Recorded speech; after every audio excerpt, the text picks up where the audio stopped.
Good morning, God. Thank you for today. Please grant me the serenity to accept the things I cannot change, the courage to change the things I can, and the wisdom to know the difference. Amen. Good morning, world. Good morning, America. And good morning, you mother cluckers. Let's make today a good day. We're the ones in the driver's seat.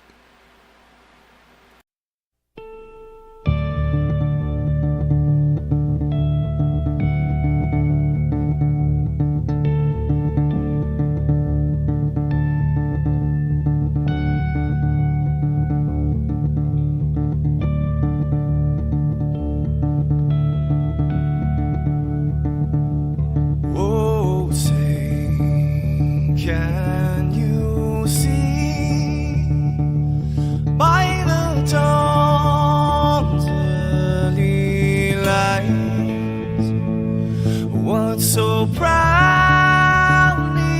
we hailed at the twilight's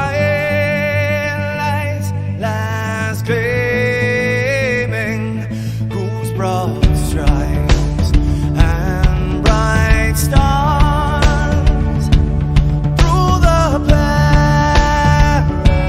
perilous fights, oh, the ramparts we watched were so gallantly streaming, and the rockets red blast, the bomb bursting in air, gave proof through the night that our flag was still there.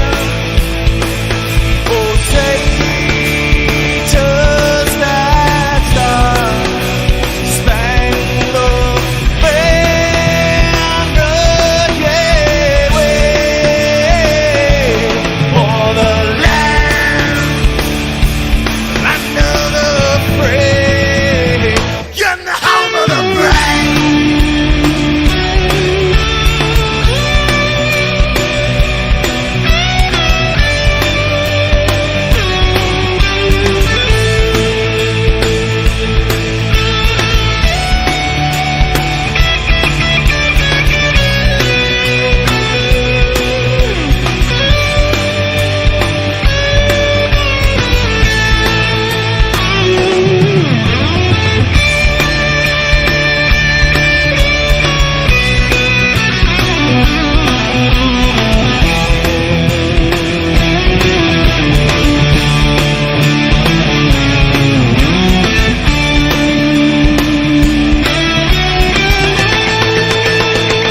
Because we are the brave.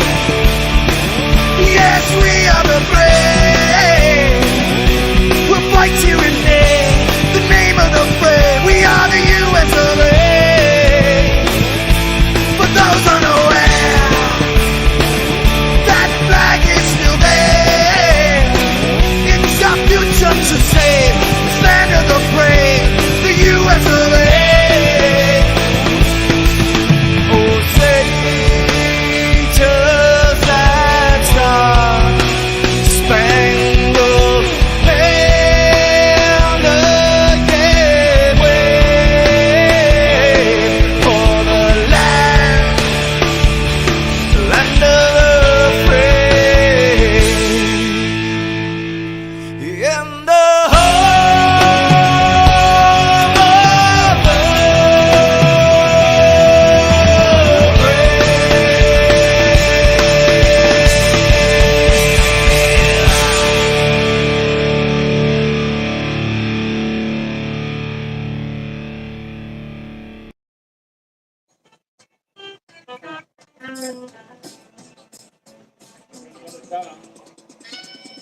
What's up, everybody?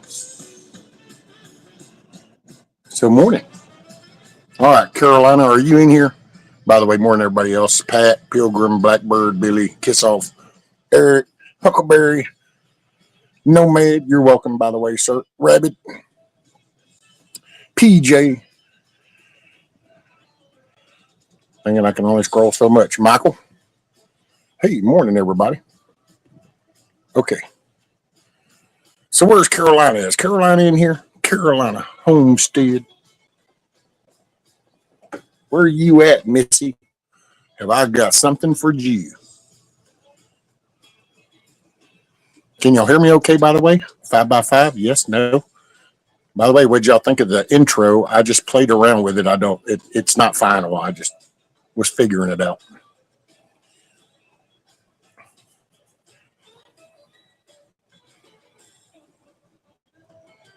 Roger that.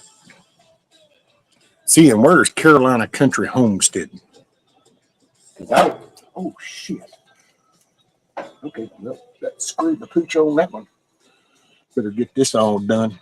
I just soaked down my damn napkin with coffee. That didn't go as planned. So, Miss Carolina Country Homesteading. So, whenever you decide to drag on up in here, I want you to know, ma'am, I cooked my breakfast. I timed it a little wrong this morning because there's the griddle, there's the spatula.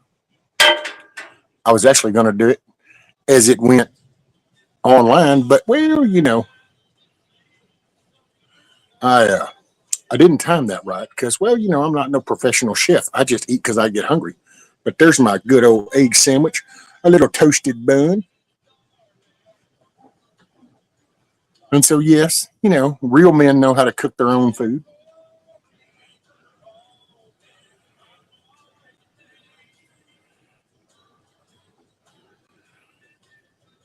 So, yeah, I figure I'm going to try to, I'm going to slowly get it set up to where we do a little breakfast coffee, a little talk. And then, oh, God dang, poor old Kiss Off. She's going into morning shock here. There you go, Kiss Off. How's that? Better? I don't want you freaking out on me.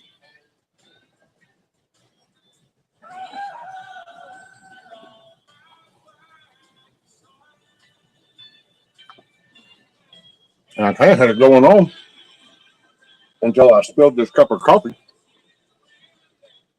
all over my damn thing over here. I got to get a little bit better set up. I just kind of threw this in yesterday.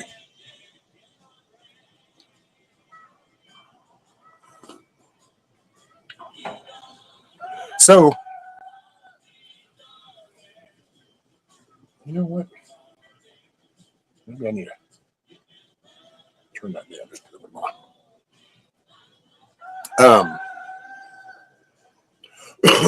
Yeah, this weekend was Kiss Off birthday.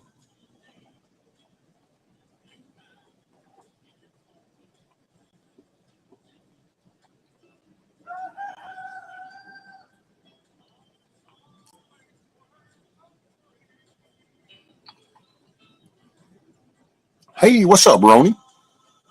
I beg to differ, Michael. See, a real man would know how to cook their own food, and then they have a really good woman that knows how to cook really good food, and then they cook the food together and they take turns. Ooh.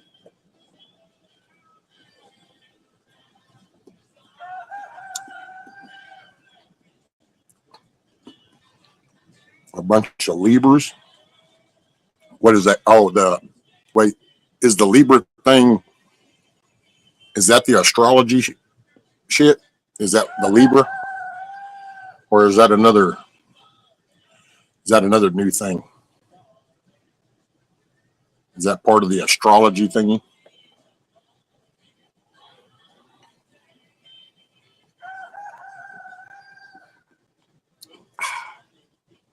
My eggs. See, you can't beat your own food.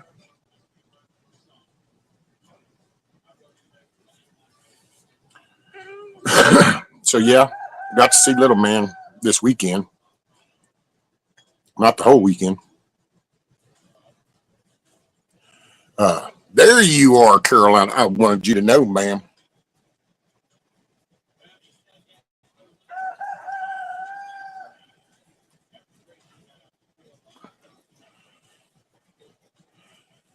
Oh, the Libra is the one with the scales.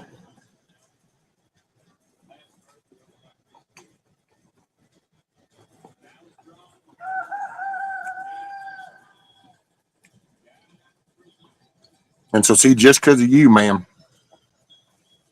you and the hubby told me to do it good. Well,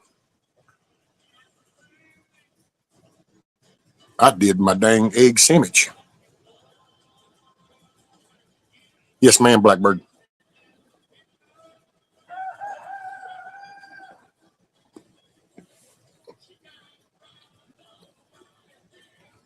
What's up, see? The rooster sounds adorable. Well, he's way over there.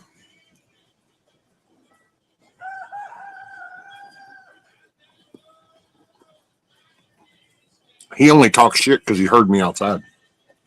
He ain't out of that coop. His lazy ass is still up in that coop. So it ain't like he's coming out to really do something. He just heard me, so now he's gonna talk a line of shit.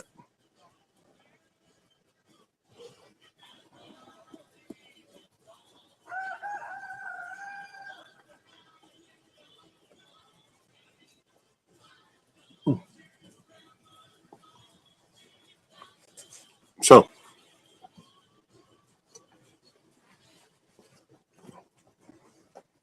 woo-wee. Breakfast taken care of.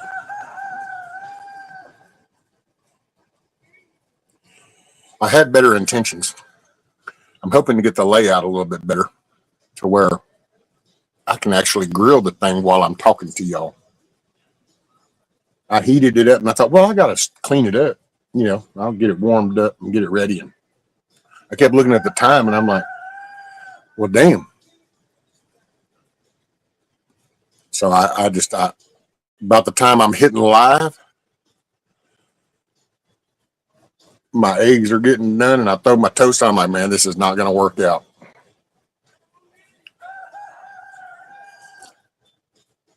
All five of mine are competing with each other on who can crow the loudest.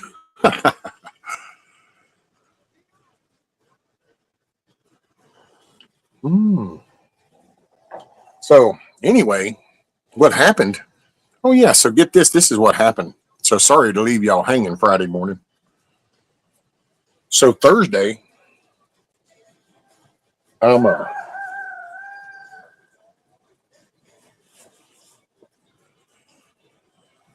everything was fine. And I'm sitting there in Trent, Vision Preparedness.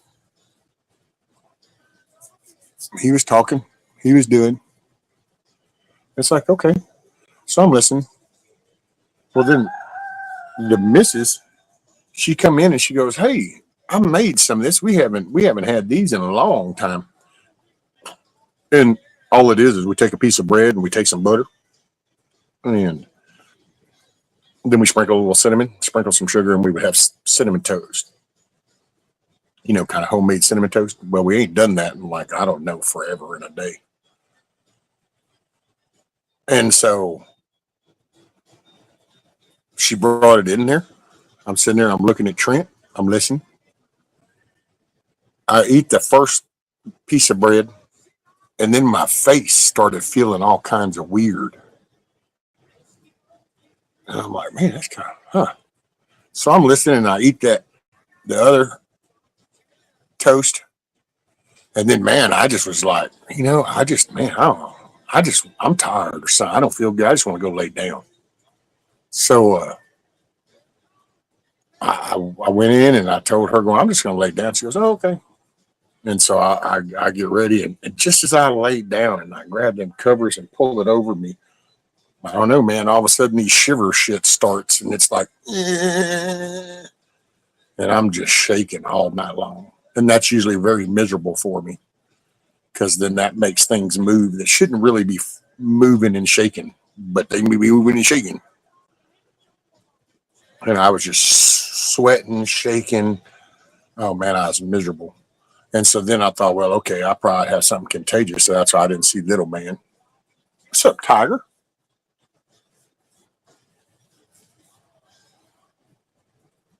And then I was kind of like, man, what a bummer. But then I got to feeling better. So then Saturday afternoon, he came over, and then yesterday he was here.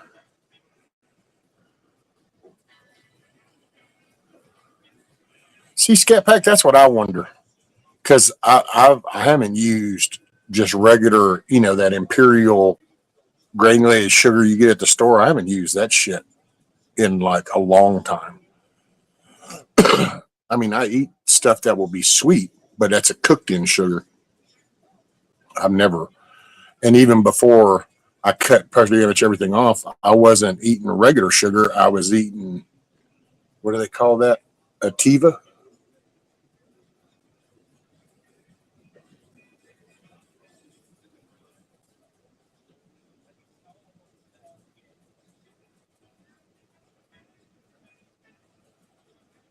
And what's up, Scat Pack?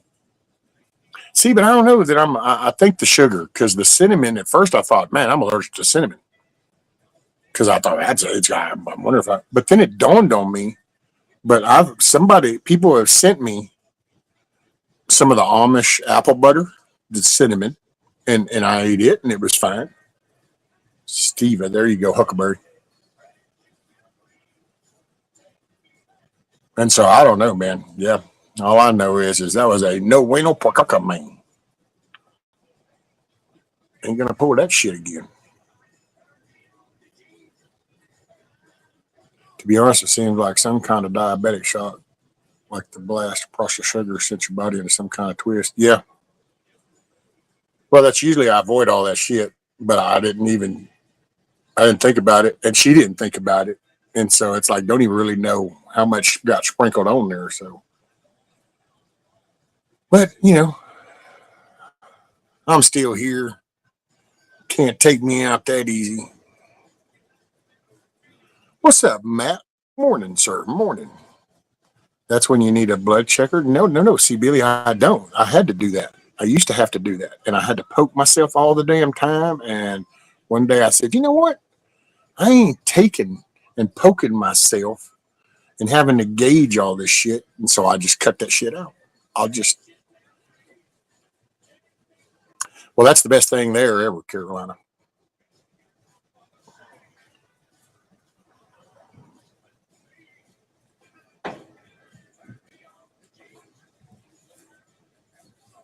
Whew.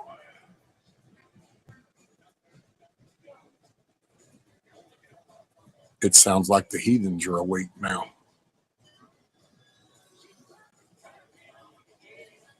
That means if she opens that door, it's fixing to get crazy. If the camera falls over, give me a minute and I'll pick it back up. Huh. She went looking for something that wasn't there, huh? She's like, oh, he's out at the chickens by the building. Nope, no, I'm not. I'm over here. What up, old man? Go potty. Go potty. When was your last physical? What's up, girl? Go potty. My last, I don't know about a physical. Isla, get your ass over there. Thank you. Um, I don't know.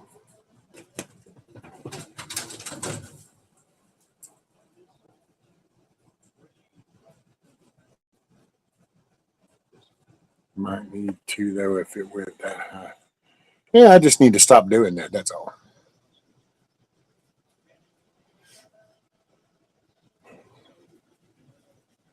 Okay. Oh, now we get the truth. You've been told to watch your sugar. You better do it now.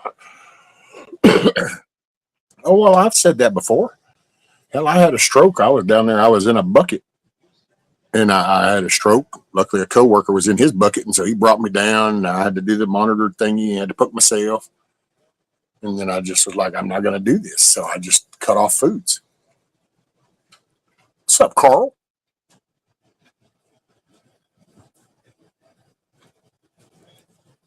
We put you in one of them good throw down it all at the feet of God prayer sessions. Hey, right on, Carolina.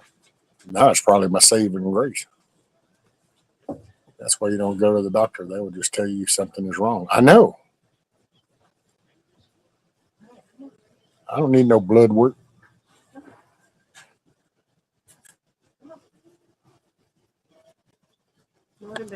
Morning, Mama. Drink warm water with a couple of tablespoons of apple cider vinegar. It will help regulate.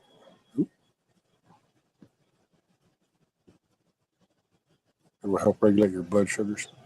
Well, see, normally I don't have a problem because I don't. That was just, she just thought of something sweet to eat, and we had done that a long time ago. Ain't done that, though. It's just not my thing. And so I was like, but oh well, I'm still good. What 101? Oh, Caroline, I gotta I get caught up in the 101s. So yeah, I don't know. I don't really know. We just won't do that again. That's all. See, it's really easy to avoid shit. If you know that this is okay, get over yourself and just don't do that. I like cinnamon toast. It's all cool, but oh well, it is what it is. And Billy, I would tell her she done gone back in.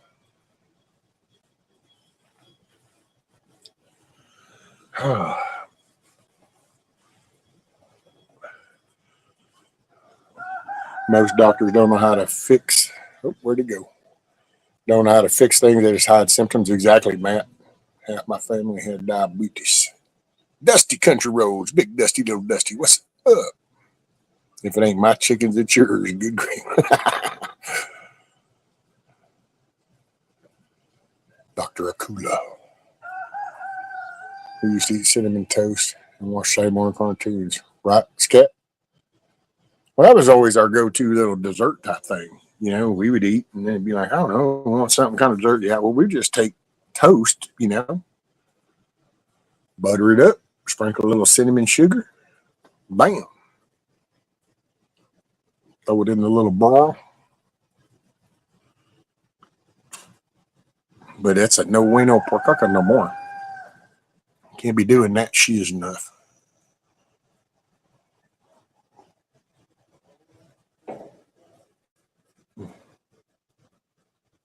So, did y'all have a good weekend?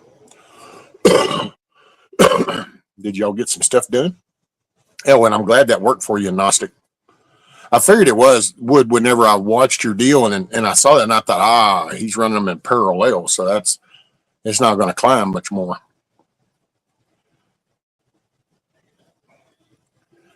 I take my Saturday morning cartoons with sending me up. KP Heathen in the house. What's up? Sun isn't even coming up here. I cook bread and freeze it. It lowers the glycemic index. Oh. So if you freeze the bread, it does? Interesting. Very, very interesting. Mama put the same thing on leftover pie crust. I know, right? Peanut butter and honey.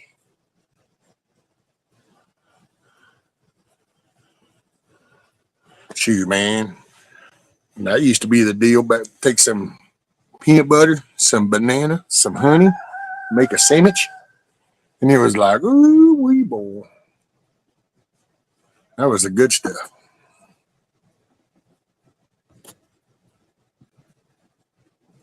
I wonder if let's see. Okay, hold on. Bear with me, guys. Bear with me. I'm going to turn that like that so that way I don't get all up in your grill. I'm going to try to bring this down just a tad. See if I can get it right here. Okay. Is that better? There we go.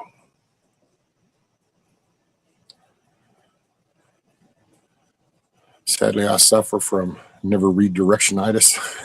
It's a severe case of I know everything and directions just slow me down. Yep. I can relate.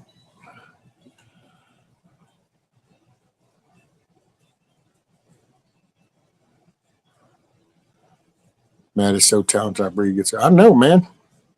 That was a good song. I think Matt ought to be on Indies playing. Matter of fact, isn't this Monday? So isn't tonight Indies thing? So shouldn't Matt be on Indies tonight?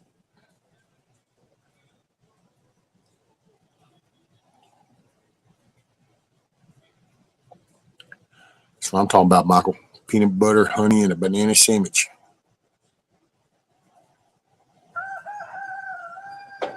And the best part about the honey is it's even Rudy's honey. So it feels really personal because it's our local honey place. Yes, sir. Wash your rice too, reduces the starch. Included lowers the glycemic index as well. Ah, well, now I knew about the starch part.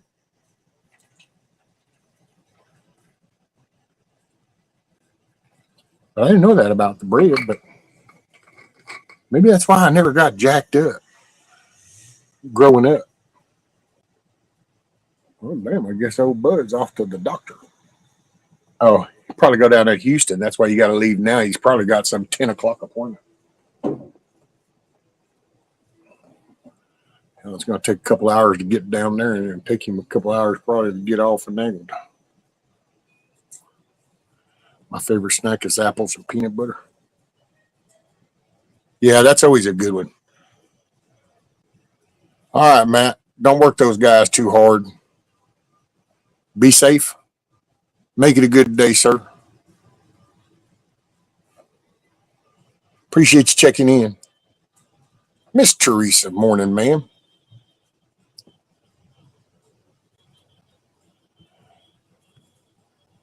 Yeah, my mom used to always make biscuits. She would make big batches of biscuits, and then we would freeze them. And then throughout the week for quick breakfasts, take out the biscuits, cut them in half, butter them up, and put them in the little broiler and toast them on the top. Get some jelly, peanut butter, whatever, and some milk, and bam, hammer down.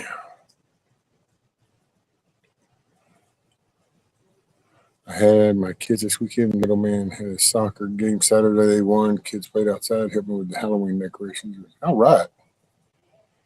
Tips from the nutritionist when Ken had stroke and massive heart attack. I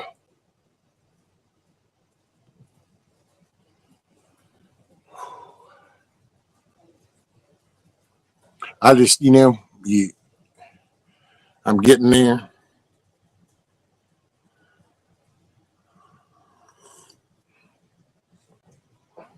And it's nice. I'm not allowed to eat till 2 p.m. Oh, wow. What kind of insane torture is that? That sounds like one of them damn hospital visit type things. Can't eat or drink until then.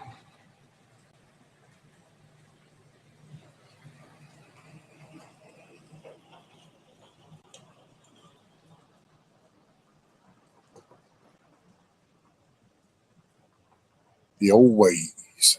That's it. That's how we lasted so long. Hell, we just now started dying off left and right the past 40, 50 years because all the damn food done got crappy. Got fire warnings. It's so dry, no rain now for weeks. Oh, wow, I thought y'all had been getting rain and stuff.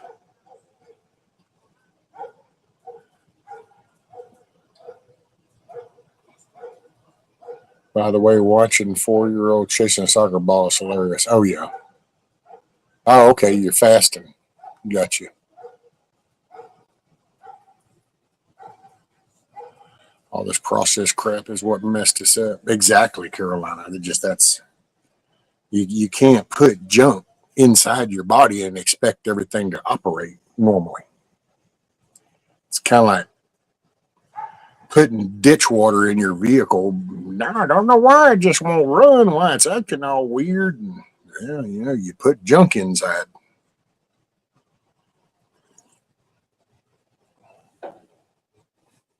Oh man, where's Tiger? Tiger, are you still in? There she is. She just said, "Morning, hey, check this out. I got to show you this, Tiger." Oh man. Okay, y'all ready? We're gonna take a little trip. All right, here we go, Tiger. Check this out.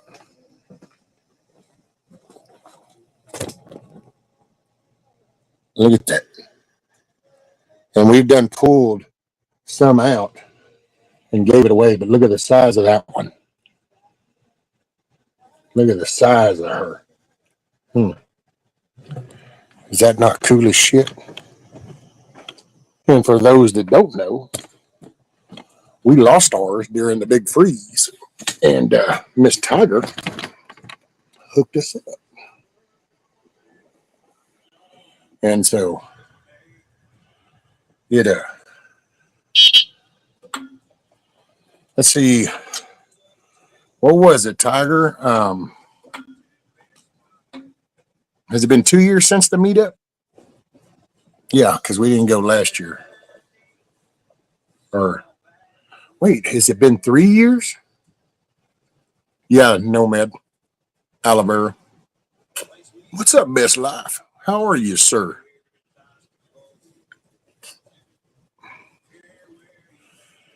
Let's see.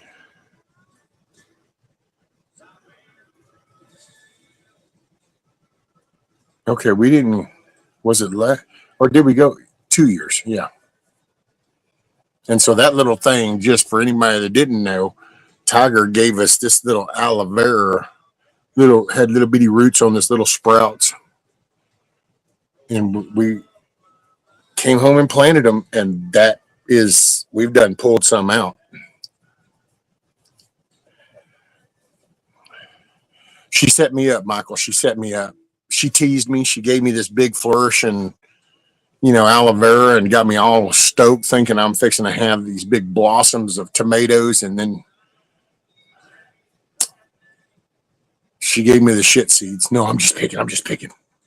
Gosh dang, I gotta watch joking, man. I never know. I'm just picking. That was all me. It just they didn't pollinate. That's all.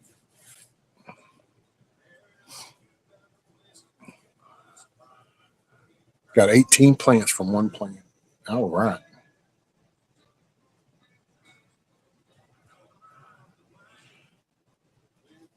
Oh, well, and see, and we've already pulled. Yeah, we've already pulled a few out of it to clear it out. And I forgot who she gave them to. Fixing needed to go again.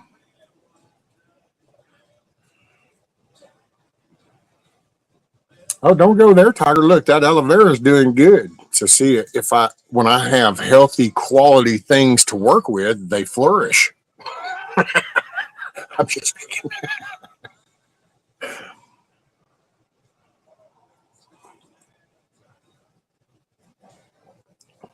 What's up, Rubberneck?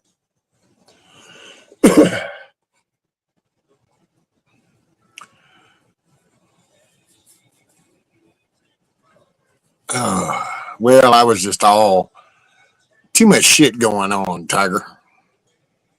I was listening to stupid shit, so I just had to wait to finish for that whooshing sound as my head came out of my ass,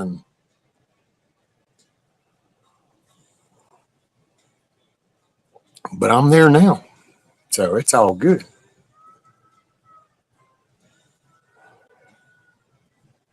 Should have given an already sprouting tomato plant. I know, Tiger. I'm just picking with you, girl. I'm just picking. There's some places that can't take that, but I'm just picking. That's all. I see no need in just trashing people and making shit.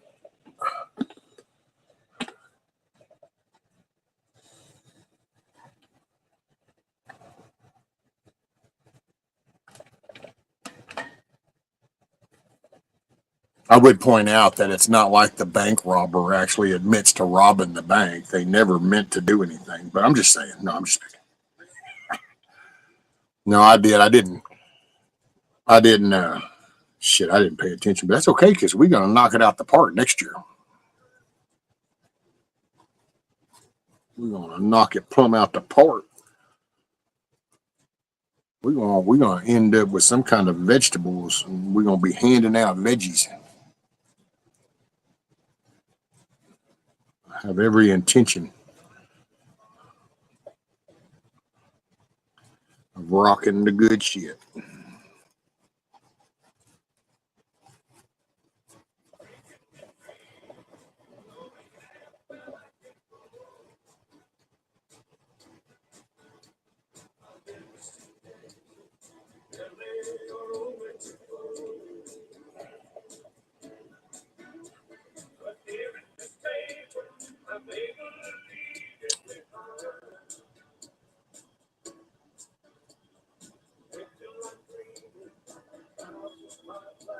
That's not too loud, is it?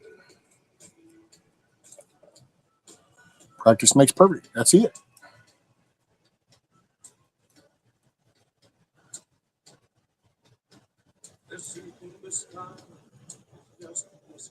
Practice makes perfect. Yeah, that's a. I'm a. Well, I'm getting to some things which I don't know. We're going to see. I know Kiss Off doesn't want me to talk about it. I'm probably gonna. I'm gonna have to. I don't know. I'm just fixing to have to do something I don't. I don't really want to do. I just. But it's like I told somebody. I got more determination than I got money. So. Oh, shut up, Kiss Off. You realize that you just need to stay out of it. You're too panicky.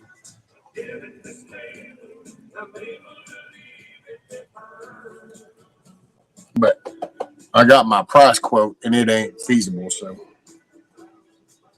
I personally think, and if I didn't know what all was entailed, then people would probably think, oh yeah, that's pretty good. No, it's not. It's a ripoff. Did somebody just come in?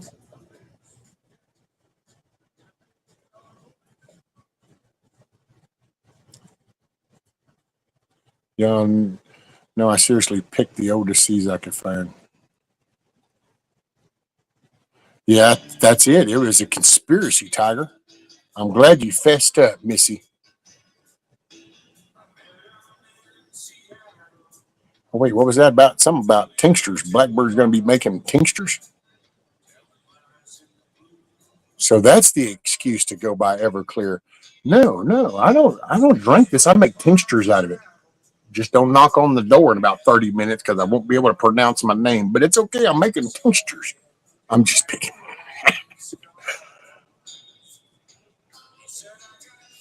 Because I was finally old enough to legally drink. Oh Lord, Billy, could I ask for some prayers for a really good friend? His cancer is back full blown and spreading. Oh goodness. Well,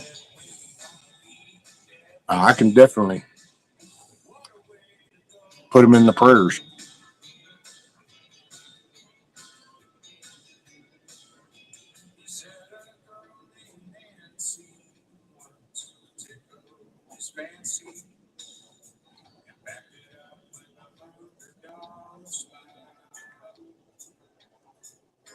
Kid weed seeds that grew after 25 years of fitting in a jar. Well, yeah, I can see that. That's why, I mean, my tomato seeds would have probably sprouted, but Tiger sprayed stuff on them. She hangs out with the feds. So Tiger hangs out with the feds. So she turned around and she sprayed my seeds down just to get me all excited and lead me on thinking, look at him. He's going to put all this work in. Ha, ha, ha. And I was just a running butt of the joke. I get it. I get it. I'm always the butt of the joke. That's why I always feel like an ass. I don't know, man. Just talking a lot of shit on a Monday morning.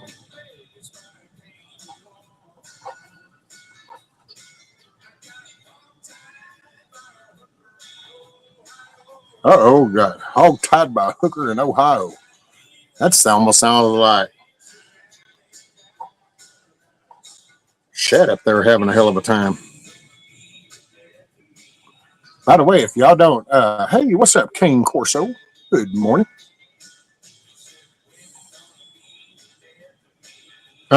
If y'all don't know half-ass ready, yeah, he's doing a good little thing about kind of helping remind people to get some basic understandings of some tools. Now, I personally got to respect the man that uses an E-swing hammer because that's a real man's hammer.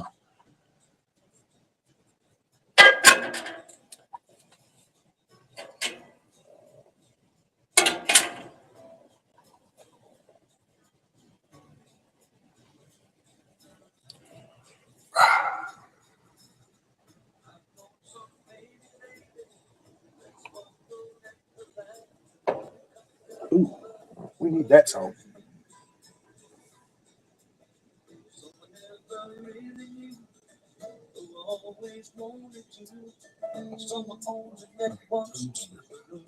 Thank you, Teresa.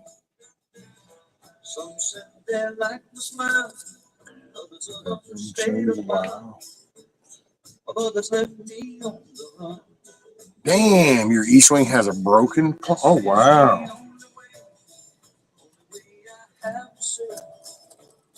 I love them everyone. I'm sitting tall. I could kiss them all. Ooh, I love them everyone.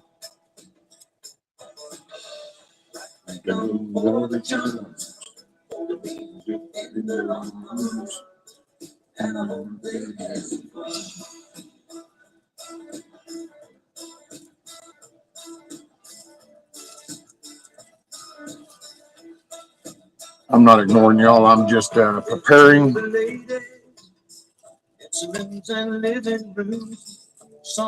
After breakfast medication.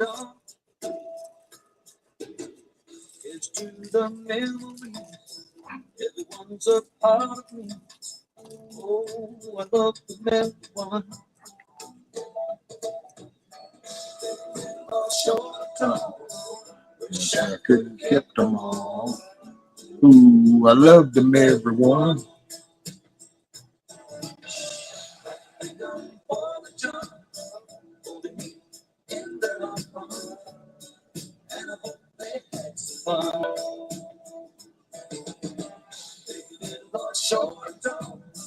Wish I could have kept them all. Ooh, I love them everyone.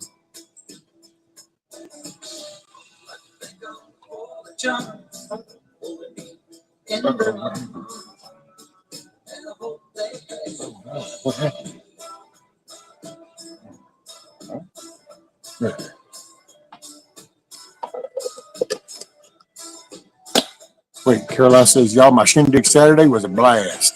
Left with stuffed bellies. Shoot, yeah, man. That's when you know it's a score. And everybody leaves with fat tummies. It's like, oh, yeah, it had been a good time. You don't stick around and eat all the good grub if it ain't a good time.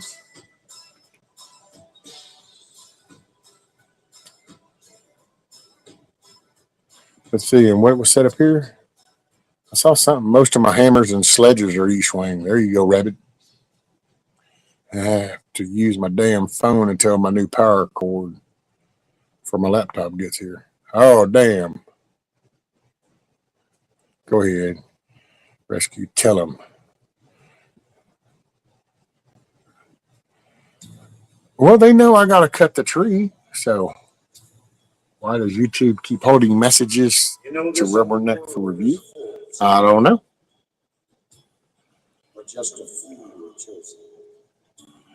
Tear your heart out. Electric sign.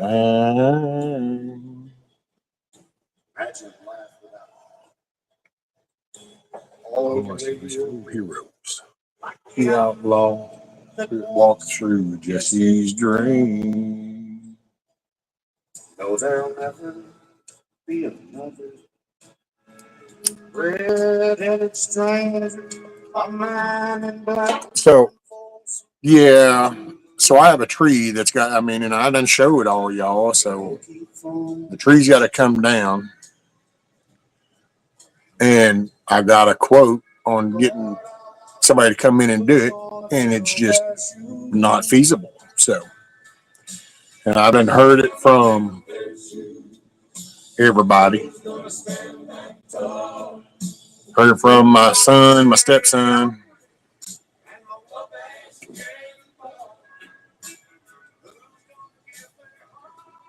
And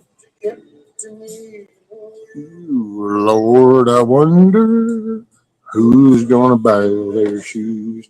My thing is, let's see. I did run her, but the damn dog chewed that one and peed on this one. Is short. I'm like, oh, damn it! This world to tell them how the rope will be tied. Oh, whatever. That goes through years. Look, man, here's the bottom line. I get it. Okay, so here's how things work. See, I don't know. Look, everybody's got their own way of figuring shit out. You know, did somebody come in? Maccabeus, what? What's up, brother? Got to go make Hub's steak and eggs. Oh, I see. I see, Carolina. So I do an egg sandwich here, and then you got to come one up me with a steak and eggs. I see what the hell is going on here, Missy.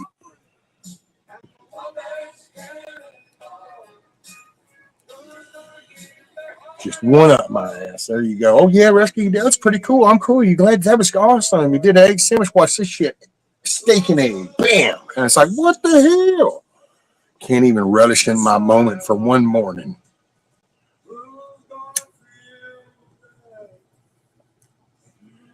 That's okay. I see how it is, Carolina. I see how it is now. The gauntlet has been drawn.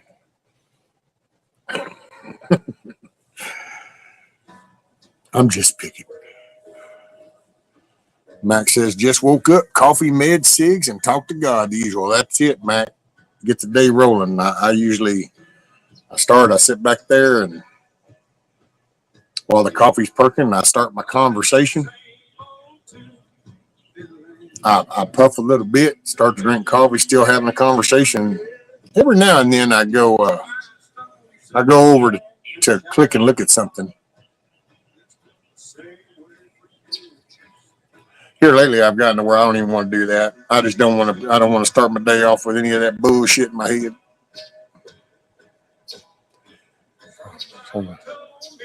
Have a great, what, PJ, you leaving already? Well, dang, ma'am, already. Be careful. Make it a good day, ma'am. Then when you do steak and eggs, she's going to one up you again. I know, Michael. See, that's what it is. She's just trying to set me up.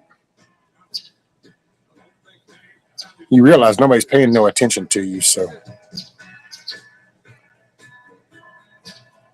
Look, Blackbird's got to fly now. The sun's coming up and have stuff to do. Can't sit around all day.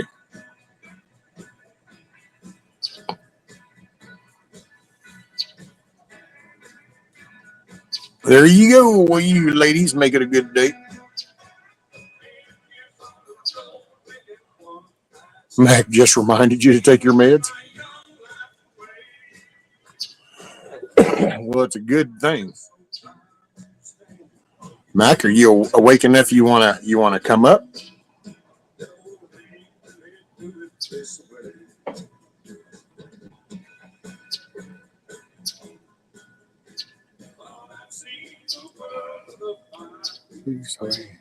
Not for production. If you two thinks it's bad, why would they let me choose it? I know, right?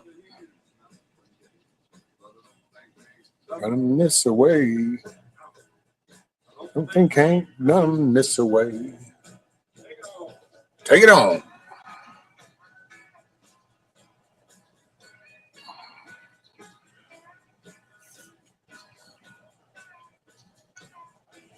Morning, Pat. Morning. Living on faith. Well, it's like, everybody was getting on to me, oh, you can't do that. You can't do that. You can't do that. And it's like, I guess maybe it's because I've been on YouTube and I just get so frustrated with all the you can't do this shit because of just all the victimization that I hear on YouTube. Poor me, woe is me, ooh, woo, woo. And so then when I bring this, I mean, it's like, you just, and it's like, so is this really? You just look at something and go, gosh, I don't know. Ooh, it's so scary. No, you just, I don't know. It's like I told my stepson. I said, look, man, here's how this works. I've got more fortitude and I've got more endurance than I got money. So there is a problem either do nothing and just whine about how, oh my God, however will I do that? Oh my God. Or you just figure it out, dude. Figure it out. You know?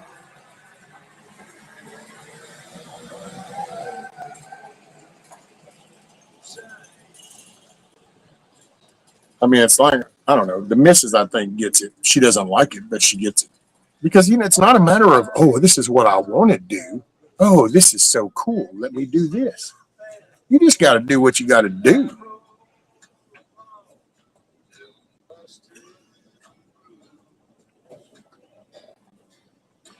I mean, hell, who wants to go weed eat the freaking yard in 110-degree weather? Nobody, but the yard gets weed eated. And I don't know. Shit's got to be done. What I miss?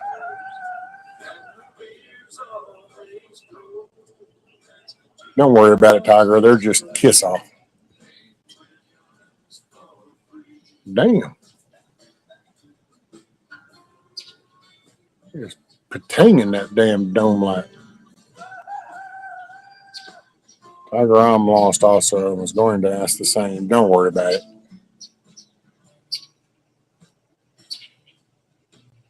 But just let me know and I'll bring it and we'll take care of that tree. Just bad decisions on us. All right, Matt. Here comes a link, brother. Wait. Bam. And then bam. Okay. Now here.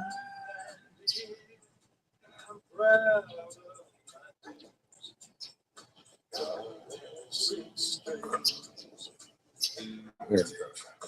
There must be some place.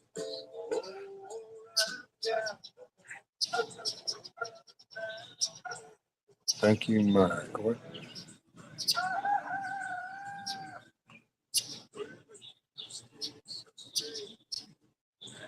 OnlyFans isn't a bad decision. Oh, it's a real bad decision.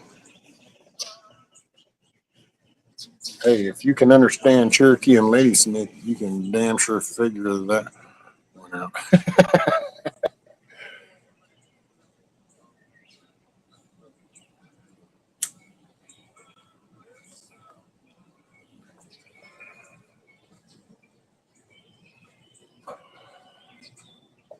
Yeah, it was so funny watching some people here, and it's like, how do you say that you came from a third world country without saying you came from a third world country?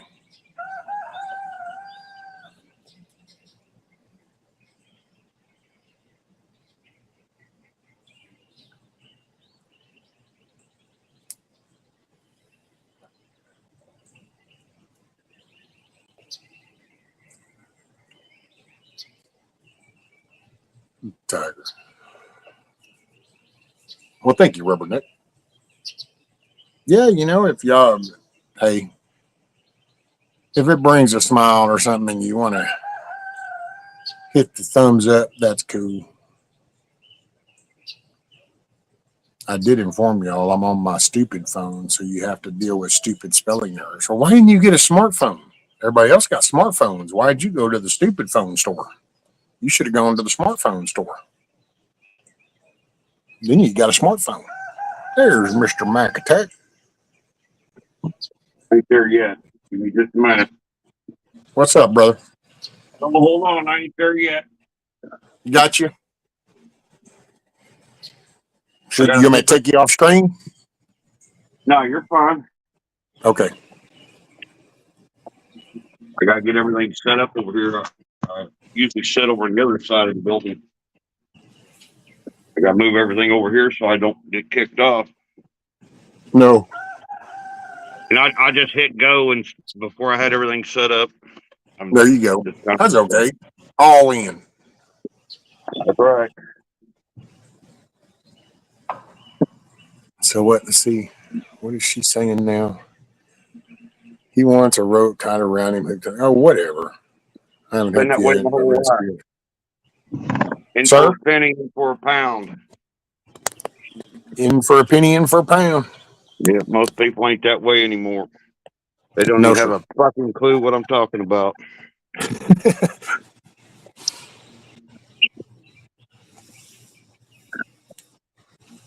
Let's see here. There he is. Get the damn phone to stand up here. Yeah, I ain't been Look, up that man. long. Is Kiss Off making a big? Okay, look, we're gonna get this over with. Sorry, Mac. So here's the deal. I done showed you all the tree. Okay, so the tree is leaning towards the house. It is what it is. If it, I worry it's not if the tree hits the house. It's just a matter of when. And what worries me is if we get heavy rains, much less winds, then it's going to come over. And if that tree even just lays over onto the house, it's going to knock it off the block. So it's like, wow. So here's the problem. See, because I don't know, man. Maybe people worry and maybe their brain's really trying to figure out how to get out of shit instead of just deal with the problem. But you look at the problem and you say, okay, oak tree, house, tree bad, tree hits house very bad. Need to do something with tree. Okay, cool. That's the problem. The tree has to be dealt with. Okay, so there's the issue. Now you go, okay, so what are the alternatives? Well, money is not on, I can't shit money. So, and I don't run a printing press. So any thought that I put into dealing with this problem can't come from a monetary solution because I don't have the money. So I now have to start figuring and adapting a different way to do something. Well, I used to climb trees. I used to climb poles and climb stuff back in the day. It's not what I look forward to by any means. It would physically hurt like hell.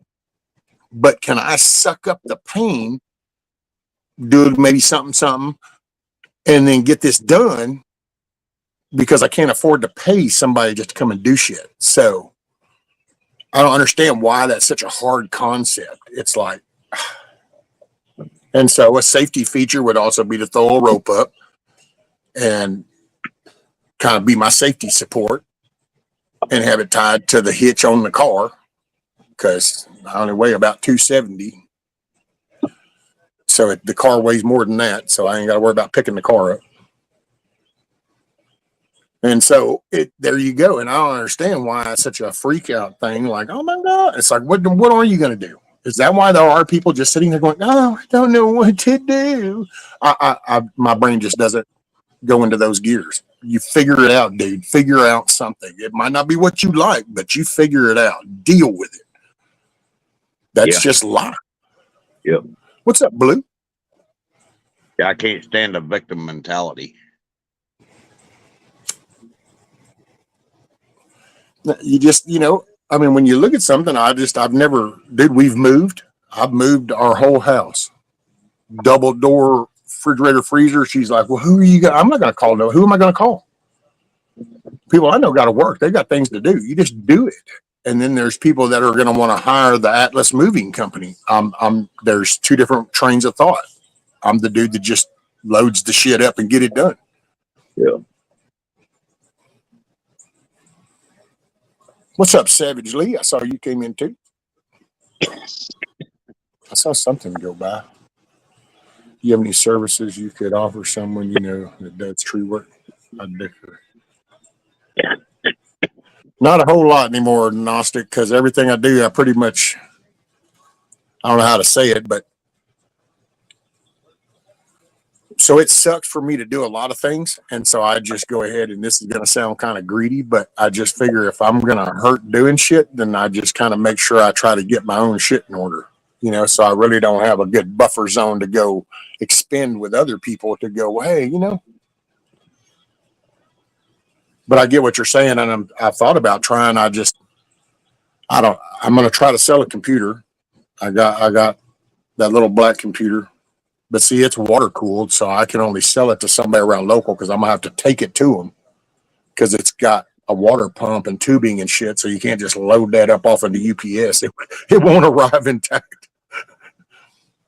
I've never seen a water cooled computer other than a data center. Oh, really? Yeah, that's actually whenever. Dangerous Freedom. That's how I met him. When I first got introduced to this thing, I used to sit and chat, and started getting on to me, and Ron go, "You got a phone, don't you? Then you can come up here." Well, I happened to be building my computer, and I sat there and I did the tube bending and everything.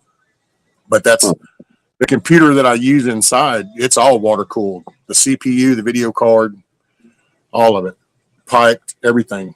The little one that I did, I just have a CPU. I was just trying to make it look cool, use up some parts I had. It's a good little rig. I laughed, told the missus, going, "You watch, see, I sell this to try to do that. And about the time I sell this computer, something's going to go wrong with mine because then there won't be any. But then that's okay because you know what? Maybe that's what I don't need." That's kind of why my last laptop went bad on me. The fans quit on it.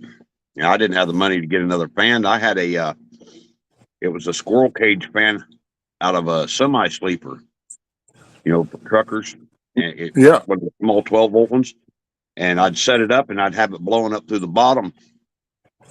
And I don't even remember what all happened, but it ended up, it got real slow and wouldn't even run hardly anymore. I've still got it, but I haven't used it for, hell, I bet 15 years. It's old. No, It's old damn. model. It's like 2004, 2003, I think is when I bought it. I'm ancient, old school. I dropped out of technology pretty much after 04. So I wasn't going to try to keep up with it. I don't know why I keep looking like I'm leaning sideways. I'm not. It's like,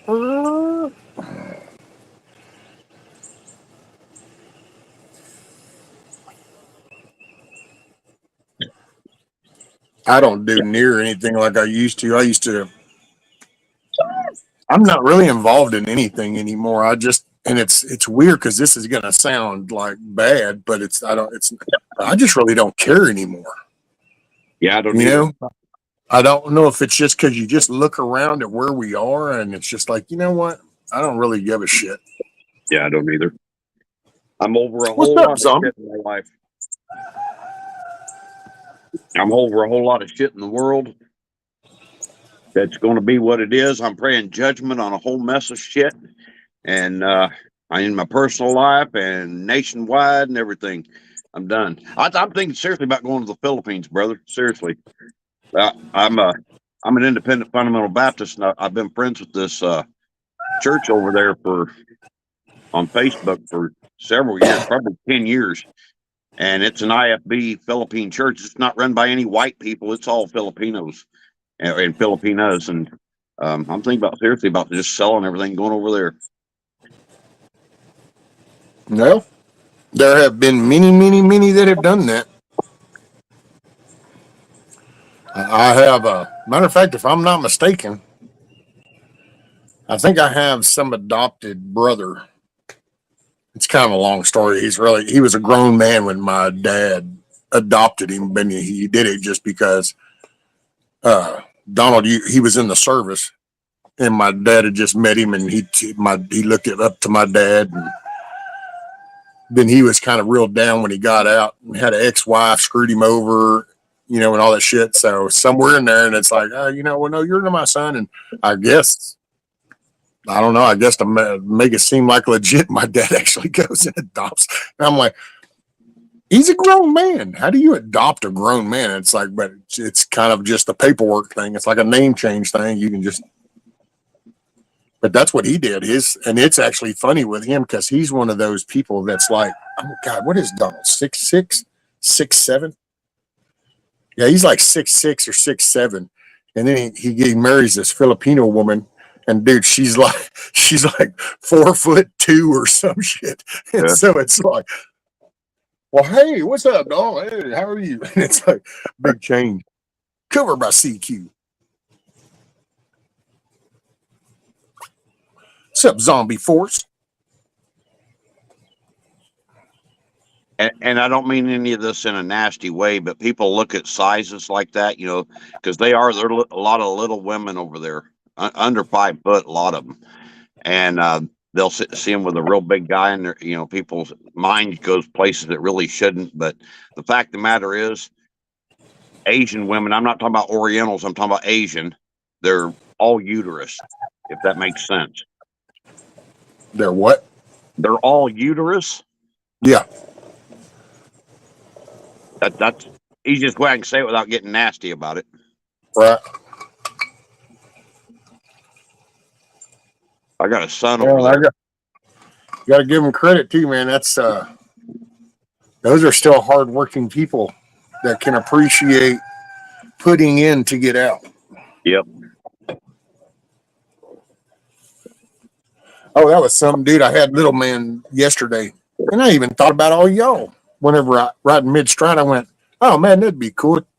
And I just don't feel comfortable enough to show him on the internet. I don't want to do that. So, but I got him where he was climbing up in his high chair. So he would climb up in it. We didn't have the table part on it, so he would just get up in there. He would stand up in it, and then I'd have him around the front, and I'd put my hands like this, and he'd lean forward, and he'd go back, and then he'd lean forward, and he'd put his hand out like Superman. And we were facing towards the couch. And the first time, well, then he jumped over to the couch. We laughed.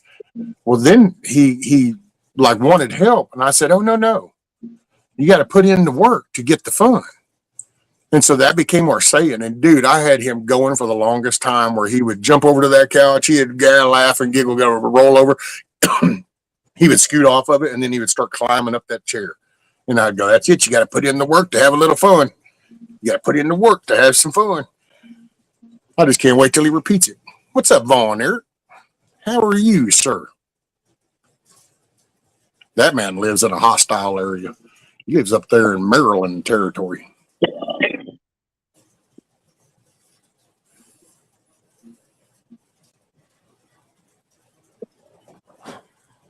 I worry about everybody in these packed up places because, man, you just watch this batshit crazy stuff going down, and you just listen to some of the batshit crazy shit on the internets, and you're just like, I'm glad I'm in the woods.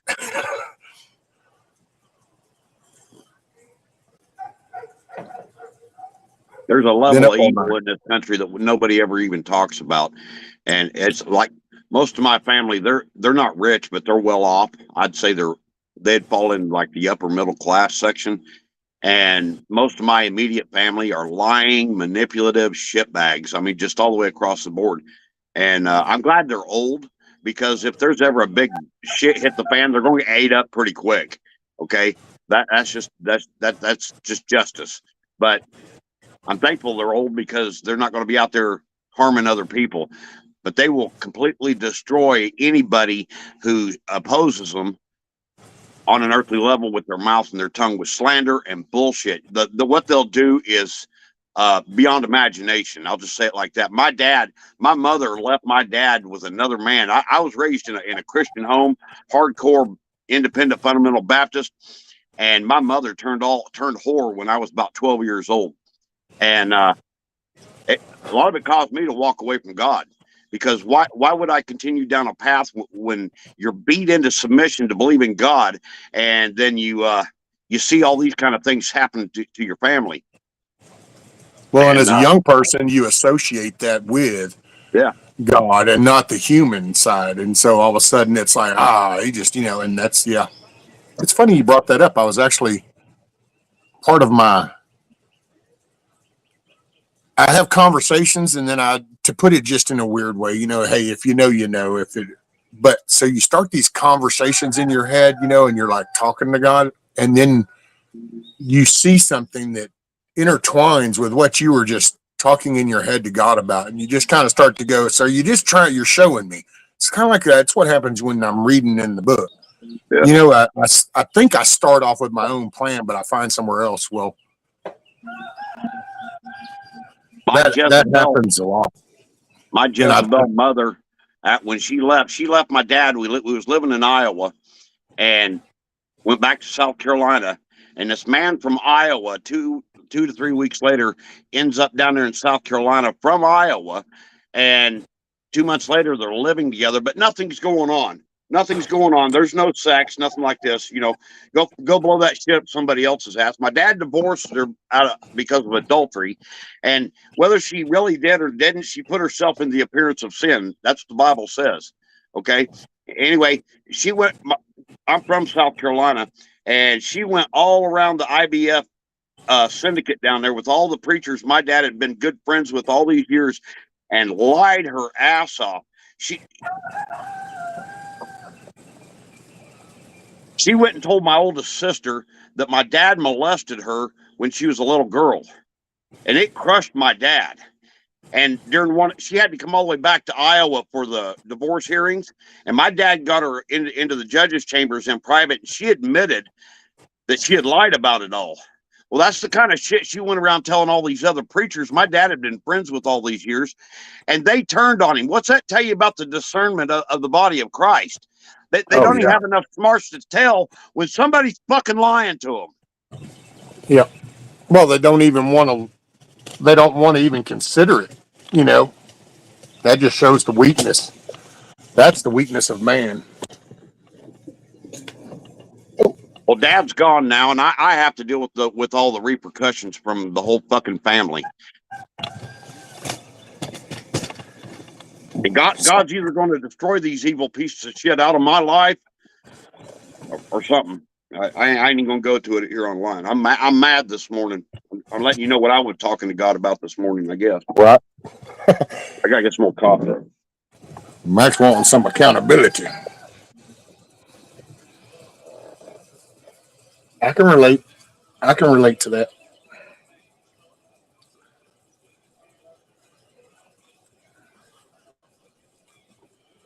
You're gonna go do my dishes. Have a good day.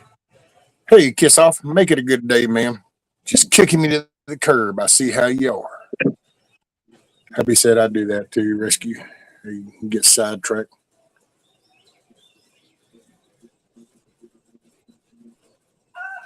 Terrible to be. Hey, and by the way, Blue, did I say hey, Blue? I don't think I did because I always get a kick out of saying Blue. I don't know. I'm just, hey, we all have our quirks. That's one of mine. It's Blue, Blue. Maybe it's being a male in football, or yeah, it's raising my kid and having Blue's Clues, or I don't know, but it's just, there's just something about it. Maybe it's because I just like the color of blue. Oh, man. Look at that. There's 3 of them flea bag shits that come over here and piss and shit in my yard. And they all just came out of that house right over there. But oh, you know, hey, we're all trying to be good neighbors. That's why I have animals that come over there and screw with yours, because I really just want to get along. That's why I just don't buy a lot of the smoke that people blow up people's ass. You go confront the shit, people act like they want to get along, but that's funny because they don't do anything to try to do it. It's like the animals come over and shit and piss in somebody else's yard. Oh, well, gosh.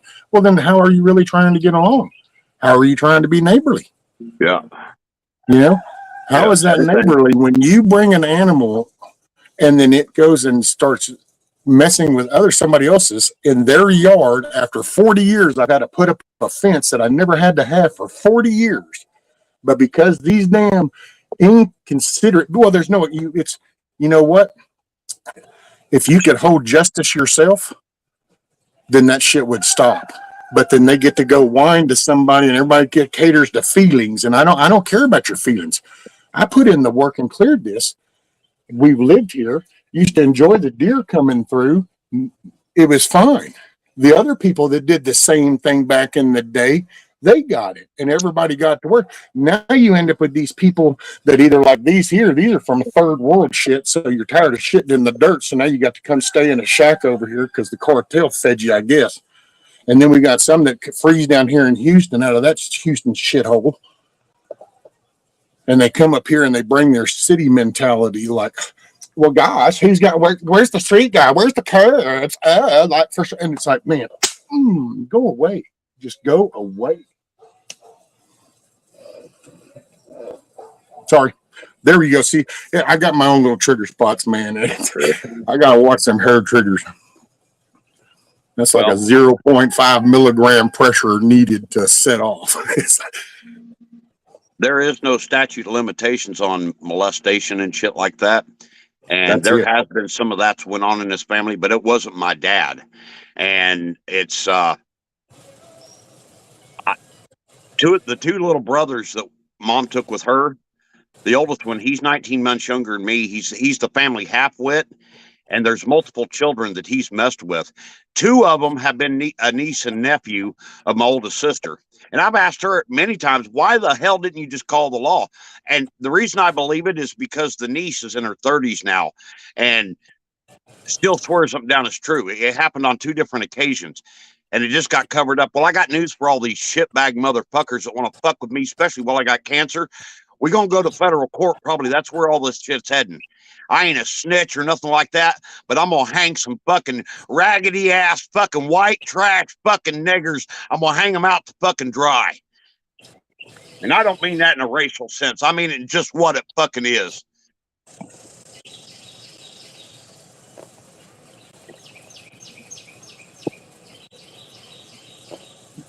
Sorry. You got no worries.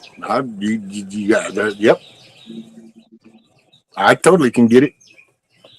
They totally trashed my dad for years and ruined his reputation. This is years ago.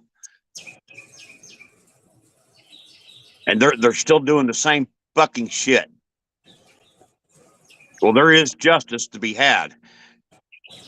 And I guess Donald Trump changed it where even the civil side of it, you can go after people financially for this shit. I've been busy getting names together of all the shit that's went on. There you go. Yeah, there's a lot of this shit that's, I think, where it's, and I think that he's the one that kind of brought it to light. It's not so much, I think, like he passed anything. I guess it's always kind of been there. It's just that nobody ever thought of it like that until they just had to make up so much shit to go at him that it's like, oh, so you got the legal charge, the criminal act, but then you have the civil act. Oh, so wait, you stole my car, but the city mayor doesn't want to charge you with auto theft, but I can sue you civilly for damaging my vehicle. And so then you can get that taken to a different court, which then takes it out of the jurisdiction of some little crooked politician, you know, corrupt mayor, whatever. Of course, you might get a crooked judge too, but I think that's what he exposed. Or I don't know, he might have passed something, but yeah, because I've heard that a lot.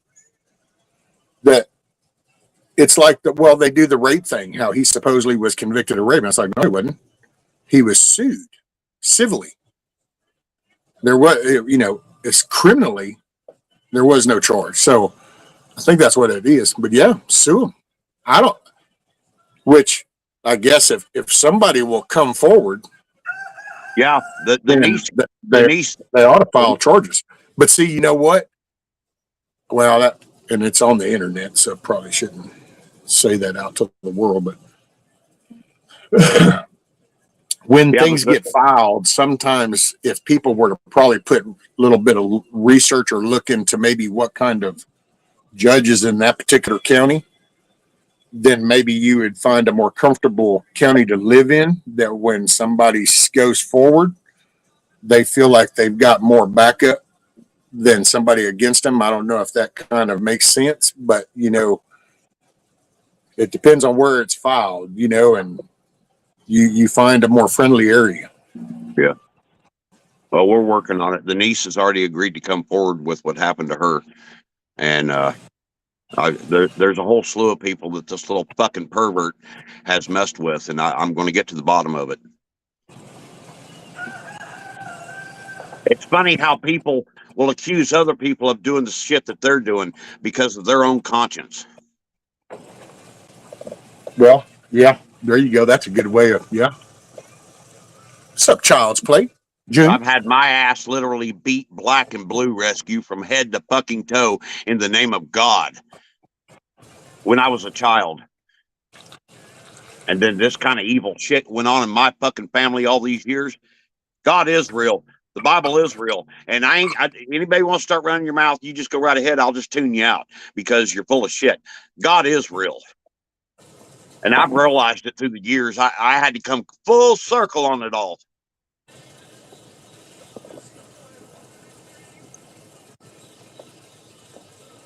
Well, he's definitely real.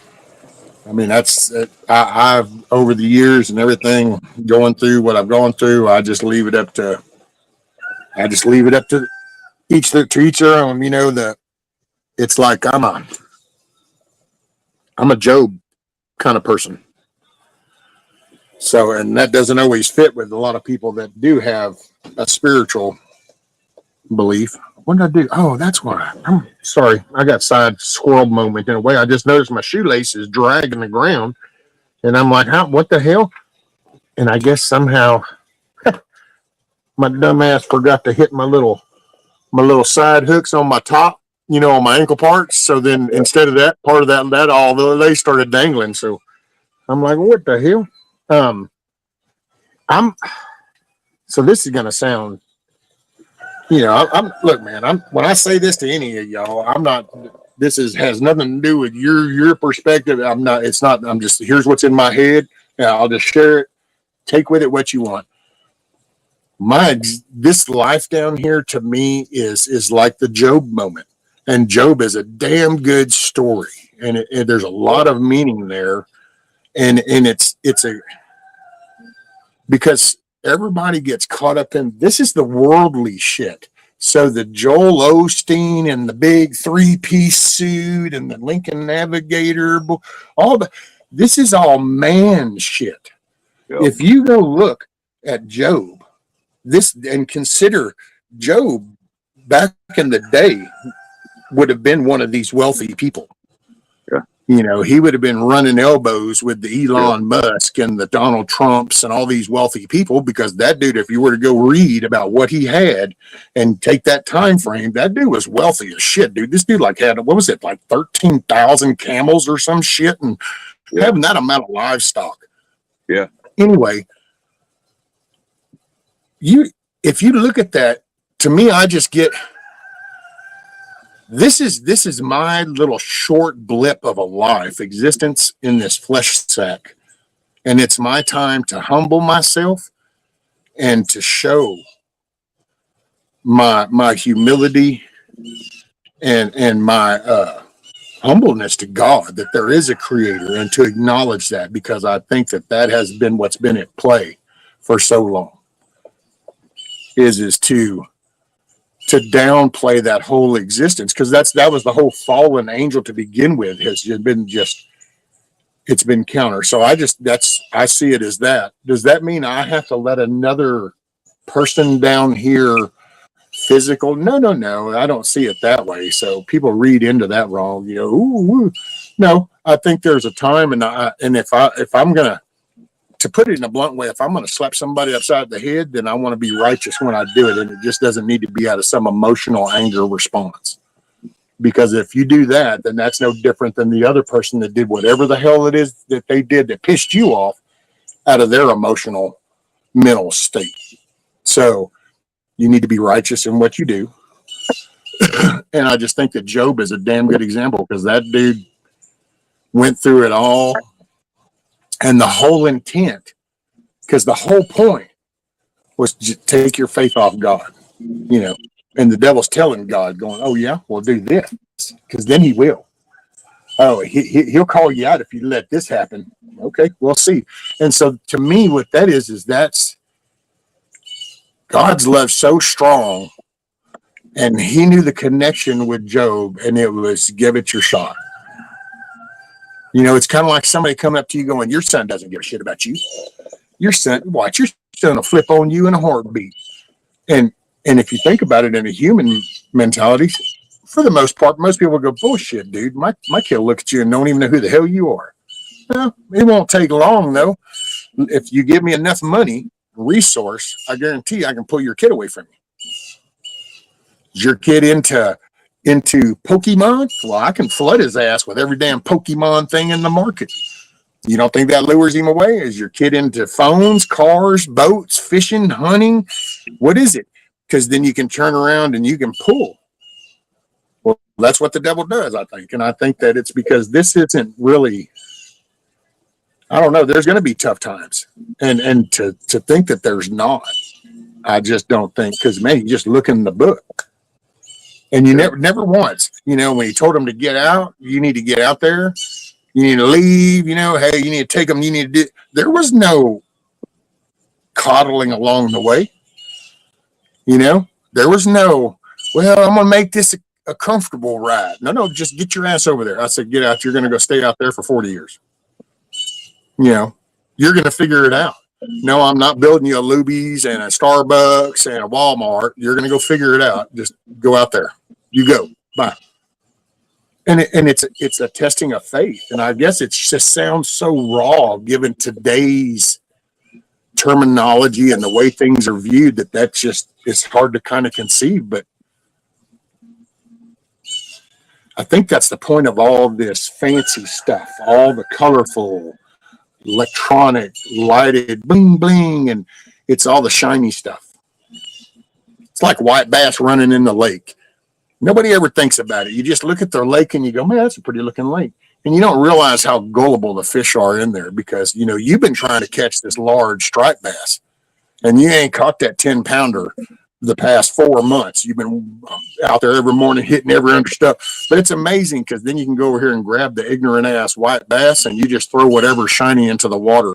Come spawn time, they just latch on. And it's kind of like, that's almost like a people thing. It's like you just throw enough Best Buys and Walmarts and malls out at the world, It's like how many people still have a Netflix subscription that actually said that they were pissed off back when the movie Cuties came out, like, what, a decade ago? How many people still have an account? Because, I didn't think about it no more. No, that's what's happening. It's the neon sign. Yeah, you thought this was important today, but you're fixing to go to sleep, and when you wake up in the morning, bling, bling, bling, this is flashing, and you went what we call a squirrel. Society goes squirrel every day. That's how they get away with shit. And I say they as in just people with bad intent. Yeah. It blows my mind how people who know the Bible spend their lives in church and can still be so shitbag scandalous. You know what I mean? It's not the Bible's nothing to them. They don't have But the Holy Spirit in them. You know what I mean? Well, that's why they can use it. That's why they can use it and play with it and pick verse and they can shape it to form what they want is because they don't have a connection. Yeah. It becomes a form of witchcraft for them is what it is. Them kind of people, when they pray, they're not praying to the Almighty. Well, yeah, if your heart's not right, it didn't go anywhere anyway. Oh, shit. Why did I just...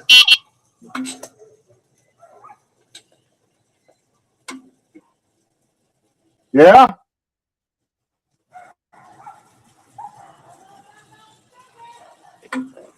Oh, shit.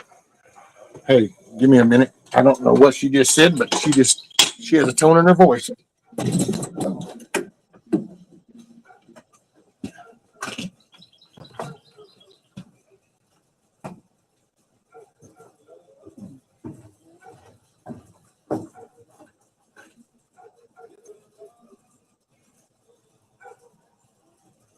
World's full of fake Christians. And it really bugs me because there's people out there that need to hear the truth of the Word of God. And they don't want anything to do with it because of Satan's Christians that are here. There's a bunch of them. It's like Western Christianity was taken over by Satan. You go to places like Nigeria, you go to places like China. I heard on the Christian radio station the other day, out of 198 countries, 192 of them have Christian persecution. 6 of them don't. The United States is one of them.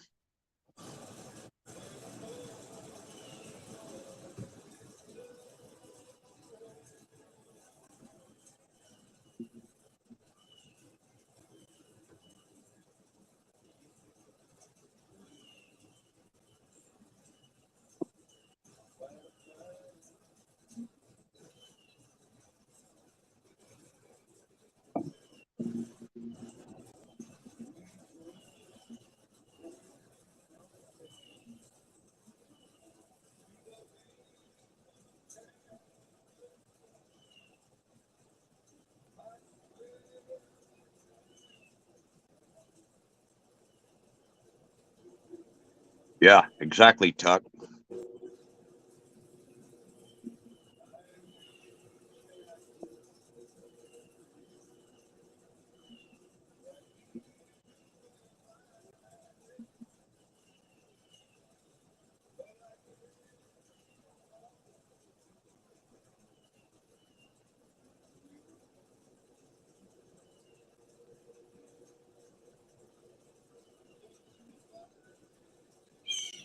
Well, it depends on what your reference is there, zombie. The churches are full of witches. As far as the Salem witch trials, I don't think most of them girls that got burned in the Salem witch trials were really witches. I think that's an example of how community bullying happens. You know, this one over here says this one to this one here, and next thing you know, you've got 12 out of 15 talking shit about the other three, and next thing you know, the other three are bad people. That's what runs our country on the lower level.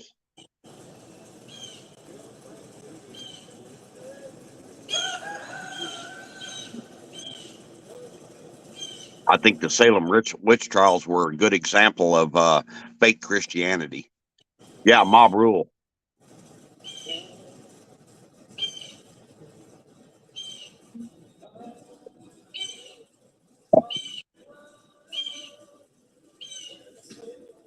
I've been very calm for a lot of years. Had a level of peace. It's been sucked out of my life the last 3 months by family. And I'm on a rampage now. We're going to get to the bottom of some shit.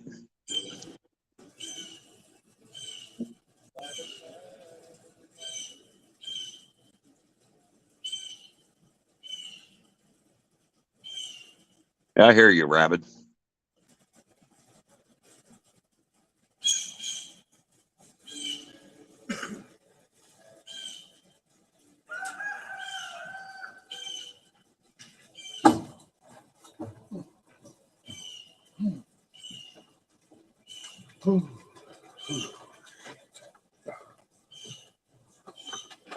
How you doing, Billy? Okay.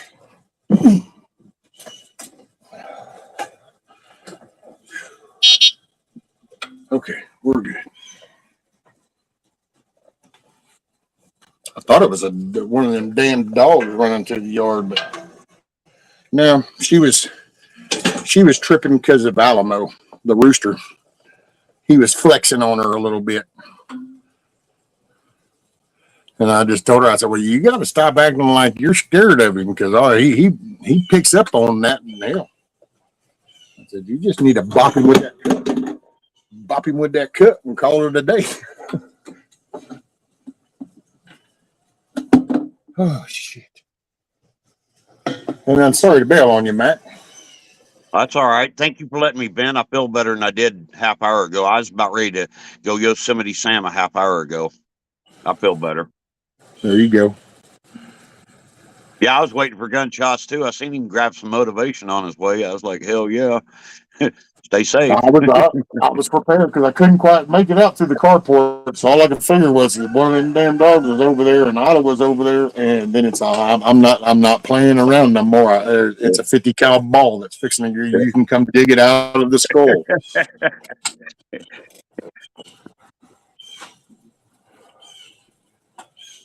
Is Rudy still inside? Oh, okay.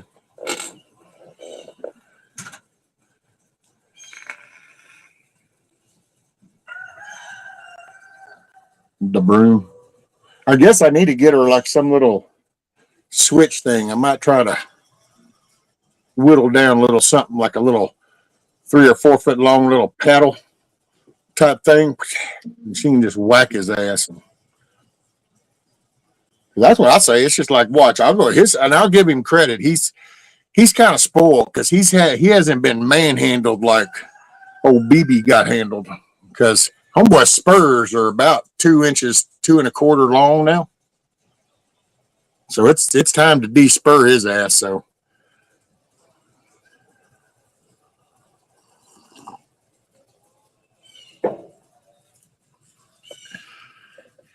okay, bam, did I miss? Sorry if I missed anything. Hey, you know what? I'm instead of scrolling because I'm sorry if I missed anything that was important for me and you wanted me to know. Just please highlight it for me so I know what to go back and look for, or just repeat it. Otherwise, all I do is get lost all over again. I have 2 Riri roosters because they thought they were the cocks of the lot. They found out different.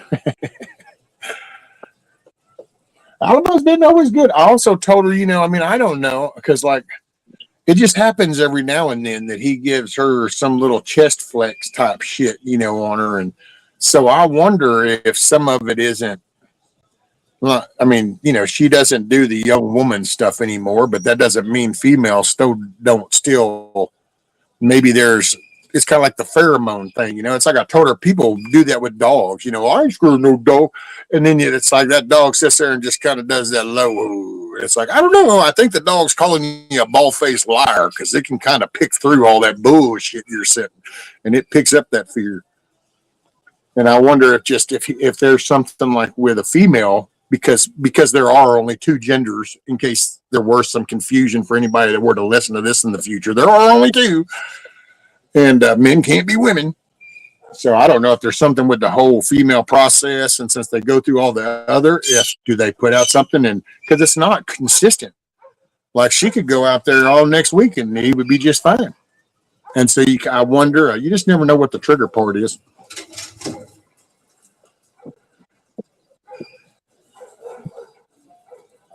Yes, raccoons and roosters, a foot in their asses, and it changes that out. Tiger says, I have no roosters. You're not allowed to have roosters, though, are you, Tiger? You got to do that out on the farm. Dusty hubby exterminated ground hornets last night. They got us good.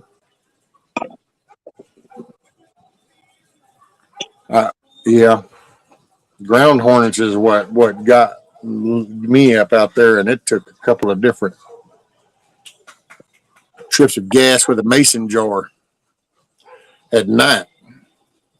Because one thing about all these little stinging, burning little shitheads, catch them when the sun goes down.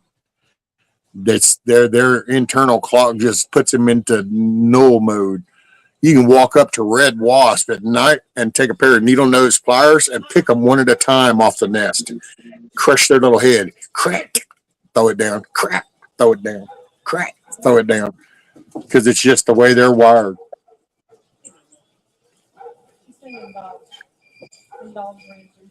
Oh, they did? Did they already pass? Oh, okay. I seen the black one. That's the one she seen. She was at the door whining. So I got up to look, and it was the black. I might get some damn. I might get, you know what I think? Maybe I need some pepper balls. Because, nothing sends. Let's all be neighborly. You sent your fucking dog to my yard. Let me send him back with some pepper spray on him for you. Feel free to love on his happy ass now. Maybe you ought to keep him in your yard because you ain't going to like him when he comes back home, are you? Nope.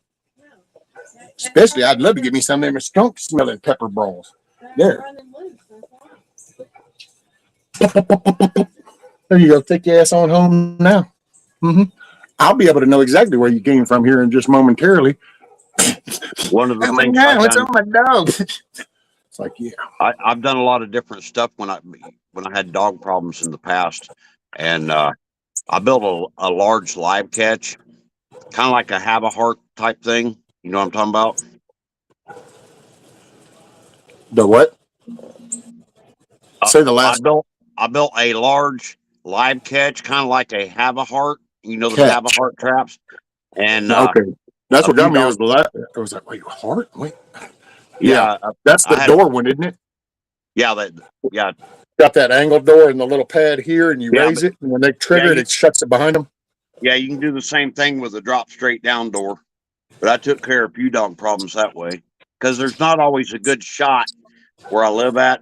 I live in a little bitty shithole town out in the middle of nowhere. There's less than 50 people here, but still taking a shot towards a house isn't safe. Mm-hmm. And people will use that to their advantage to torment you. Either you break the law or you deal with their shit. Well, there's other ways around it. I will eliminate that dog's ability to get off my property. And see, my problem is my dog is trained. My dog will not leave my property. I got an 8-foot wall all the way around 3 sides of my place in the front, and he knows where the boundaries are. The only time I've ever had problems with him leaving is when another dog has came here and he goes after it. He'll kill another dog, but if the other dog goes running, he goes after it and he forgets where to shut down at the boundary, and then I got to go down 2 blocks away and drag his ass back home. And I just let everybody know I'm not beating my dog anymore. Your dog's going to hell. That's what's going to happen. And if you shoot my dog, I'll cleanse your whole block of everything living. That's my level of resolve with people. Yeah. And I live in Nowhereville, America, man. Everybody talks about go to the country. It's so much better. People are so fucking deceived on all fucking levels. It ain't no better out here than it is in the cities. It's just you have less of it to deal with. Well, that's what makes it. It's more spread out. It's manageable. But that's the shift. The shift of tide is because it's not even like I gripe about all the people that move up here and trash everything and bring all that city shit up here. But it's also just society. I mean, because even these people sitting around in the damn little houses and shit are looking at the internet, so they're seeing this goofy ass shit, and it changes dynamic. No respect, no acknowledgement of having to, work hard, get something out of the deal. You need to work hard if you want something. You work harder. Nobody cares. It's a simple concept. And but dude. Well, the dog. Whenever the kids grew up, I had an American red nose pit. He was 100% American red nose, and the kids could ride him like a horse. But he didn't tolerate other dogs unless they were friendly. It was how, I mean, it's just in the dog world, it is what it is. This is his yard, and as long as you were willing to concede that it's like, look, guys, this is your yard, so I'm cool, man. Hey, then fine. And oh man, but they would. There was one across the street that used to antagonize him. That old man had him, and then finally, I actually had to force him, and I said, no, Buster, get him. And then he went ahead and crossed the ditch line and pinned that beagle on the road and rolled him over on his back and just looked him in his face and then sat down at the end of him. And that beagle was laying there on its back like this, and it rolled over, and then it put a paw out, and it started to crawl, and then it belly crawled its ass all the way down. Okay. Oh my God, that's a pit bull. Don't worry about the dog. I'm telling you now. And then some things you said back then you don't want to say on the internet, but that's all I've had. But see, Buster was that way, dude. He would skid to a stop. He knew where the property line was. We never had no fence or nothing. He knew. He would skid at the ditch line.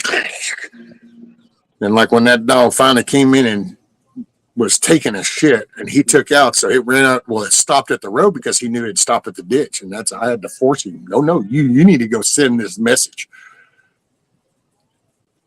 And I'm sorry, I've been ignoring chat. My bad. I own up to it. That's all I've had since I was 17 is pit bulls. I've never owned another breed. I love them, dude. I think that's the best breed ever. Yep. And it's a classic example of just how naive society can be, because they get brainwashed on that breed. And it's like, oh no, they're not, dude. Matter of fact, that American Red Nose, yeah, we used to actually joke because he didn't even know he was a dog. But if you went to knock or anything, the bark and growl that you would hear from inside, you could always watch people on the camera step back down the steps and go out by the driveway, and they'd just be looking at the door. And it was like, they didn't know, but that dude never even got off his own. He had his own lazy boy, and he wouldn't even get out of the lazy boy. You'd do that, and he would just raise his head from that and be like, and then lay back down. And hell, these people are thinking there's some vicious dog on the other side of the door. Hell, our kids' friends would come over from school. They called him Sausage, was his nickname, Sausage. Because they'd tackle him. They'd play tug of war with him. They could just go up, dude. Because he wasn't raised that way. He wasn't raised like a dog that was stayed in a cage and you have to eat out of it. He ate when we ate. He slept with us. He went where we went. We treated him like it's a living thing that needs our care because we decided to take it in. I don't understand why that's a hard concept. How does that get so hard to do? If you're going to take on the responsibility of anything alive, a freaking cat, a dog, take that shit serious. Otherwise, get a pet rock.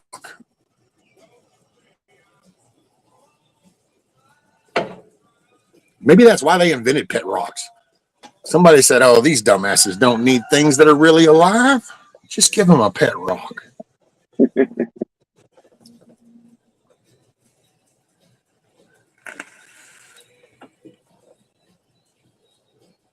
Great Pyrenees, the Basque Great Pyrenees, they were eaten. They are fenced in. That's what my dad had, was Great Pyrenees. He had sheep when he had his farm. Oh yeah. What's up, Kane? By the way, I don't know if I said morning. Morning to everybody if I hadn't. So good morning, good day, good afternoon, good evening, hell, good night, if that's what's working. Blue, I can make anyone a pet rock. I wish I could trade them out. And all these people, it's like, can you go find a home for that thing that you don't want to take care of? And here is a pet rock. Do you want a large one? You want a small one, a medium one?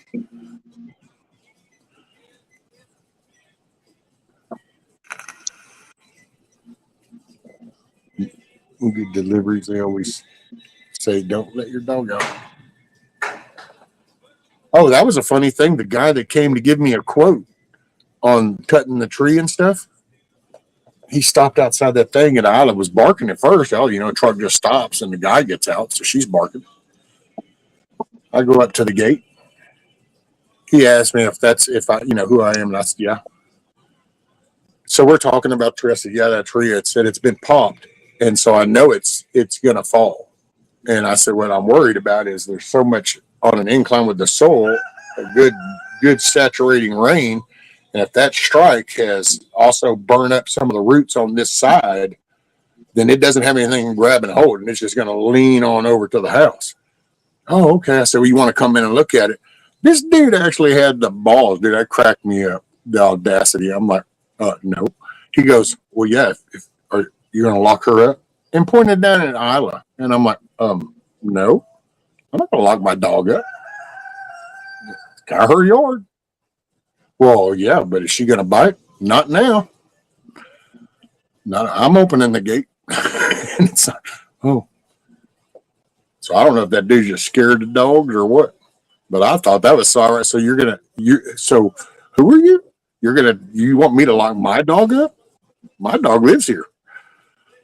That'd be like, hey, come over here and let's talk about changing the oil on my car, and I need to go lock my wife up because you don't want to be around a woman. I don't give a shit then. It's like,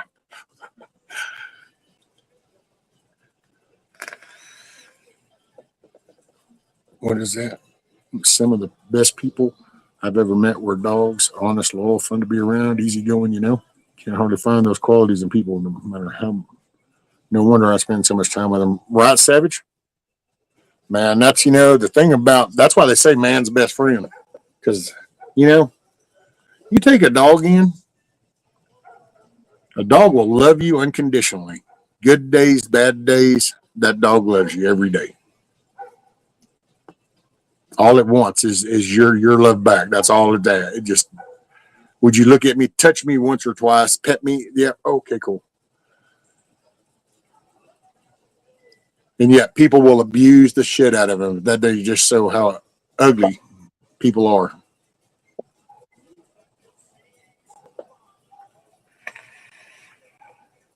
I ordered $40 toys for Christmas.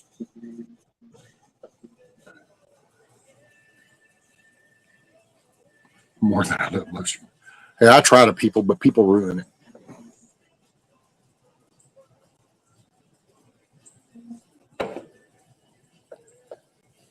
They are accepting. Yep. I'll run 2 acres fenced in backyard. I'll come and go. Yeah, we can't do no dog door here, Dusty. If we did a dog door here, I don't know. We might end up going into their kitchen one morning and there might be some possums and some shit off into that thing. Some possums or some raccoons. Coons or possums because they rummage. Armadillos ain't so bad. They just stay off. I think they like the pine needle beds. I think it's because it makes it easier rooting. for the armadillos. Most of them you spot are in the thicker spots that have that pine needle bed on the floor.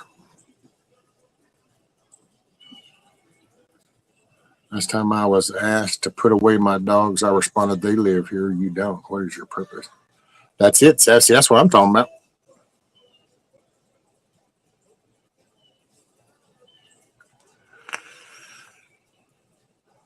Yeah.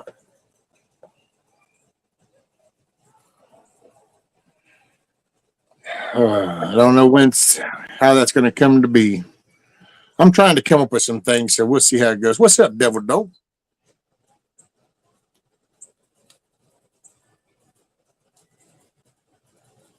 How you doing, Devil Dog? Huckleberry, your old lady would be pissed for locking her in the trunk, right?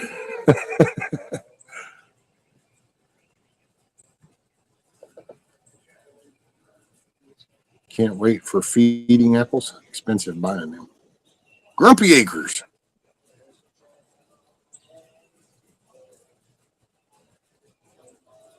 Made it home alive.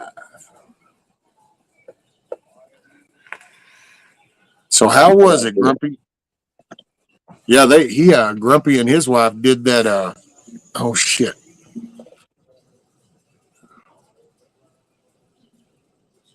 Preparedness Festival, Midwest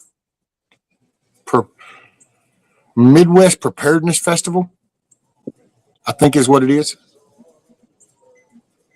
Is that here in Missouri? Where's that at? I've heard about it a few times. I don't know. Is that the Grumpy? Is that the Missouri or Kansas?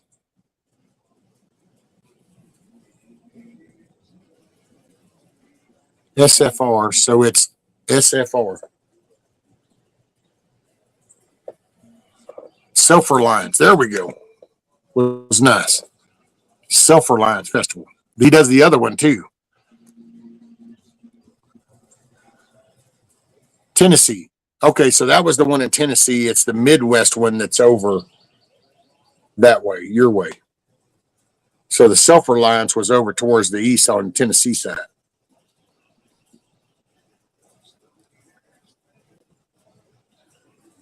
Oh, get them for the deers.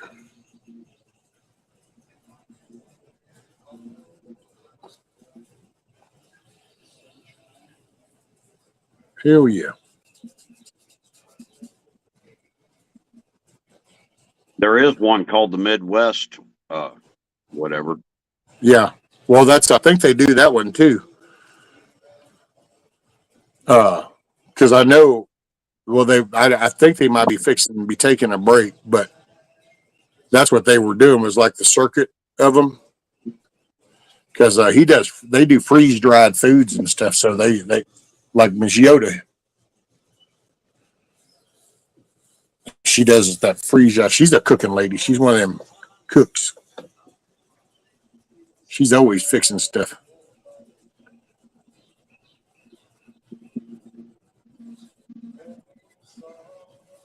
Covered expenses at least. Saw some friends. Hey, there you go.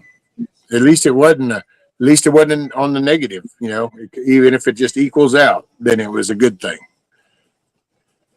Because you just can't beat time with some. If you got friends and some good social and hanging out and shooting the shit, and that's always good stuff. You can't. It's a once in a lifetime thing. You never get them minutes back. Yeah, I'm the same way, Savage. I ain't registering on nobody's website. I don't get into databases at all.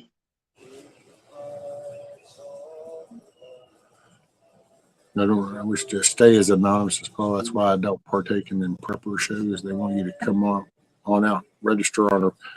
Well, I think some of them. I think the ones that. Well, I don't know. I think that one is just coming up because I know one of them was like at a county fairgrounds last year or something, and they were inside. Oh, that was that man. What's his name? Kentucky. He was at. I gotta say, if I had a bigger spread, he'd be in doing lifestyle because that guy's into Like he'll process the whole hog and stuff, and so he's showing the whole cutting and quartering and packaging and what is that? Kentucky Survival? It's good to meet you There's the too, one. Billy.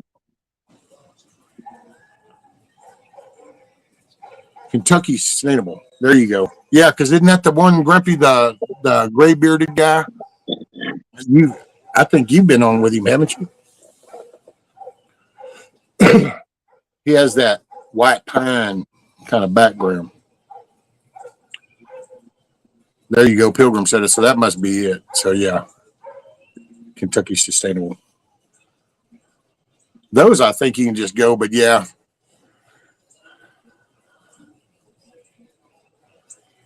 I personally, to be honest, I don't worry about a list no more because, I mean, hell, I got in trouble in the beginning of my adult years. So, I mean, hell, I've been on lists my whole life. So, and I will say the way I kind of look at things right now and what I've just seen go down these last 8 years, 10 years, and I'm not so, mind you, my thoughts in my head, not applying to anybody or anything that somebody might have said. So this is just me. I don't worry about shit because, to be honest, those people, I've known it for over a decade, that those, if they want to, they can zoom in from space and read the newspaper you're reading and see exactly what article you're reading. Yeah. And so it's kind of like hacking in the computer world. You know, the target of hacking is all based off of the importance. So the more shit you have to reward off of hacking, then it makes it worth the risk. You got your little couple hundred, a couple $1,000 in the bank, you know, you're just not that. Well, I view that same thing because you look at J6, and when you take an evil, corrupt administration that says, hey, you know, all them little things we got all them tools, we have all that access, and we have that, yeah, we need to find all of them. And all of a sudden, grandma in Alaska got her door kicked in, you know, because, well, your phone was in that area. Well, but that's not me. Oh, you know, that happened. You know, other people that got rounded up because all of a sudden you could find that 2,000 mules, the stolen election from 2020. You look at the little bit of data that a private group, that wasn't the big bad boogeyman government. That was a private group says, hey, we want to purchase this little section of geofencing data. Okay, well, it's X amount of dollars. All righty, here you go. And then they start sorting through that and they said, wow, look, this person was here, this person was here, this person was. So to be honest, that just shows you that it's all whoever's got the dollar. If you piss off somebody with enough money, you ain't hiding from shit. So it just depends on who you piss off and what their bank account looks like. Yep. And so, you know, so you go over here and you sign up.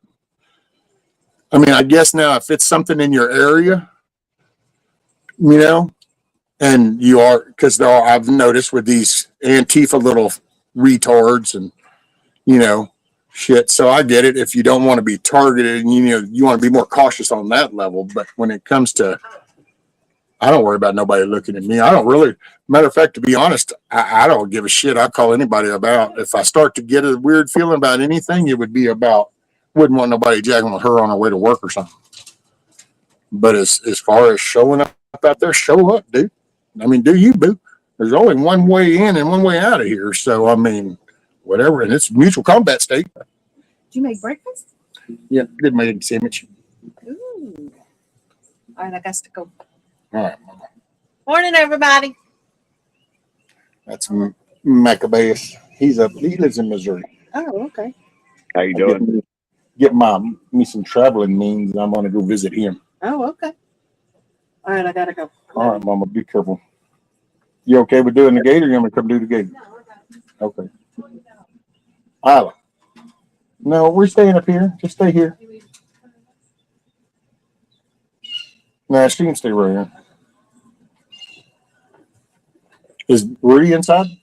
Yeah. Okay. Everybody said morning, by the way. She said morning.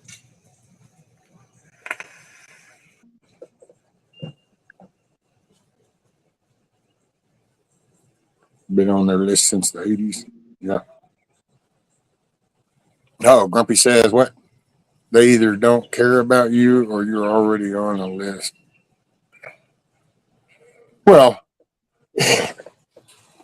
I mean, personally, I will say this as far as when it comes down to like the Fed and worrying about the Fed, man, to be quite honest, here's how I see it. If that Republican Party can keep at least the ball that they have going in that direction going, then things will slowly start to tone down a little. But if somehow that crooked ass side pulls out another stolen shit, there will be no redos. There will be no going back, and then it will be a different scenario because then there will be.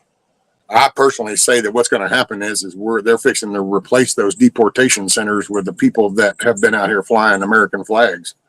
And they're going to let them out and put all us in because it's like they want to change. They want people that aren't familiar with a Declaration of Independence, Constitution, a Bill of Rights, a free way of life. That's why they work hard so to pollute the whole history, and they really downtrodden America and everything, and they want to make it seem so unsuccessful and such a bad place to be, and they want to punish, make America greater. And it's like, do you even understand how stupid that sounds? Make your country great again. Oh, it's so bad. Just when people even react that way, you should have had people going, what? Are you stupid? But, they sell it because they just repeat shit enough to where it picks its own traction up. Did you get it? Bye, Mama. Be careful. I love you. I said, be careful. Love you. When it comes down to basics, a man is only as good as his word. Boy, that's the old days there, King. I didn't get to experience a lot of it, just here and there as my young adult life, but I got to see a lot of it as a young teenager and growing up around my dad. The whole, your word is your bond, good as a handshake, and so I remember those days. Had no idea I was never going to see them again.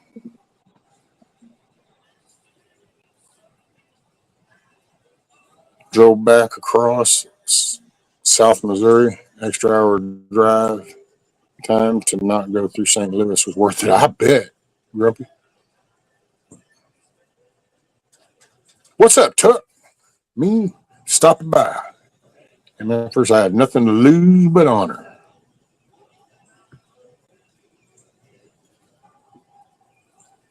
Didn't get a chance to stop at Buc-ee's. What? Oh, man.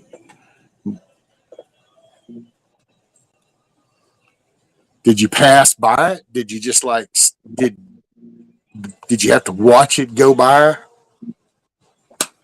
Because that would be really sad. Big cities are cesspools, yes. America, the land of the fight. Well, I have flags out on Walt's list because I won't fly his new third world country state flag, but fly the original. There you go, Kane. Oh, yeah, it's coming. I think it'll start in Chicago where Trump is deploying the National Guard backed and trained by Israel's. This is bad. We're getting foreign forces on America. See, I don't know nothing about all that, Savage. To be honest, and so I'm not knocking you. I haven't heard anything about some Israel, and I totally understand the whole National Guard. Because when you have federal officers that are just performing the law. See, this is what always gets me because they're executing the law. And it's kind of like what's been said on just a more basic, blunt version. It's like if these people really don't like the law, then they need to go to their representatives and they need to go into Congress and they need to change the law. But right now the law says this, and this. These people break the law. Their job that they get paid for is to go round them people up and lock them up and ship them out of here. And so when you've got literally agents that get surrounded by people with vehicles, and then you have an armed person pointing firearms at them simply for doing their actual job that they were hired to do, then yeah, it's time for National Guard. It's time for the state National Guard to come up, because there is anarchy in the streets. People act like that word doesn't mean what it means, and it's like, whatever. That's anarchy. When you're out there chunking concrete bricks at windows solely because this guy is a federal officer and his job is to say, hey, these are the people that we know of that have crossed over here illegally and they got to go. You know, oh, wow. It's like the damn principal, dude. Did you hear about that principal up there? I don't know if that was Minnesota, Yeah. Minneapolis, Des Moines, Iowa. Iowa. There you go. Yeah. See what kind of batshit crazy. So, you know, I don't know, man. I personally wish they wouldn't do what they're doing. I wish they would be more force. I wish we had water cannons on them damn Bearcats. And it's like, look, dude, this is America, and you can understand English. And if you can't, well, then you know what? You're going to figure this out. And if we need to put it on a billboard in sign language, then do that. I don't give a shit. But it's like, look, man, we're going back to basics. So you're getting told you're going to get your ass out of that road right now. And I'm going to tell you 3 times, and then we're opening this up to about 200 GPMs. And then I'm going to run it for 10 seconds. And I'm going to stop it. And I'm going to tell you 2 more times to get the hell out of the street. And then I'm cranking this damn thing up to 500 GPM. And I'm letting that bitch run for about 5 minutes. And we will wash this.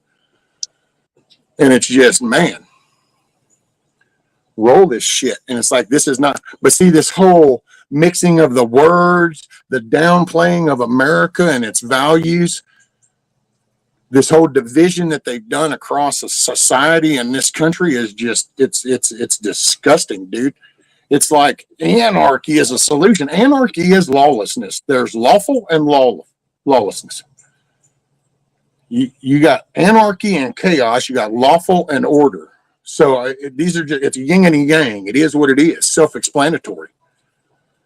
And so when you've got people that say, wow, look, they're leaving that thing with that illegal alien that broke the law twice and has done raped and killed maybe 2 children or something.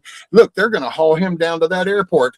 I'm going to put some shit over my face and I'm going to throw rocks and bust windows on that van and see if I can flatten its tires. And you know what? Homegirl over here, she's going to pull out her semi-automatic rifle and point it at him.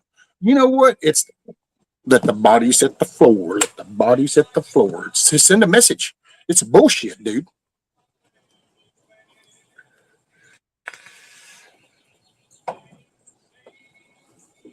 So, I mean, but see, when you look at the conversations and it's like, oh, yeah, but we're free Palestine. I'm sorry. I don't know about all you little young fucktards, but let me tell you, I remember growing up, whenever that place voted Hamas in to be their governing body, the whole world went, WTF?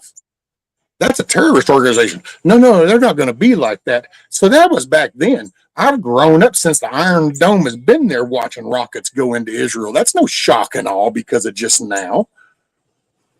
Free Palestine. Well, how about this? Your little queer ass would get tossed right off the roof of a building. Does anybody even compute that none of this makes sense? Trans queer dude wearing a Palestine flag saying, free the people that will cut my head off. What? Yeah, listen to this. This makes sense.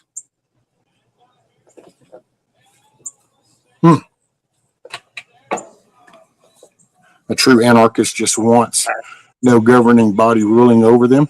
But see, then go buy an island, nomad. But this is the United States of America. It was founded, it was established with law and order. And if you don't like it, then that's cool. Nobody's making you like it, but don't expect to change it here.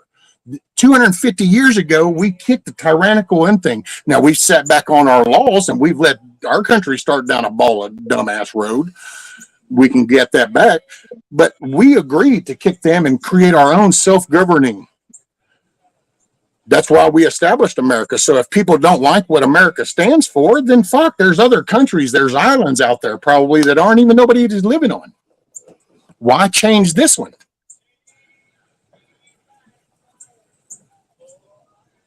But see, actually, Gnostic, you bring up a good point. See, Antifa. To me, that's the same word play with anarchy.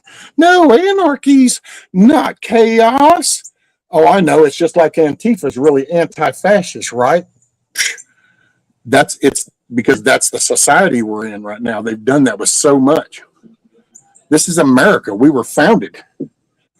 Yeah, we've always had communist parties because we've always had people that didn't like the freedom that this country brought. So and that's hell, the message to us. I guess people forget how it was, but like we've had the Communist Party of New York. We've had the Communist Party of San Francisco. We've had the Communist Party since we had commies back when it used to be the USSR. Yep. We've had commies here since like the teens and the 20s of the 1900s. Yep, because our rights and our Constitution and everything allowed that. You were free to come here.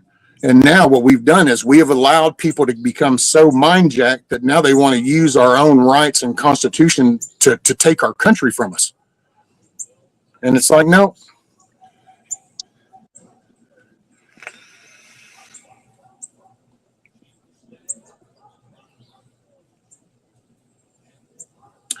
I stand for the Constitution, the Bill of Rights, and I believe it founded from the Declaration of Independence, where we basically told them how the cow ate the cabbage. It's kind of a series of orders how it came to be. And see, and that's where I say it's like, if we do things on a world stage, that's when we did it back then. It was through a world stage. It's like, okay, we're fixing to tell the people, so they did it in a righteous way. That's where the Declaration came from. Like, here we go. We're going to list out what our problems are and what we're fixing to do about it, kind of thing. And so you got to be righteous in your stance. Right now, it's too much emotional shit. Anarchy versus what? A minarchy? What the hell is a minarchy? Or are you just making up new words to dag nabbit?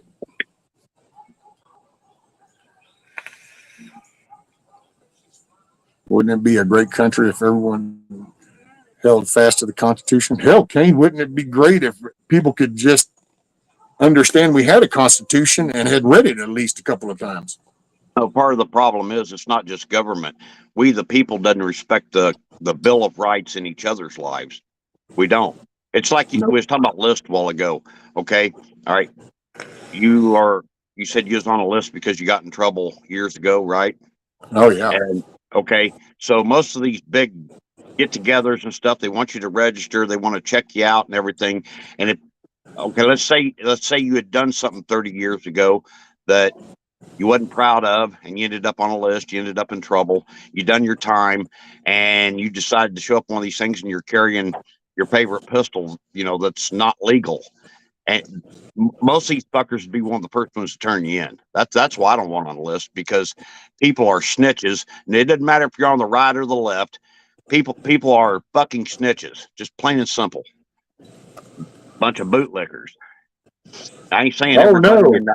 I ain't saying everybody. Don't say bootlicker, Mac. Huh? Don't say bootlicker. I'm a bootlicker. I've been called a bootlicker so much, dude. I guess I'm a bootlicker. And so, damn, now you said a bootlicker. Well, now I feel bad because now I'm like, well, damn. So what, am I bad and back too? No, I'm just talking about people in general being bootlickers. Oh, I know. I'm just making fun because I have, dude. I've been called a bootlicker so many times. Look at everybody that became mandated reporters after 9/11. I mean, your preacher, if he went to the state and got a license to preach, which I don't agree with that either, he's a mandated reporter. Okay. Your utility workers, the guy that comes in to read your meter or pulls your meter, the water guy, the phone guy. I mean, everybody in any kind of position is a mandated reporter now. So if you live in a state where weed's not legal and you got a couple plants in your backyard, somebody's probably going to snitch you out if they make it to your backyard to read your fucking meter or whatever. It's the whole big picture of it. It ain't about people being criminals. It's about everybody else doesn't respect everybody else's right to exist. But see, that's not just a local thing, though, Mac, because like that very thing, example, you also got to watch what you kind of share with on the internet, because people that don't live even by you all of a sudden go, hey, and all of a sudden, Yeah. You get a weird phone call and it's like, okay, yeah, we won't, yeah. So and I get it. I just find that the term bootlicker just kind of cracks me up because I got accused of that and it took me a little bit. And then I realized that as far as whenever I got introduced to that term was like, if you liked or respected any cop, then you're a bootlicker. And so I just would sit there and told, I forgot who it was because I go, really? Then I guess fuck it, dude. I'm a proud ass bootlicker because you know why? Because my son has worked for the law enforcement and he didn't beat nobody up unconstitutional. And he actually went to school with some young men that are actually on the sheriff's department around here that are rock solid ass guys that have been under fire, that have done things to go and investigate, like the Aubrey chick. I don't know how many people remember that from the news, the little girl that got found under the bridge from the little freako that molested her and shit. See, so I'm sorry, we got some rock solid. So that's why I try to tell people it's like you got to watch applying these little general terms to a uniform. Yeah. I get you might have had a bad experience. So Bob there is a real dickhead, but just because Ed over here in another state that puts on a uniform, it doesn't make him just like Bob just because it's a uniform. And so that's why I'm used to make fun about it. And people would go, oh, you're bootlicker, you bootlicker. And I'm going, no, dude, let's look at the person. You know, it's like auditors. Dude, I get it, fine. But see, to me, what I see, I don't see auditors. An auditor, well, I know from a professional level and my work environment throughout my whole adult life, an auditor means that you come to me, I tell you what the standard is, like here's amounts, whatever the standards, and then you're going to go, and now you're going to go weigh what you see off of what I'm saying is supposedly legit. Well, how many auditors actually go down to their city police department and try to get a manual or policies? And then when you do go see that cop is violating the policy, how many of them go back to the commanding officer to say, hey, here's footage. I witnessed your officer. No. They just go out there and they scream at him that you're a fucking pig. You work for me. You fucking servant. You piece of shit. Because I can say whatever I want to you because I have the right. And it's like, that doesn't qualify as auditors. That qualifies as being just a dick. Yeah. Yeah, there's good and bad in everything. Even that's the Amish, it, man. Yeah, even the Amish. We had a lot of Amish start moving here in 2003. Land was cheap, so they started relocating here.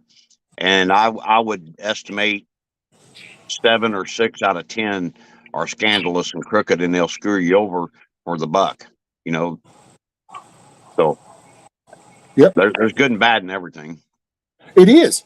You know, during COVID, there were shithead doctors, and then there were doctors that were actually hooking their patients up with ivermectin and hydroquin shit and all the other stuff.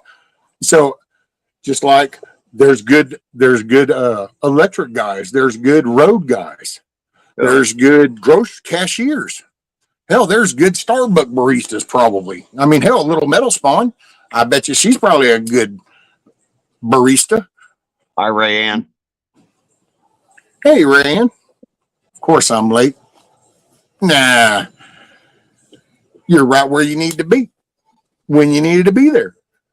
People that outright just hate law enforcement really they have no grasp of reality. I'm thankful we have law enforcement because I've been overseas and I've seen the way it is in lawless countries, and America would be worse than Afghanistan if we didn't have law enforcement. Seriously, most of us would be sitting around in a cave eating fucking sand soup. That's the way it would be. Well, and okay, how about this, Matt? Because I mean, I don't know, you know, because like I've been in quite a bunch of states, but more on work type environments, so never living and getting the vibe of a place, you know, because that does make a difference. You can drive through St. Louis and go, oh no, I've been to St. Louis. If you didn't stay there for a few months and actually go to the store and exist day to day, then you really don't know what it would be like. You know what I'm saying? Yeah. So I get that, but if people think that the police are the problem of all this, then how come if you go down to Houston right now and you go into 3rd Ward, 5th Ward, 4th Ward, HPD doesn't even want to go in there. And if they ever have to, it has to be something really severe. And then they go in such mass numbers. And so there is a whole area that's lawless. Yeah. It's a mini Shaz, Yeah. you know, and it's been there for decades. And it's because it's that, I'm sorry, over in California, Compton, like everybody's known how Compton was. It's there's your gang running it. Well, you can say, well, yeah, that's gangs, but that's society. So this is what happens if you take the law and order out. People this self-governing, well, they did in Compton, and I think it's called Bloods and Crips. That's what they self-govern to. You know what I'm saying? Same in Memphis. So if I remember 15, 20 years ago, it being compared to Somalia, just because the gangs had taken over. And they have crooked law enforcement there that have their own gangs too. There's a whole lot of shit goes down in fucking Memphis. Well, because it's the quality of people. Yeah. And the only reason I say that is because that's what I say, because I've seen it here. Like as of right now, because of the age of my kids. So now I see young men with families, and some of them I watched as kids grow up, graduate, and now are deputies. And I watch how they act with their family, and they're good, hardworking fathers. They act like a father. And sure, then we've got these damn obese ass, lazy smart mouse that want to take advantage of the fact that they have a badge. And so it's known, but I guess it's being right here in the middle of it, being a 2-time convicted felon most all my adult life. I just don't. And it's funny because then I came on YouTube and I get run into where people that like don't have the history I have as far as 2-time convicted felon.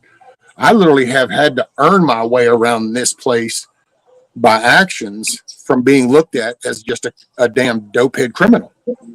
Because if you pulled me up on paper, I was a mean person that broke the law and apparently looked like I drank and did drugs. That's what you would just assume if you look at me on paper. So I've had to earn it over the decades by carrying myself. Sure, when I first got out, I used to get all the little hand grabs on that butt, boy. You could see it. Be on my way to work. And the minute you give them that license and they run that number, you could just watch that expression change, and you know what that code's coming back, because it's like, yep, that's 2-time.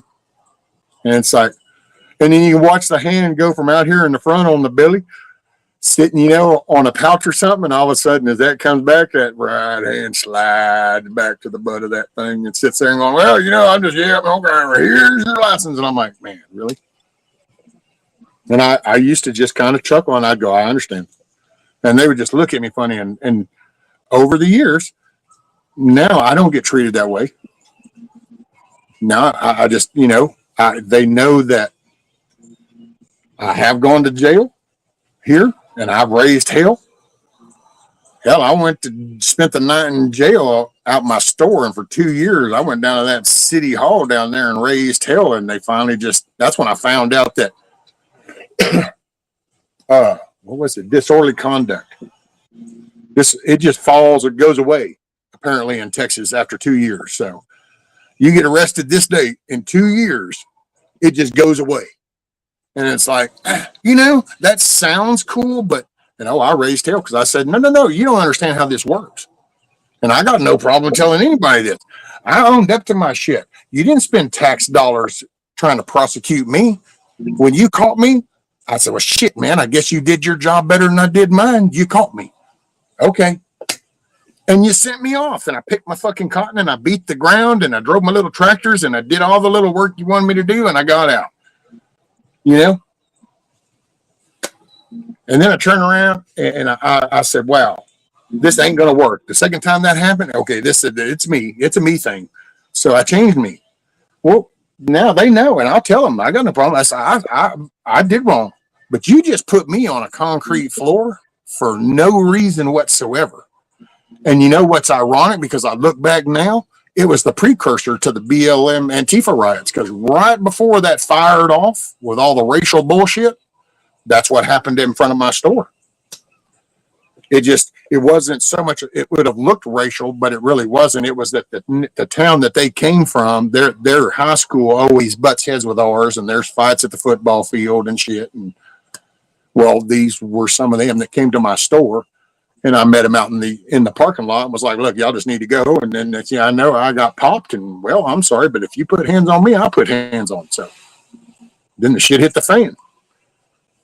And next thing I know, I got some little obese ass deputy looking at me with his hand on his taser. And my daughter even going, you gonna tase my dad? He's the one that got attacked. So, I mean, I've been through the unfair shit. I get the unfair. I'm just, and I don't, man, I have the ability, there we go.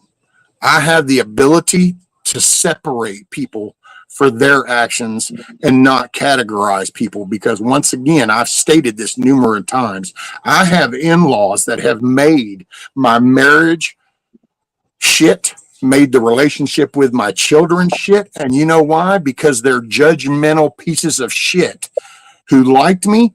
And then one day they came by the house and I did not have a shirt on. And they said, oh my, all those tattoos. And I said, oh, yeah.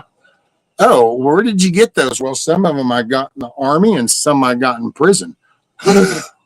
And that moment on. And that woman looked me dead in my eye and she goes, you know, we liked you just fine, Brian, until we found out you had been to prison. And I said, I'm sorry. That was before you even knew I was alive. People don't change. People don't change. And from that moment on, those people made it a point, and they still. I mean, hell, y'all have sat right here on a live stream. I've gone through a storm right here with my own fucking dog where my wife was able to go over there and have power. And I sat right here with no power and run this generator every few hours to keep the freezer cold. So, I mean, that's my in-laws. That's what I feel about judgmental shits, because it's so easy to go, oh, my feelings hurt, you know, all you motherfuckers. And it's like, okay, yeah, I'm sorry you're not capable to kind of sort through that bullshit and go, hey, you, that's wrong. So, yeah, boy, I get that. You get me, I'll say things that will probably piss people off and hurt feelings. But I'm that emphatic about it. That's bullshit, dude. Really? Not capable to dissect an actual individual per their thing? I mean, I've sat here and watched it on the fucking internet. Oh, this joke was crude. This joke was crude, and all of a sudden, everything blows the fuck up. And then because this person's mad, then all of a sudden these people are mad, and it's like, what? Then it was just, it's a new mentality for me. Yeah. I'm not used to seeing that in real life around here. Just heard, maybe it is. Maybe there are herds of followers. It doesn't stand out, but it blew me away, dude. Yeah. And then you hear all this bootlicker shit. All these cops, you know, the Antifa bullshit. And it's like, what? Fucking lost crap. This is where I get pissed off. This is probably where I'm going to end. I'll end up having me some quiet time after a while, because me and God's going to have to chill me back out. I start getting caught up and wound up in these worldly things, dude, and it gets me all pissy.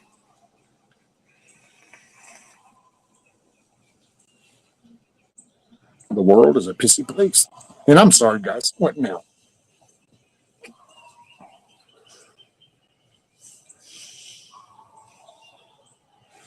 Oh, yeah, Michael. Battlefield.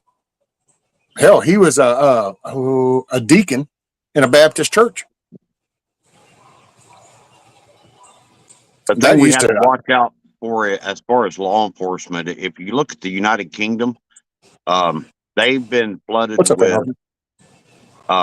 refugees from North Africa and the Middle East since like 2012, 13, 14, somewhere around there.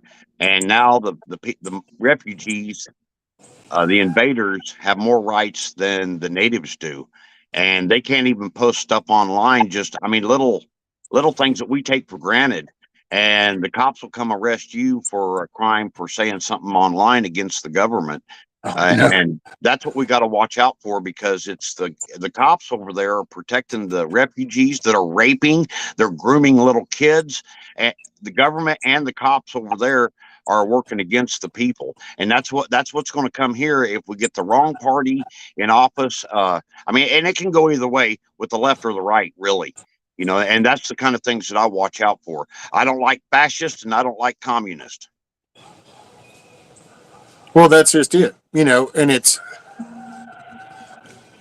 that's why people are going to have to learn to decipher and Yeah. discern things, because it's like separating county from city.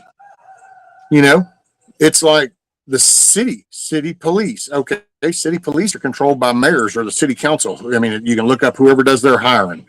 Yeah. It's well known. So then, if you're going to deal with the cops and you're seeing something there, matter of fact, you know what? I saw somebody even apply, because somebody commented. Was it Chicago? I don't know if it was Chicago or if it was Portland that they were talking about, but somebody's like, well, they need to go to the police chief, and somebody corrected him, goes, no, you don't go to the police chief. You need to go to the mayor, because the mayor's the one that finances the police department. And so that's whatever the mayor says is what's going to go. Yeah. So it's like, well, then take that. Okay, so then who do you need to focus on? And it's like that. Portland is a good example. Look at all the shit going down. How many people up there are chiming in to replace that mayor? That dude's been there through the riots. Hell, they tried to burn him out. And so it just, look at the stupid shit. But see, if that's where I get, if as long as they keep people confused and distracted, you don't focus on the target. It's like, what was it? There's something coming up with Virginia. Oh, I think it's is it the governor that's coming up? Well, see, that's an election in November. And it's like, I wonder how many people in that state are actually paying attention to that and rallying against that, because shouldn't we worrying about what happens in other states? Don't be worrying about that's your election controlling your state. You need to zoom in, focus on that. How many people encourage that? And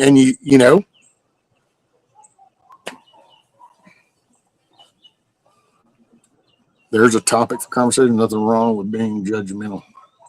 And it's okay. It's not the judgmental. It's the categorization judgment.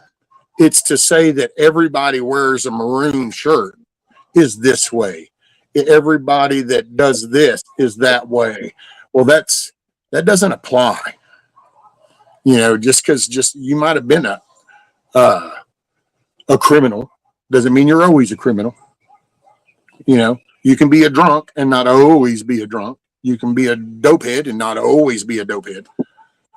You can be a desk jockey and become a homesteader out plowing a field, raising cattle. So to categorize, that's the judgmental part for me.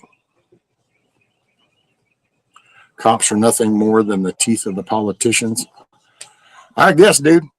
See, I don't even understand where that comes from, Wingnut. I really don't, because it's just I can't even apply where that statement comes in. Maybe in Houston, in the city, because I guess you could call the mayor a politician, so yeah, there you go. But like a county, the people, I know here, and I've assumed everywhere, but here we elect the sheriff.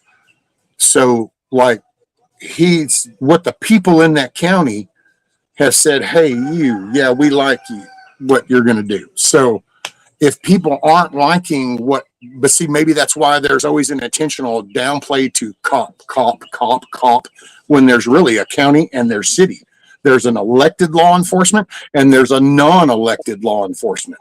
A hired gun versus elected, as in the people have a say over this and the people have no say over this. So there is a difference between police and deputy.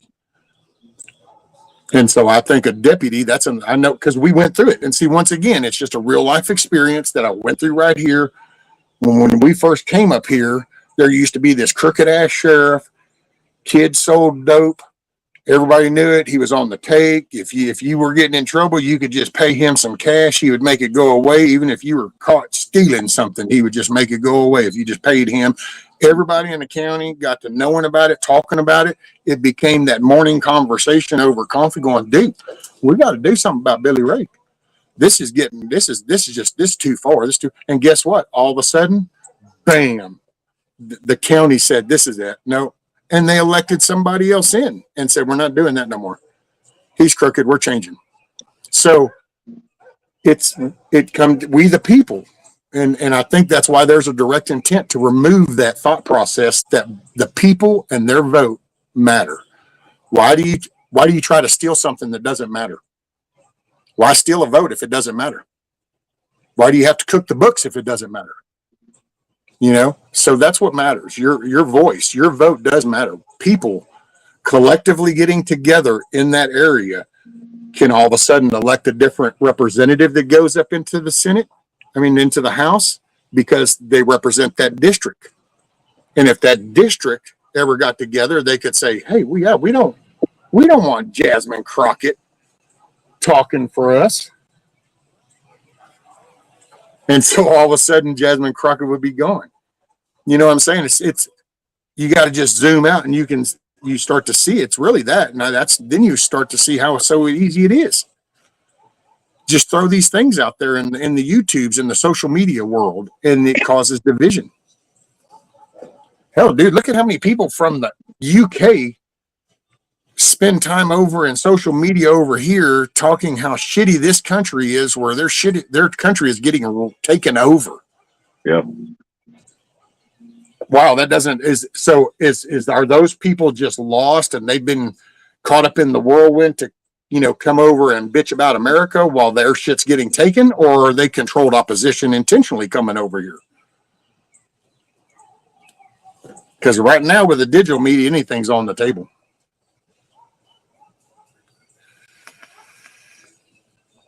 Crockett is full of shit. Oh, dude, that thing is so fake. That's money, dude. She comes from money. Had her own little spoiled private raising and shit, school shit, and then she wants to get up there and she'll talk like she's from the hood, and it's like, but then again, I think that might be what pisses a lot of people off, because it'd be like people faking a country accent. People from the country get pissed off going, I know what you're doing, you're lying. Some years ago, our sheriff got caught dropping cocaine in the fields around the county in barrels. Did they get him? It all starts at the local oil. That's it, Kane. It works down there.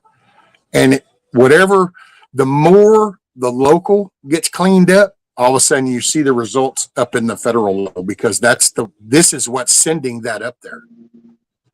When this stopped paying attention to up there, they just built their own little bubble because nobody was watching.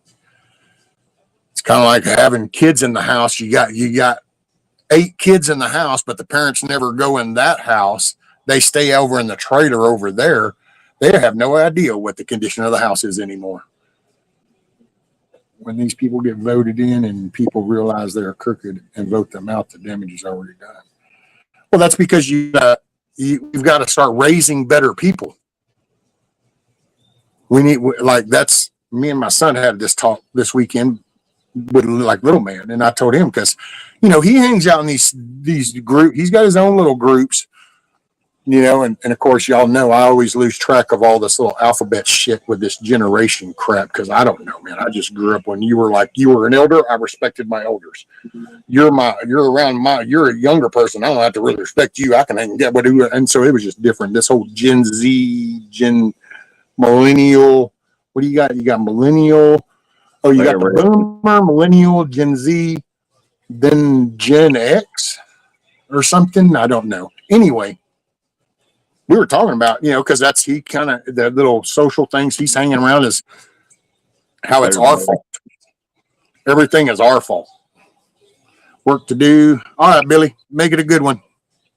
Take care, ma'am. Make it a good day. Yeah, Rayanne had to go too. Oh, Rayanne. All righty. Got to go make some phone calls. All right, Rayanne. Take care, ma'am. Make it a good day. Appreciate you. But his little social thing says it's all our fault. It's our fault, where everything. And I said, actually, dude, there's no set generational fault for this. That's what the people refer to the slow burn. Well, that's what it really is. It's the industrial age brought on shit. And all of a sudden, when we have like microwaves, then a faster meal was a little bit, it seemed beneficial. It's no different than the smartphones. Oh, well, this smartphone, look, I can just, man, I'll be able to just text you. Well, look at where it's easy to keep looking back and we can start to then see the damage is done there. Well, we're here. It's like people that want to freak out over AI. We'll freak out over AI, yes, but it's here, and there is 170 plus other countries on this dirt with us, and so you're either going to get involved. Well, this is why it's important with and that's how we got into that conversation, because it's raising little man, and that's why I told my son, I said, dude, you're only going to be able to slow it down some more. It's going to be his generation that makes the biggest change. Because we're going to get through these college kids. I said, there's the college kids that are coming up. And I said, then it's going to be his group.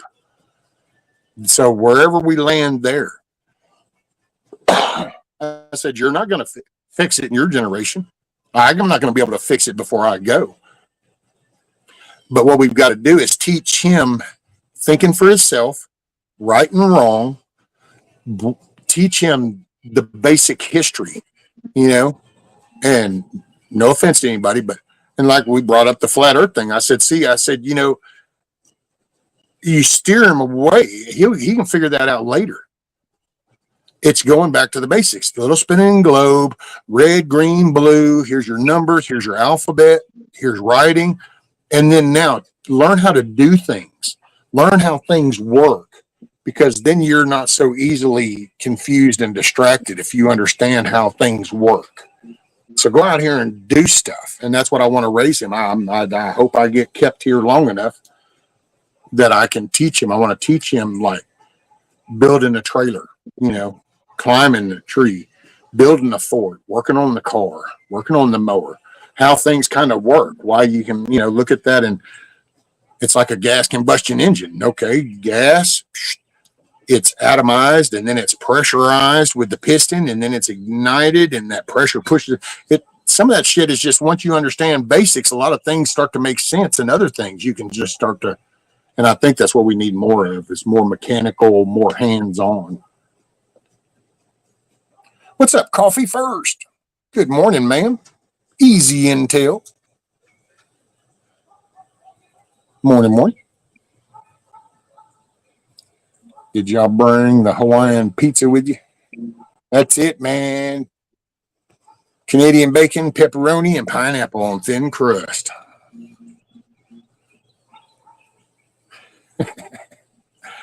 Coffee flat earth, 70% uncarbonated water. It's flat. It's salty. It's like that. I mean, and I'm not, see, I hate to bring it up because since I have had conversations, so I'm not bringing this up to any specific person, but it's like that. I don't know. I guess I just find that humorous in a way, because it's like, but it's so easy to go one way or another. All you got to do is buy a plane ticket, and the farther the flight, the higher you're going to go, because that's how we're doing an international flight, and you'll go on up and up high, and then you start to see things different, Yep. But you spend hours and hours and you change a whole shift of thought on something that you can go find out for yourself if it's that important. See, that once again, if it's that important. Because that's another thing, man, getting caught up in social media. I don't know. And I got no say over that when it comes to little man, but I'm sure hoping that they pull back on any of tablet, phone shit, any of the electronic. I know my son and little man's mama, they ain't down with all that. A lot of them Disney shows and all that stuff, and that they're real observant watching these cartoons with that subtle type shit. Yeah, dude, they even did it to the Transformers cartoon for kids. All of a sudden, this transformer named Nightshade, Optimus Prime, was going to told the little human mechanic to fix him. And all of a sudden, this person, it's the cartoon, looks at Optimus Prime and is like, well, Nightshade's pronouns are they and them. And then all of a sudden, Optimus Prime is like going, oh, I'm so sorry. Well, if you can get them fixed, and I told my son, I'm going, see, this is the shit, man. It's the subtle, because it's the desensitization of it. And then all of a sudden, this gets accepted as normal, and it's not.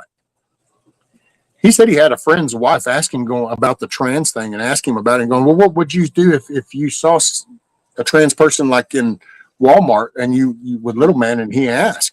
He said, I'd tell him it's a damn weirdo. She goes, well, but really? You would just yeah, that's a mental defect. And I was like, yeah, that's my boy there. We ain't playing that word game shit. What's up, Brad guy? Okay, wait, I missed something else up here. Some flat earth theories are impossible to debunk, though. Angle of sun rays through clouds, the curvature of rainbows. Not really, because it's called refraction. And I mean, you look at the prism and stuff, and it's like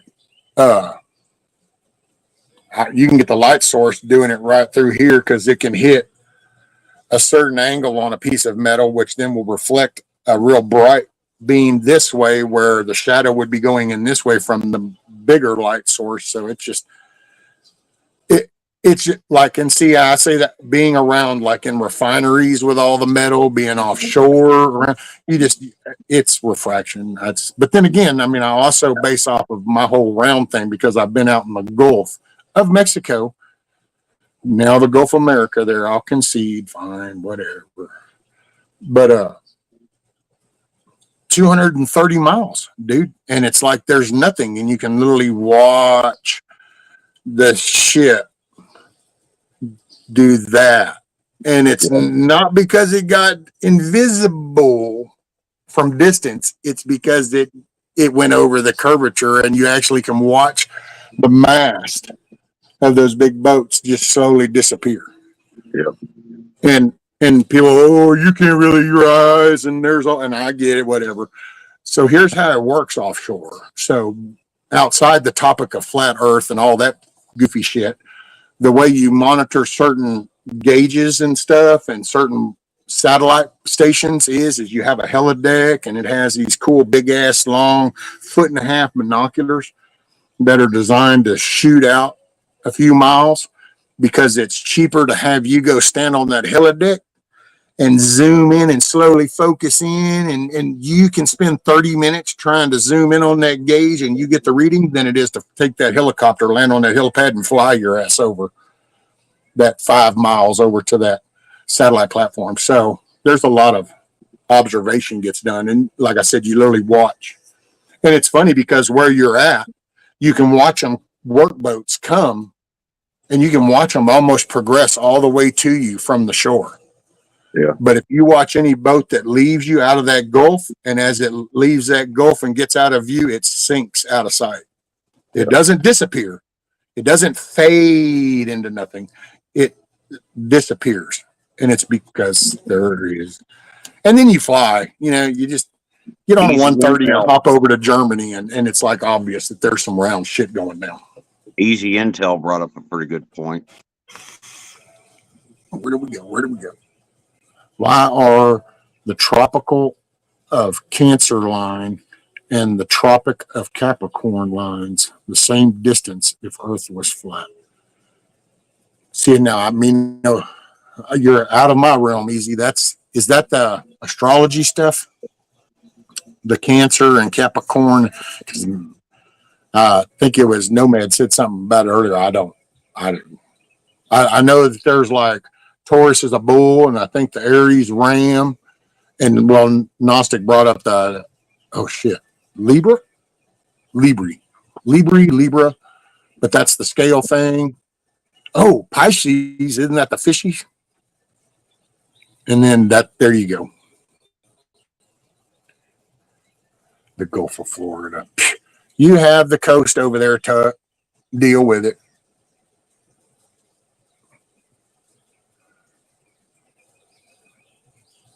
Okay, let me get caught up. Wait, where'd it go? Where'd it go? You have to beat dead horses because horse meat is stringy. You got to tenderize it. Tenderize. You know what you do for that? Here's what you need. This is what you need right here. That's what you need right there. See that? Ooh, yeah.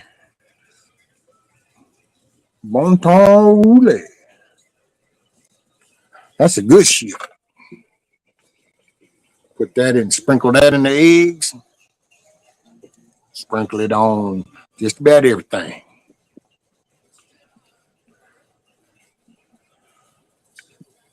Still want to know what they get out of lying about it. No one has been able to answer that one. Oh shit. Hey, um, give me just a couple minutes. I will be right back. I'm gonna Mac. You're there. I'm gonna turn my camera off for a moment. If you don't mind entertaining them, my screen is dimmed down to where I can barely see because the battery. So I got to get my little cord deal and plug right. up. So I will be right back. Yeah, you don't get up here. What are you doing out there? Come on.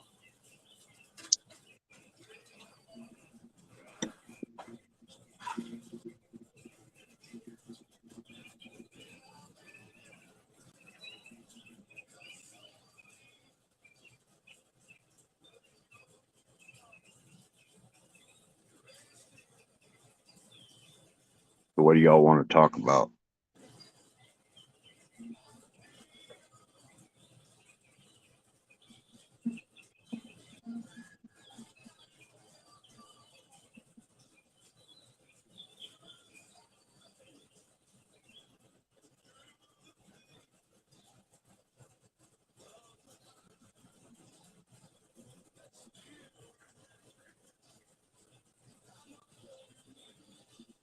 Later, Rabbit.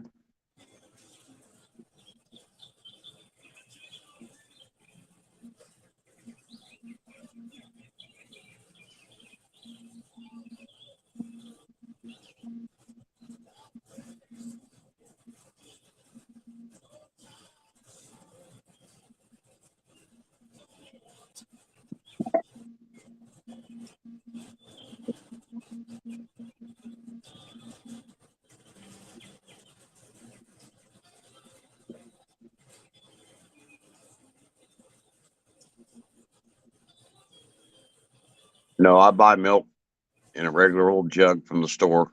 I'm a poor boy. Sometimes I get it from the Amish. It I've got a glass 1 gallon jar, like a big pickle jar. And when I buy it from the Amish, that's what I take down to have them fill up. But no, I can't afford the milk in glass bottles.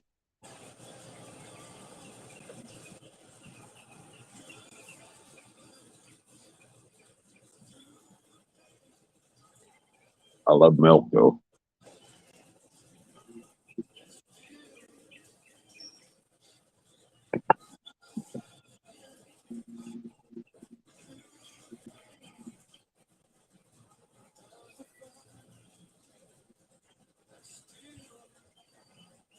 Yeah, for me personally, it doesn't matter if it's round or flat. I believe the Earth is round, but it doesn't change anything in my life one way or another. And I have to ask what their agenda is. If they've been lying all these years about it being round, and I don't buy all the reasons that I hear as being the agenda.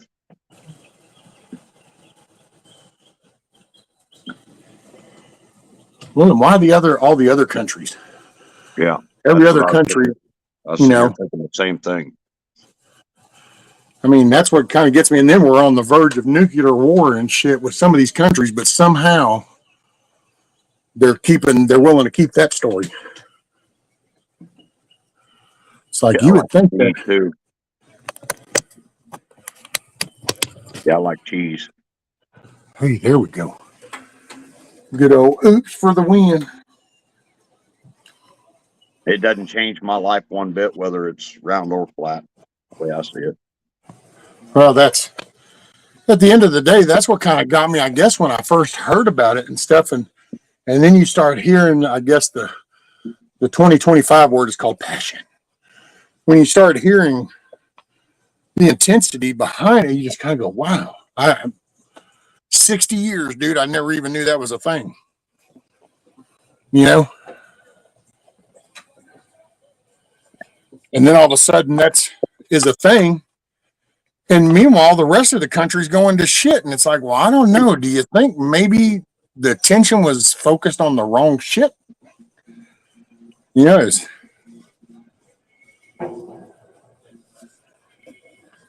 Well, it was the it's kind honest of like, truth.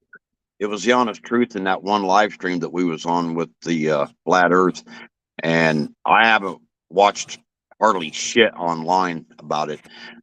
My whole opinion about it is from people that I've known in real life that tried to introduce me to it. It's been the same thing. They try to talk over you. I mean, to the point of yelling. And when you act like that and you're not going to hear what the other guy has to say, even his questions, you lost me as far as not lost me as, but I went the other way just as soon as you start acting like that. well, man, I don't know how shush up. I don't know how to say this. I always get in trouble.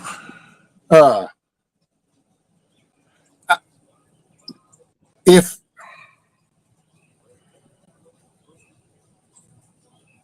no, I just don't know because I don't know how it's going to sound.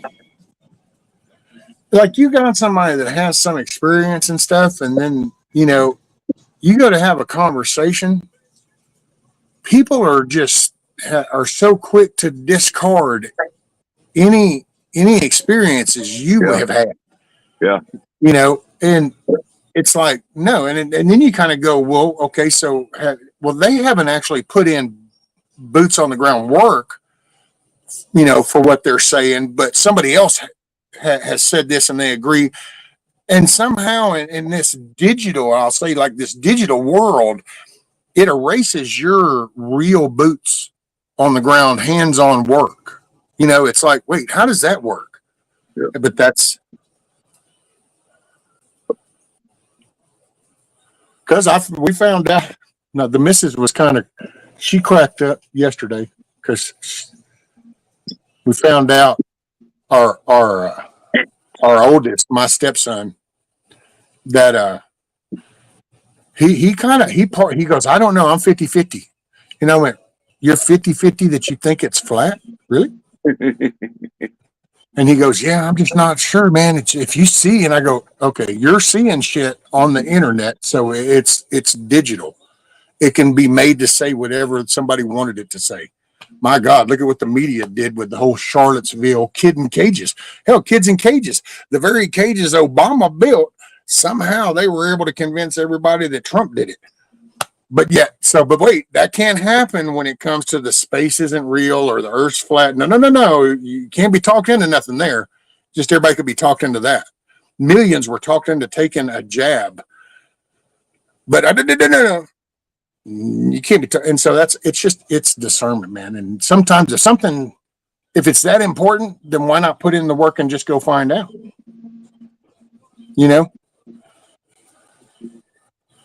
Because it is a plane ticket away. I personally think you could probably go coast to coast and be able to get it, but definitely go international. Yeah.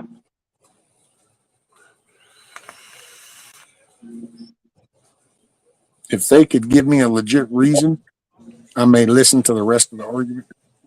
Well, that was the guy that did the tree thing and how he believed that.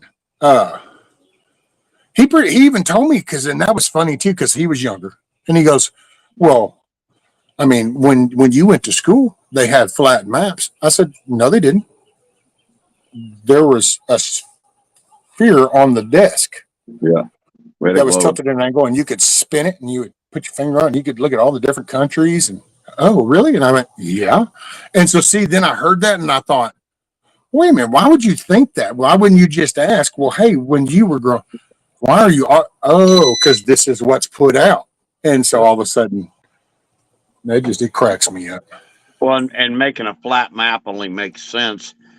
Like you you could buy a map of the states. I don't know how it is now. I haven't bought a map in years, but uh, that makes Yeah. more sense than trying to sell everybody a little globe of the area where they live. Yeah. Well, and it's plus I will say now, if I just kind of go with my own, hey, well, I do have some college, but I'm not like some college. But okay. Here's how my brain operates. So my good old upbringing says how they had this guy go off and he didn't just fall off. He came back and said, no man, there's land over there. And it's like, what, you didn't fall off? Oh, okay. And somehow we knew things were around and we carried on for the last, I don't know, 1,000 years or better, going that, oh yeah man, you can just keep going. And we've progressed to this level, and now all of a sudden that's all wrong. And it's like, what, wait, we've done going with so much trade lanes and so much shit, and all that just gets wiped away as non-existent. And it's kind of like the space thing, the moon, the flag. Oh, all that's a lot. Really? Do you even understand what all came? Maybe people ought to do more research in the actual space program. That's where your microwave oven came from. That's where pneumatic tools and shit came from. That's where we ended up with cordless stuff from. Because as they were working on trying to figure out how to do this, they would discover how to do this and go, oh. And because most of the engineers at that age level involved in the space thing had kids, and kids were an important thing because families were a real thing back in the day, then you would build things for your kids. And hence we ended up with erector sets. Remember those? Remember the chemistry labs that you could go buy and set up, and you could sit there and make your own little, shit. But all that, no. And it's like, man, the different fasteners, ship stuff that we did of air locking and shit. And there's so much really into it and I get it. That's not the norm. And the only reason I'm familiar with so much is because, yes, the family was kind of tapped more that way. It'd be kind of like somebody that's into building would know all about different structural shit and stuff. And then you talk to somebody that tells you that you're wrong. And it's like, okay, well, I mean, they watched a video. Wait a minute, what? It's like when I had people tell me that my picture was fake. It's like, dude, do you realize that like my mother was standing in the office when those things got developed and they were handed out to the personnel managers and everything? So it's like, how is that? What? It's painted? Why? Because that dude said so on a video? Yeah. And it's just the whole, you're like talking to me and I'm looking at you in this camera and I'm telling you, and it's like, you can tell the thought process, because if that happened to me, and I would go, oh, wow, shit. Wait, Mac, what now? Oh, okay. No, I didn't know. See, because you would have some meaning because you're telling me that you're personally know stuff. So, okay, I want to know that. Instead, dude, I'll get shot down in a minute. Nobody gives a shit what I think or what I've seen, because it doesn't fit the digital video that they saw on Odyssey, BitChute, YouTube, Facebook, Instagram, TikTok, because that said it ain't so. So it can't be so. What's up, Ace? Look, Tuck says, I'm fat, not flat. I just play a flat man on TV. Coffee, microwaves, and if you look Velcro. at life, everything's a circle. Everything in life is a circle. I mean, clear down to our molecules. They're not sitting here bouncing back and forth. They're going like this, if I understand it right. And it just being round just makes sense. And like I said earlier, I have a real problem with anybody. If you're trying to convince me to believe what you believe and you don't let me ask a question, you talk over me. You know what I'm talking about. That just, if you've got a legitimate argument, you should have enough patience to sit down and have a legitimate debate about it. Otherwise, you're full of shit.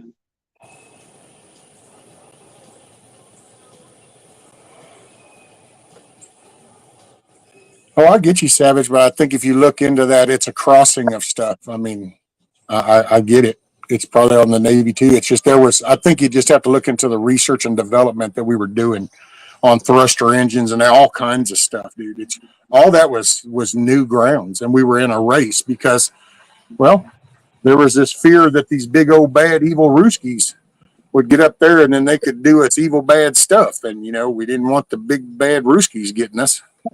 So, and it was a motivator. Was there money? I'm not sure. There's corruption. There's been corruption since Cain knocked the shit out of Abel. I mean, I don't know if anybody realizes that, but things ain't been perfect ever since kind of then. So, Well, actually, it's been corrupt since Eve ate the fruit and convinced her well, husband she did too. there you go. And what is it? So wait, Gnostic said a level proves we don't live on a spinning ball.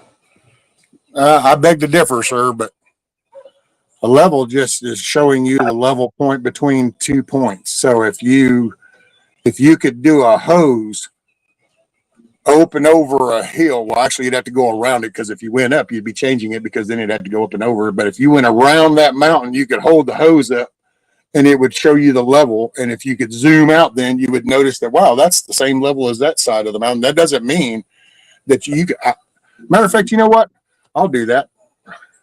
I'll try to take this propane tank. I can prove it with a propane tank.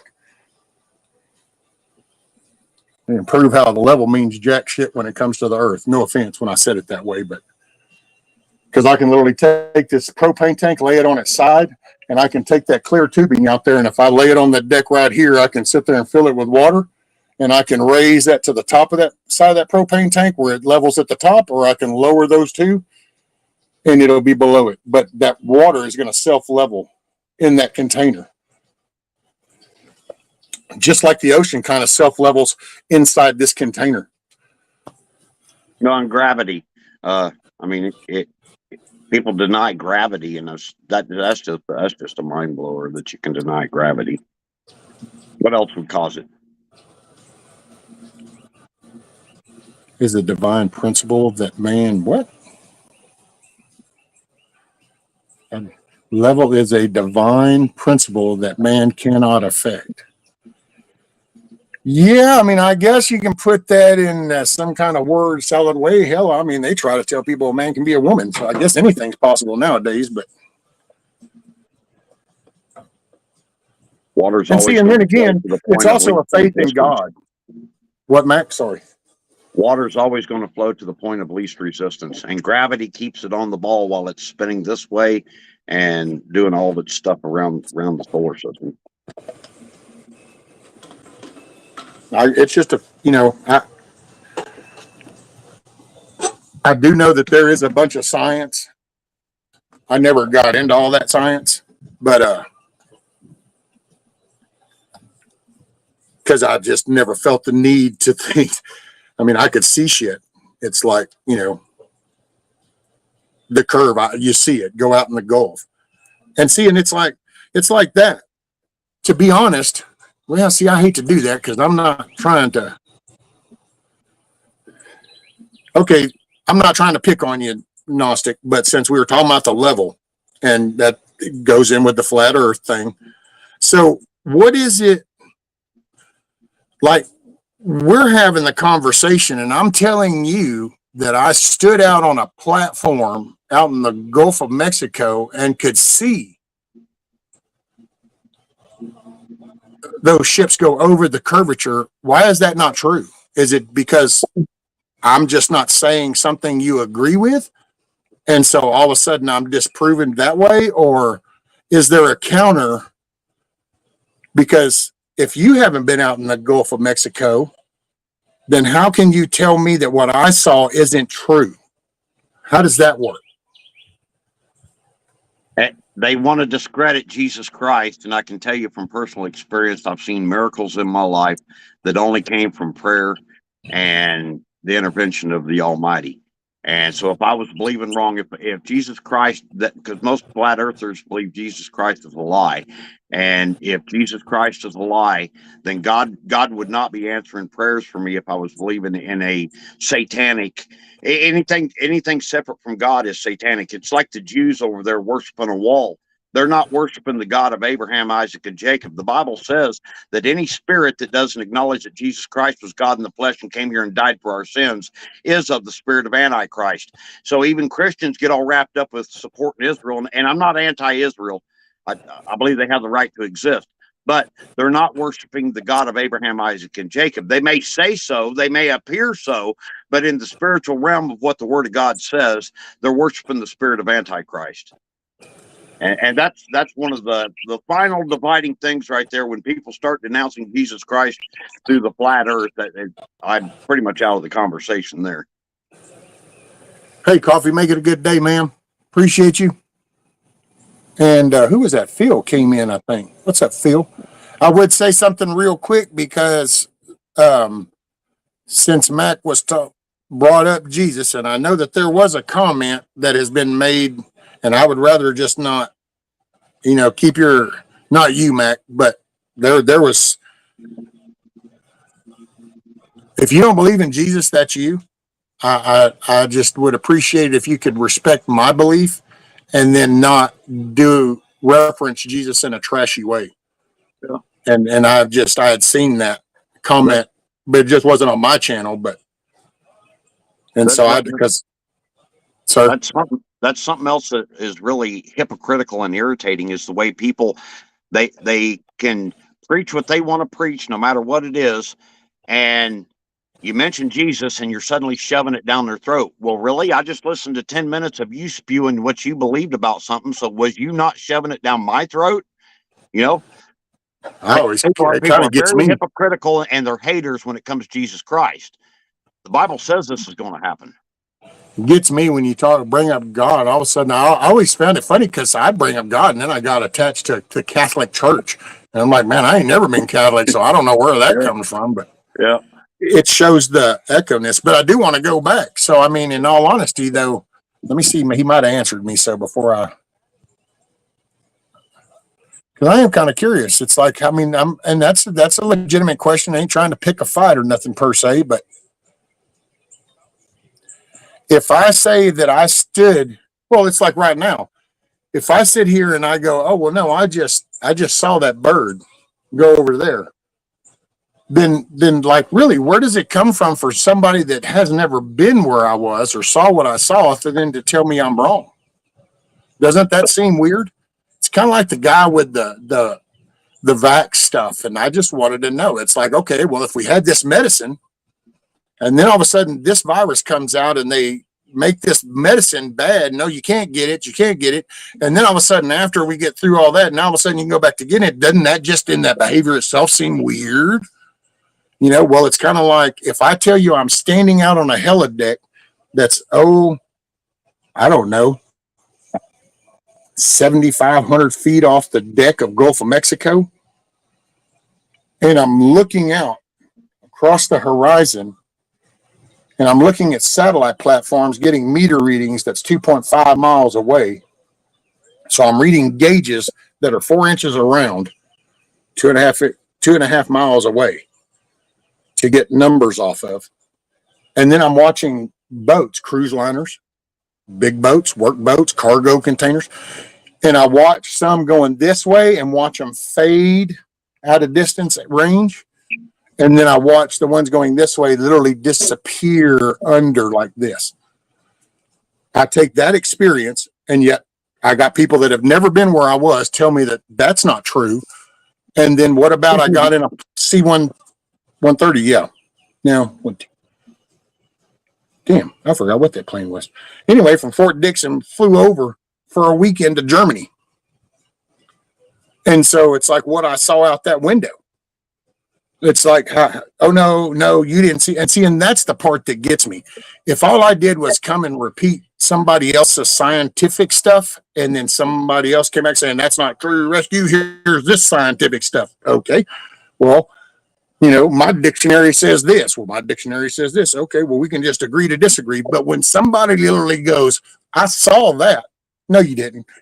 Wait a minute. Why would you think I didn't see that? Because this video, see, that guy says you couldn't have seen that. And it's like, wait, did we just did somebody process that thought thing? I mean, does that not sound crazy as shit? Yeah.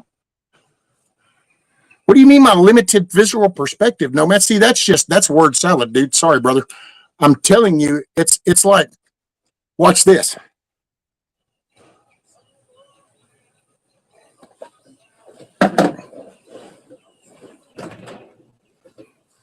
See that picture? I'm not looking at it. Has jack shit to do with my eyes. Oh my God, I can see closer, and I'm not me. See, it's not a visual perspective. There was a device. I'm looking through lenses. How is it my eyes?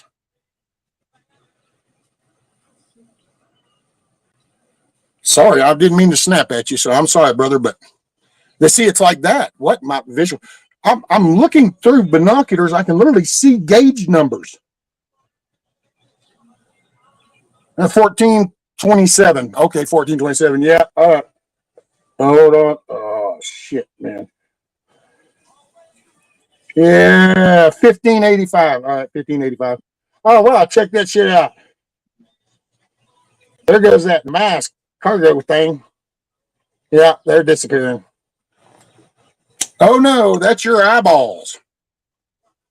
What? Sorry, I'm just.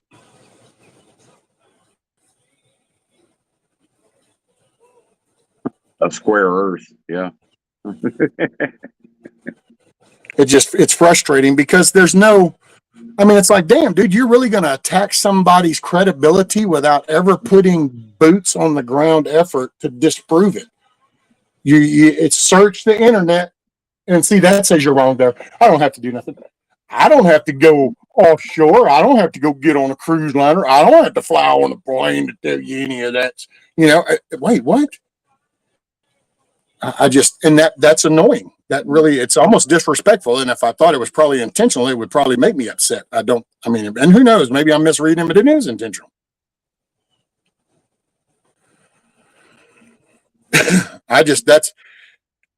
That would be like you're telling me how you build a house up there in, I think, what is it, Connecticut or Maine or wherever it is. And I'm going, no, you didn't. No, you didn't. You didn't climb up there. You didn't climb that far. You didn't do that. You couldn't have done that because I didn't. What is it? The young dude hillbilly. He climbs trees and cuts them. That would almost be like telling him, oh, well, no, because I can't climb mine and cut it down that you couldn't. You can't do that. You can't do that. What? Because that's what gets me. It's not so much what I think or my opinion. I get it. Opinions are like assholes. Everybody got one. But damn, man, when a dude literally tells you, it's kind of like the space thing and my mom. I find it ironic how easy it is. Nobody had any experience with the space program in the 60s, 70s, 80s or nothing. But yet here we are in 2025. And because some fucking video that was made in 2015 and it's been altered to say shit. And then all of a sudden now your existence and your mother's job role means jack shit. So all the souvenirs you have, they're all fake. They were all made in Hollywood. And it's like, what? OMG. Because it's just the disrespect. I mean, that's like, because I didn't catch a 10-pound bass, you can't catch a 10-pound bass. And it's like, well, that's just that. And if I said it out loud, nobody would have a problem going, rescue, that's stupid as shit. But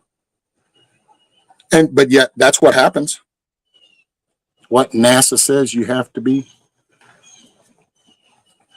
Actually, no, you can tell there's a curvature at about 80,000. Well, yeah. I want to, something tells me 51, 52,000, you can start to tell the curve. B-2 pilots. How are B-52 pilots? All our refuelers.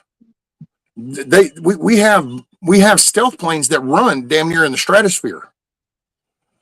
And none of them come down and even retired when nobody, that's why I said at some point you got a planet that has 8 billion people. How come out of 8 billion with a B, billion, 8 billion people, you can't come up with 200 million people that can gather together to go, that's all bullshit. Been up there, done that. That's not true. 8 billion, just get 200 million together. You can't. It's kind of like the whole Donald Trump being the bad guy, a suck ass business guy. Really? Dude owns several, employs thousands upon people. You can't go gather 100 of these people to stand there and tell you what the worst boss ever, because we just went through 10 years of all kinds of made up shit, but they couldn't find that. Why? Because it's sometimes you just kind of gotta, shit just don't exist.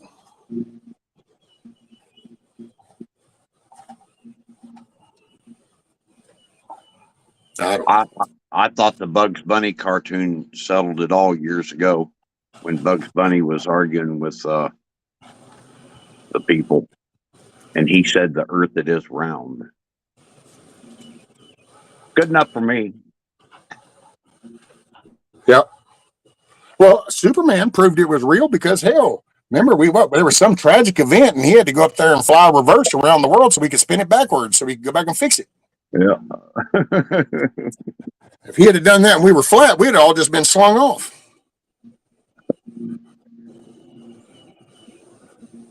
And Savage, I got you, man, when it comes to NASA. And it's like when I talk about the space, I get it. Most people that bring up space program only refer to NASA. And I get it, they're crooked. But at this point in the game, there's 77 other countries, and you can look that up. There's 77 other countries with a space program. So, not to mention the private ones. Yeah.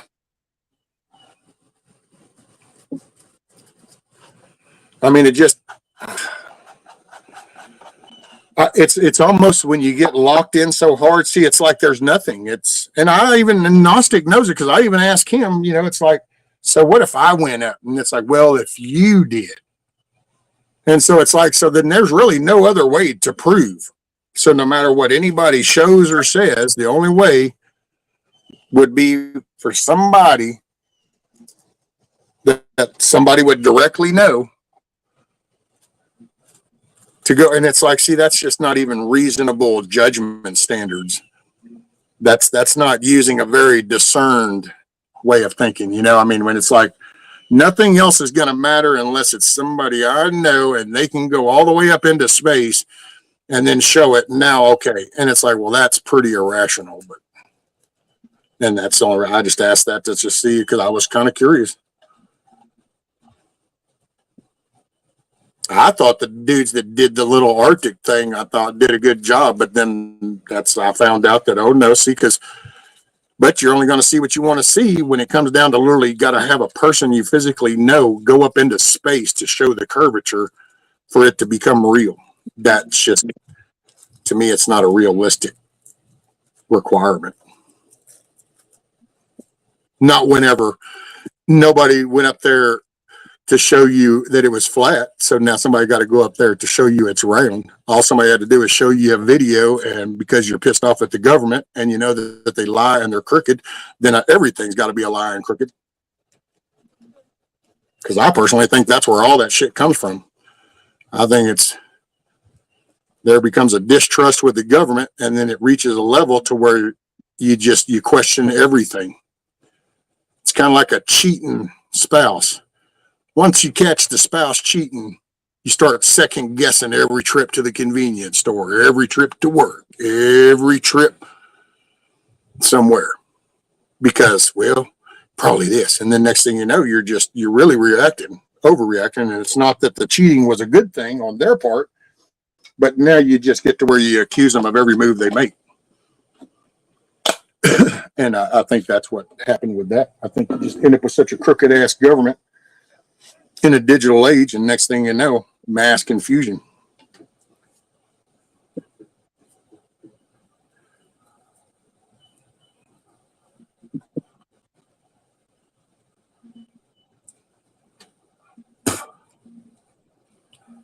Pretty much, Michael. There's nothing new. That's what I realized, that they're really, because there's no scientific counter to all the curvature calculations that we have in all the different fields and areas. There's just a general, oh, it's not true. And it's kind of like, well, that's an easy way to just kind of do the easy cop out. Oh, it's not true. Really? So snipers don't take into curvature. It's all made up. Wait, what? So snipers lie? They learn a technique that really doesn't exist. And so How do you explain that? You know, I mean, if somebody wants to take that on, are snipers, every sniper in every military that's ever shot a gun, are they lying when they learn about the curvature of to take the shot? Is are they just being lied to, and they're really, even though they're using that in the algorithm and they're able to still hit that target, that algorithm's really bullshit. It's just some magical miracle that makes it. I mean, people can believe what they want. High powered camera lens prove the curvature calculation all the time. So wait, you're saying that there is a curvature?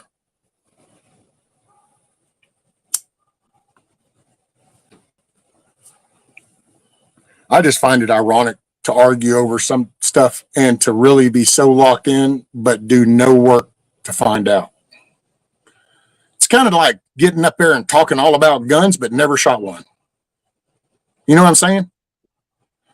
It's like I tell you, I know all about guns. I don't even own one. Yeah. But I've read about them. I've watched videos.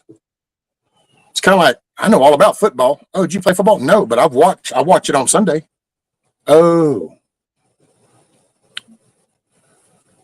Yeah, I agree with Tiger. I believe people can believe what they want, and it's it becomes a problem for everybody when hold people on start just a minute. talking. People Sorry, start Matt. talking One down. sec. Because apparently I'm being disrespectful. You are assuming I never have thought. What? No, I don't know if just I cut out, if there was a lag or what. Dude, really sitting in my chair because I got a fucking spine problem. I've also built fucking malls, built prisons, built power stations, built pump stations, actually pumped natural gas off the fucking Gulf of Mexico. I've also worked fucking wildfires all throughout Southeast Texas and up into other states. Oh, wait, that's right. I've also hauled equipment from West fucking Coast to East Coast. I've been to fucking up in to fucking Germany. I've been up into the northern part of the United States working on shit. Ran fiber all across this country. So yeah, you know, I guess I am just sitting in my chair. Yeah. And talk about disrespectful, dude. I dig that. Nice little jab at my fucking spine because I'm in a chair. That's cool.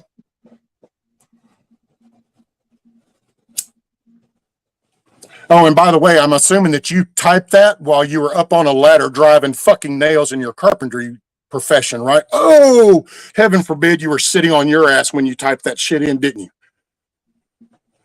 you? Ooh, son. I try. I'm trying. No, Michael, I don't need nobody chiming in. I got you. Appreciate it. Don't need no defenders. I was willing. Before you can even let me mentally process what you're talking about being disrespectful, you go into a chain post to do that. And then you finish it off with, you know, the you guys and all this stuff. It's like, I'm sorry, you just said something about disrespectful. And as I go to scroll up and read down it, and before I can even finish, you start a series of little thoughts, not just one, a nice little bam, bam, bam, because you needed that to scroll on that screen to make sure it got the attention. I got you. You got my attention. I also zoomed in on the point of in my chair. And you know, you know what? Forgive me. Fuck you. I'm in a fucking chair, not by choice, motherfucker.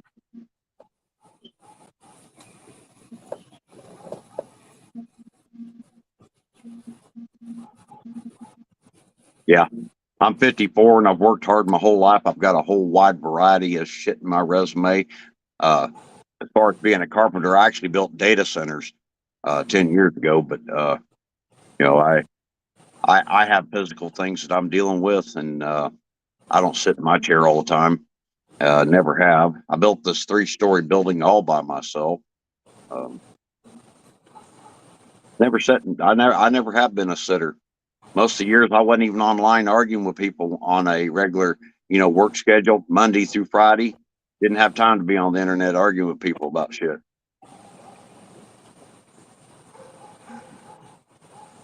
without Hell, experiencing real life. Until I met Ron, Dangerous Freedom, I didn't even do none of this social media bullshit. And I even beta tested Google and YouTube and uh, Discord when it came out. TeamSpeak was not. I beta tested a lot of these programs. I just saw no desire, and this wasn't my vibe. My vibe was out here actually helping people trying to do things because I was trying to be a better person as a whole. So I was more working on myself and just trying to be a better person than entertaining some digital media thing. And then I got put in this chair and ended up in a very depressed state and ended up on the internet. And then all of a sudden come across a video which introduced me to somebody, which then introduces me into this chat thing going down on YouTube.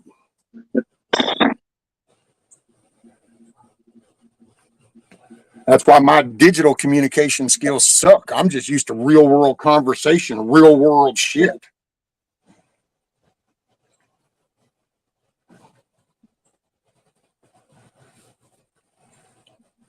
Man, that just see, ooh. Because I really want to try that because I don't agree with the maybe a lot direction that Gnostic comes from. But dude, if that's the level right there, if that's it, then I'm not engaging in that bullshit. So Well, it's the same way like he just did there in real life. If you counter one point, they hit you with 15 things all at once that you're supposed to, I guess, miraculously just counter all at once too. It's stupid. They don't know how to sit down and have a legitimate debate. And if you're right about it, you can sit down and have a legitimate debate about it and go at each point one at a time.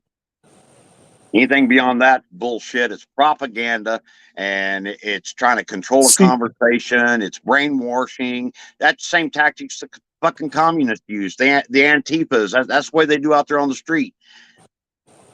it is, because it's like just that. He just made this long ass comment, blah, blah, blah. But then he finished his out with, I'm not going to just let people shit on truther.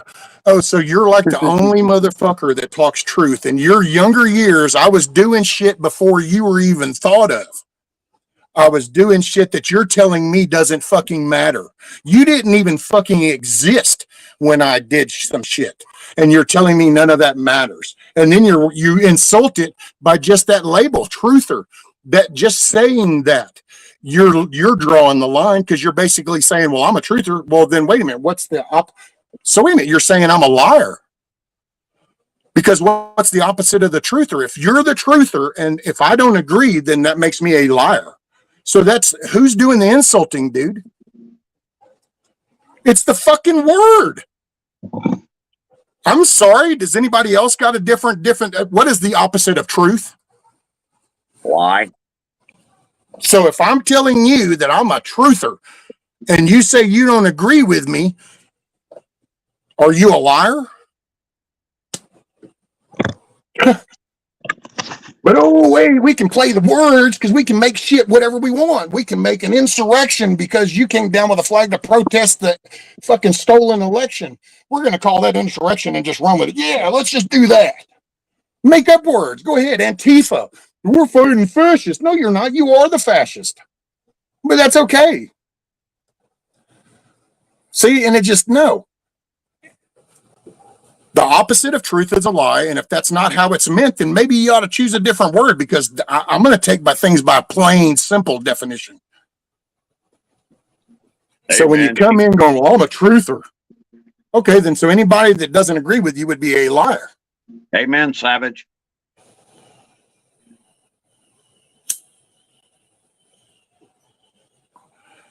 I started by trolling, then I couldn't disprove them. Some of their stuff makes sense.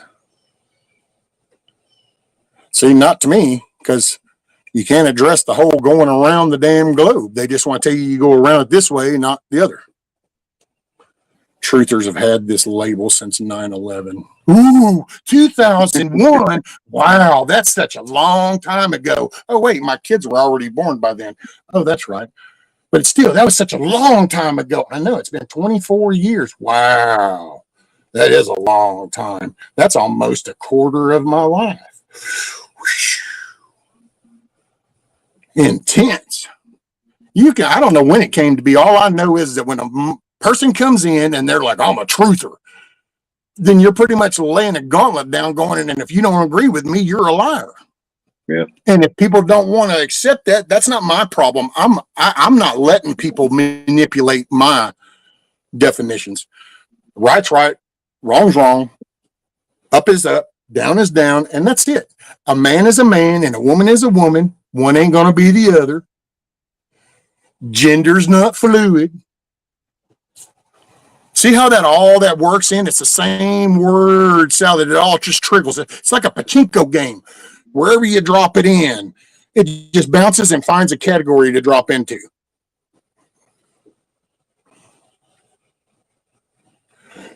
And man, I'm telling you, dude, I really, and it ain't like I dislike you any, but I can tell you now, I don't know, dude. So I might not be the channel for you, brother. So, you got questions about that, I'm still willing to answer, but because I'm not ever going to agree to the earth is flat.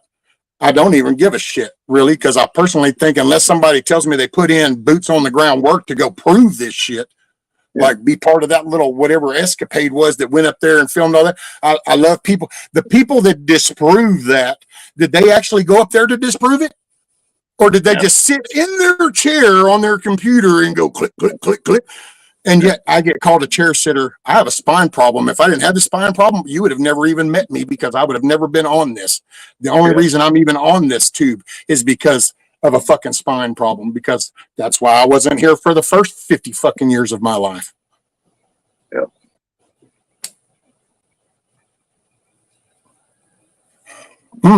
Damn.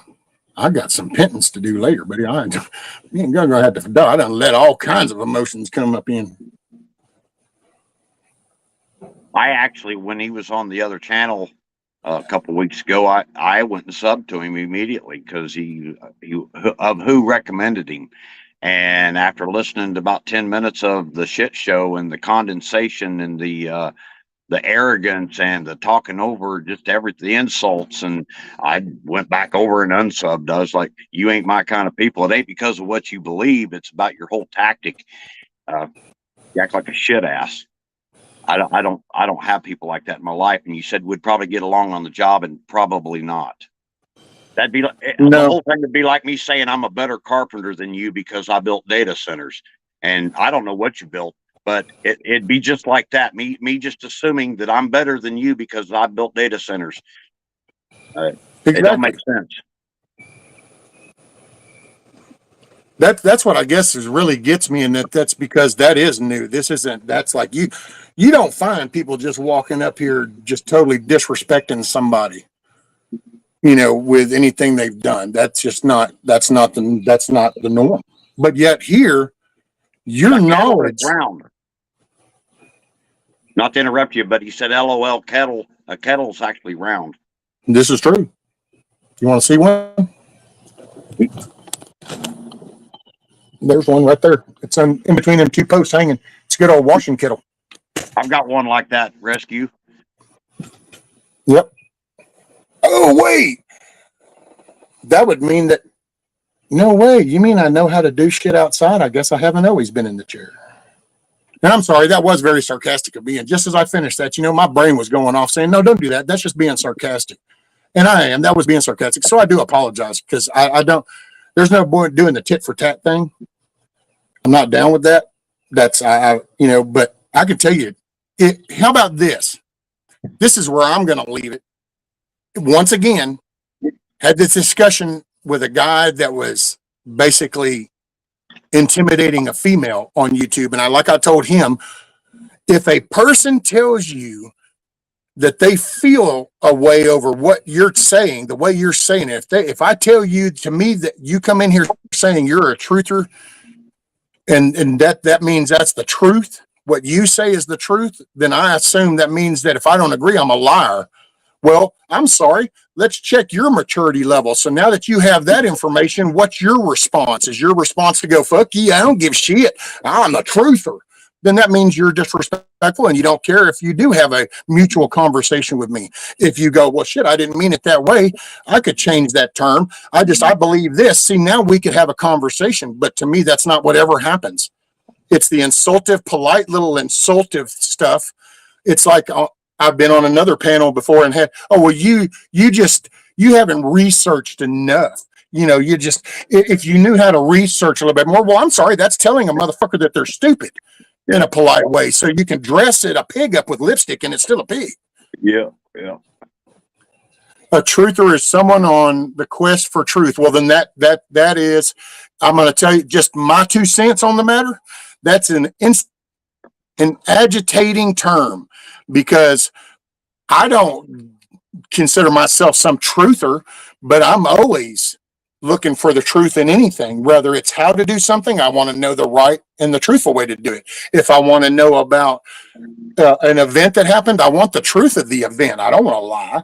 If I ask my wife what she wants for supper, I want the truth. I don't want to lie. And so, see, I don't even understand that whole dressing up. So once again, if people were to tell you that by coming in saying, well, I'm a truther and I'm a truther, and so you're applying, then if you don't agree, you'd be the opposite. Well, that should, if you're legit, that would bother you, because you'd be like, well, I ain't trying to get that across. I ain't trying to create more shit. But see, that's why I said all you got to do is watch the characteristics, watch the way people handle things, and it speaks volumes, because people will either apply effort into figure this out, or they're cool with conflict.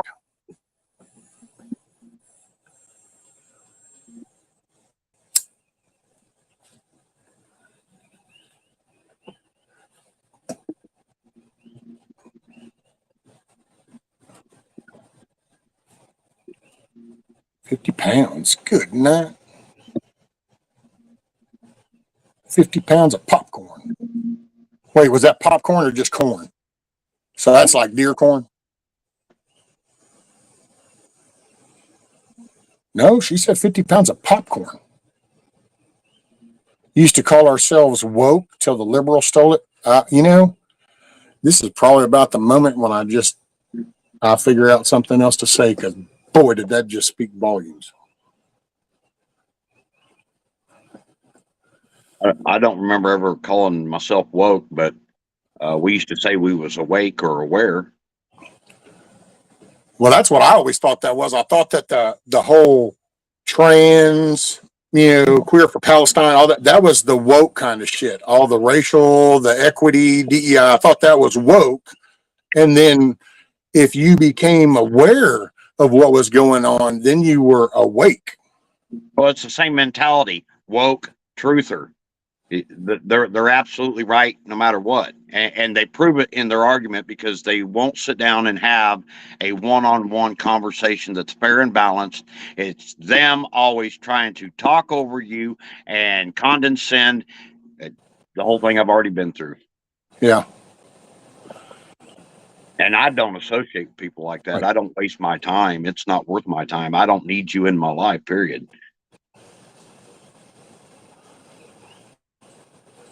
It's about digging past headlines and the regular narrative, seeing the deception and identifying. That's what I am, Pilgrim. I'm awake. And coffee helps me. Right. See, that's the only way I know about it. And see, and then once again, I didn't even know them labels until this shit. I mean, it's just, I don't know, man. But then again, I came from a world where reality wasn't some word that's been word salad now. So now you have reality isn't that, oh, wow, that just burnt me. That was some real shit. No, that's what you perceived as reality. Wait, no, that fucking burnt. It was real.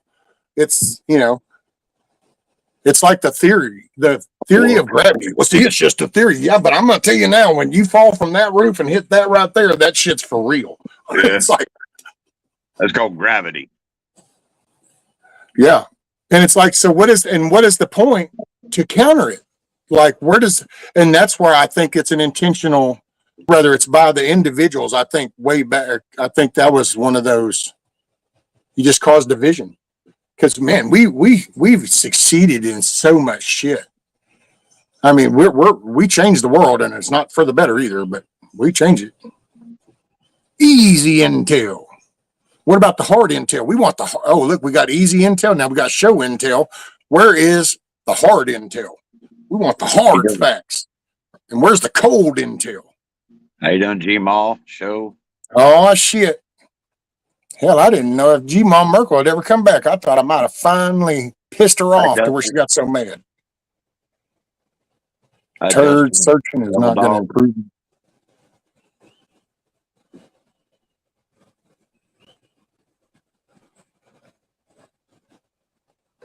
I've always fallen around there every single time. Every single fight I took.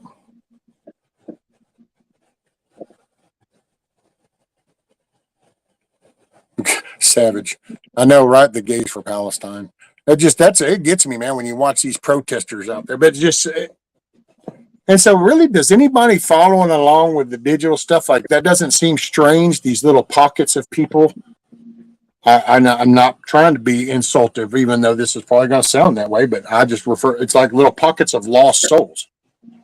Rather, it's the gay person that's so confused, and then now all of a sudden they've got this Palestine drape tied around their neck like a Superman cape, and they're out there saying, free Palestine. And it's like, wait, you do know that them people will like chop your head off, right? Oh no. And it's like, wait, how'd you get lost? And then you look at little Antifa retard over here, and the older people that go out there. I get the little agitated, paid for younger ones, man. Yeah, their minds cracked. You got good and bad in people. That's just what it is. But the older ones that get pulled into that, and they're following, yeah, man. It's like, really? So you think the illegals should be able to come over here, rape those two women, kill that guy, go to court, judge says, get out of here, and he should just get to go live over there for the last 5 years? And like, you're okay with that? No, yeah. What? How do people get so? And you just watch these little pockets of lost souls and all these little different things. And that's what I see, because the world out here is still evolving, and it's like coming onto YouTube. I'm sorry. I look at YouTube right now, and I can go back to when I started, and I look around here. It's pretty much the same, hits the same lick as we did back then. The difference is I have, with chickens and the tomatoes and different improvements, but I still get my check. The missus still goes to work. The dogs still wake up every day. So it's all the same shit. And then you watch, and some people are just doing the same thing. And it's like, well, how do you move forward? How do you grow if you're doing the same thing this year as you were doing last year? Then that's called no progress. Never been one either. Well, alrighty, G-Mom Merkel, and good morning, G-Mom Merkel. It's good to see you, ma'am. It really is. She's always been my anchor to reality, because she always comes in with some just bam, bam. She just likes to knock shit over. She's like, the one that comes in your little China store and starts dropping the dishes and shit because you're not acknowledging them fast enough. I always like picking on you. Okay, who else did I miss? Anybody else?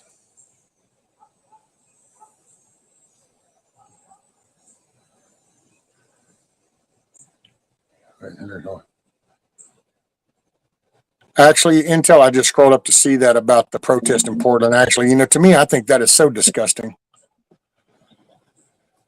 And it's not, yeah, on the people participating, but I got to say, if I really had a way to talk to Trump directly, I would be probably chewing his ass out for a bunch of shit. Cause why are we putting up with this shit? The minute if those officers are coming out they shouldn't even have to come out. Open them gates. That vehicle goes to roll out, and you step over that line. There needs to be a damn SRT team that comes out and just tackles your ass, and that's it. You're going to Fed pen. That's done. Next, you want to touch that car? Because no, we shouldn't have to go out here and create barricades to let vehicles come out. That's a federal vehicle. That's somebody. It's not even that it's federal. It's just that gives him the authority because it's a federal vehicle. But that's somebody else's vehicle. You got no right to touch it. Touch it, should be consequences. Yep. Shouldn't have to do all this. Shouldn't be sitting here doing little pepper balls at the feet. No. You've been warned. Now your ass is going to federal penitentiary. Maybe when all you little sissy ass soy drinking little got to go spend some time. Maybe, hey.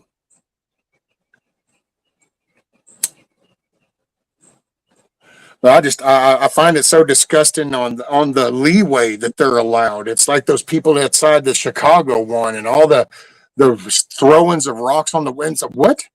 When did this become okay? So you can just chunk concrete at a van and bust windows, and the cops just go, "Oh, come on, gas it."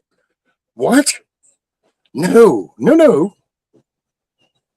Don't play well with others.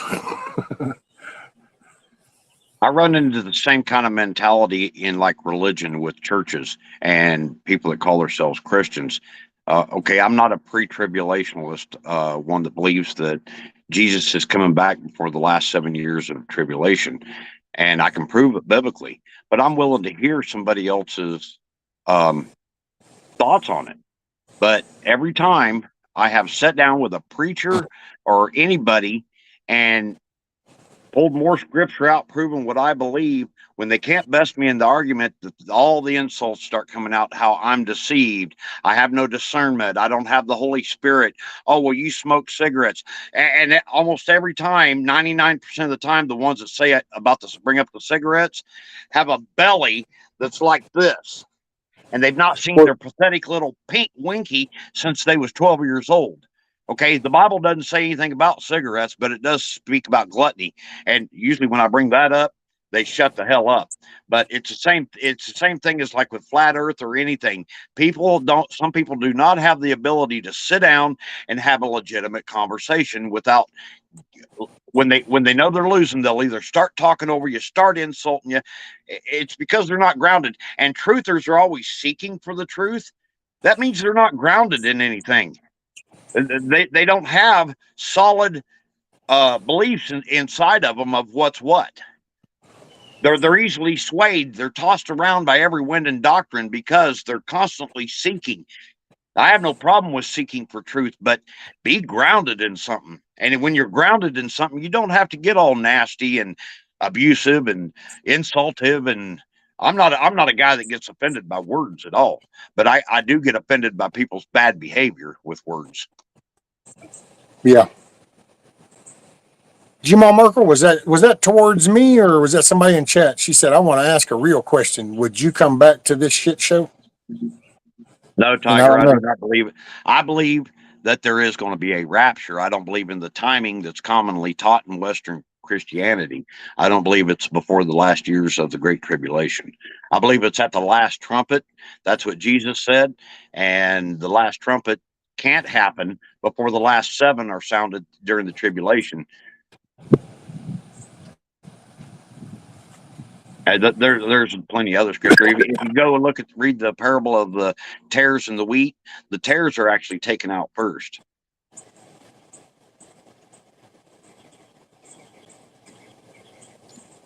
And it's not something I try to argue with people about. But it seems like it always comes up. And if I express what I believe around Christian circles, then the insults come out.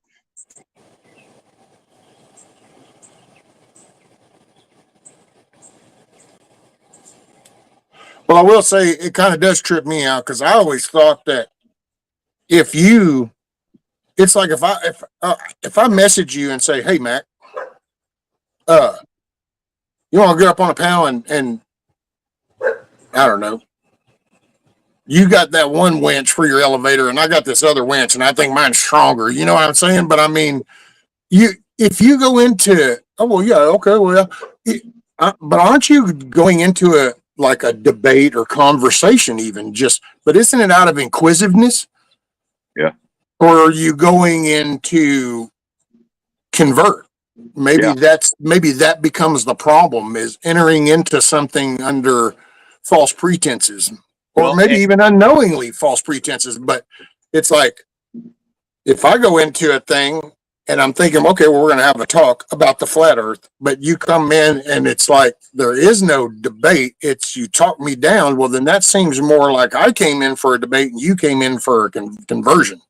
Well, it's beyond conversion, rescue. It's brainwashing. They want to brainwash you. It's the same tactics that communists use and fascists. I don't know if all the levels though, Mac, just because I think some people just, you get caught up in believing this. And so you're wanting to go convince others.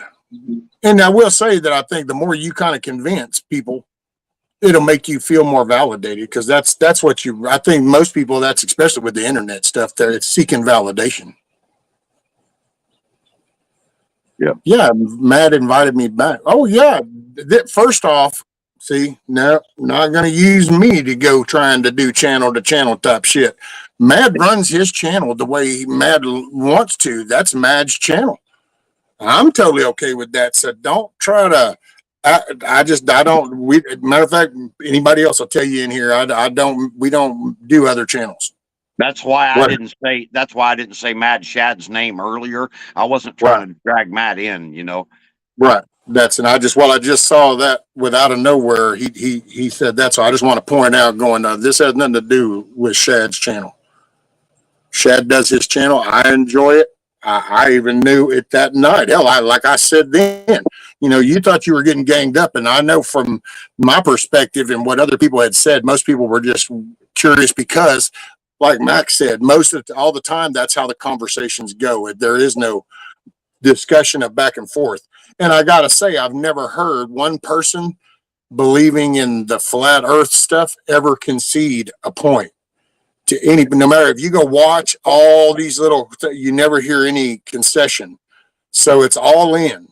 And I wasn't expecting that. So that was different. But yeah, we don't talk about, because it didn't happen here.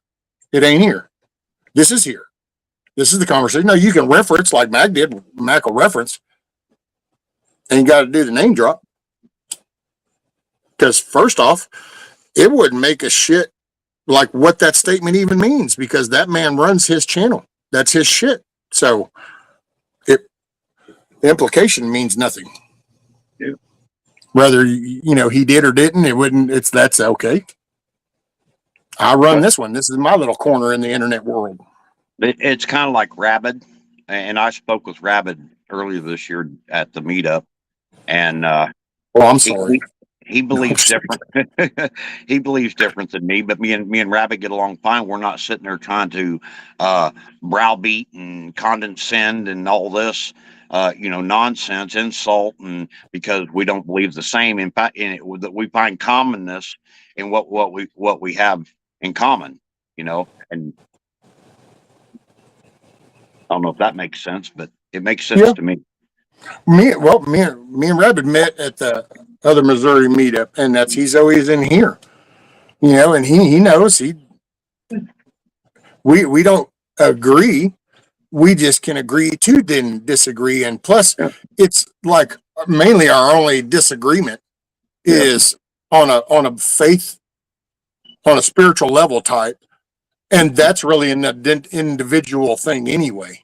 Yeah. So, I mean, I can share my experience and maybe I'm more timid with that than I'm supposed to be. I don't know. I'll find out later, I guess. But there's a lot of people that feel the need to go and then tell people, whether they wanted to hear it or not, about their experience. And that's one thing. Me, I'm one of those, if you want to know, you just ask. And if you ask, then I'll gladly tell you. But I just don't.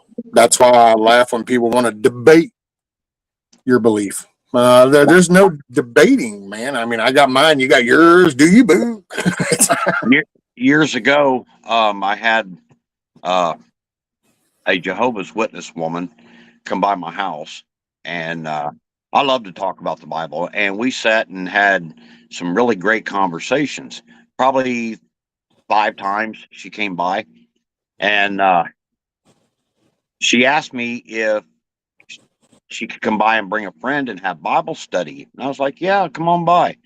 Well, they showed up, and we went outside and sat down in some chairs and was enjoying the shade and all this, and they pull out their booklet, and it went from just having a good person on person conversation about about the Bible into an indoctrination process. And I mean, her whole personality and everything changed when she wanted to come by and do Bible study. And wow. I got about 10 minutes into it, and I just stood up and said, "Hey, Awesome. I didn't agree to let you come here to indoctrinate me. I thought we were going to have Bible study, and I thought that's what we were having the first 5 times. But it became about what this little booklet with the pretty picture of the utopia. I don't know if you've ever seen the Jehovah's Witness book, but it Well, or I became might all have, and I just forgot.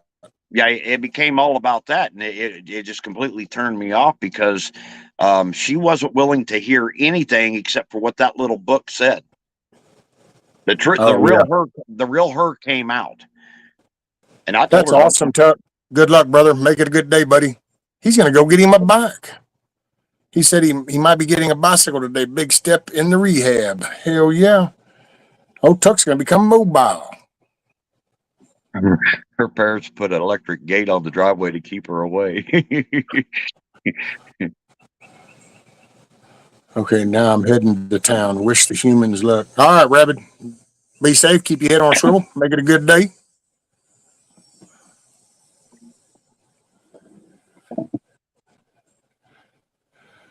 Yeah, I don't know. And that's why I do get frustrated at times just because of the way things, man, just because if you can't talk, that only leaves one other alternative, you know? Well, and it goes back to what I said earlier about people not respecting the Bill of Rights with the other guy. You can't expect a government to respect your Bill of Rights if you're not going to respect your neighbor's Bill of Rights. Period. Right. My dad was an independent fundamental Baptist preacher and a missionary and all this, and he couldn't stand Mormons. And it was hard for they in the South. I don't know how it is everywhere, but they're pretty predominant in our area, and they've got their what they call missionaries or whatever, and it's usually 2 guys going around neighborhoods and doing their thing. And my dad could not pass a pair of them up without pulling over, and it turned into a full-blown argument. And my dad lived for that, and I just never understood that. That if they came to his house and said something, I could kind of understand it. But Dad went out of his way to start shit with these people, and I don't agree with them. But I'm not going to go pull up beside of them and start issuing insults out because I don't believe what they believe. Right.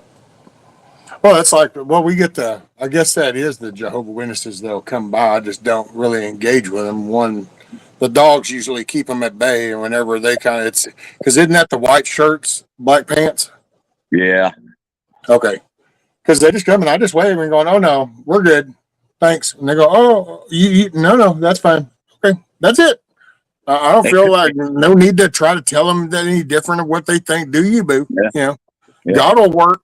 If I'm supposed to somehow interject with you and say that, I'll get that.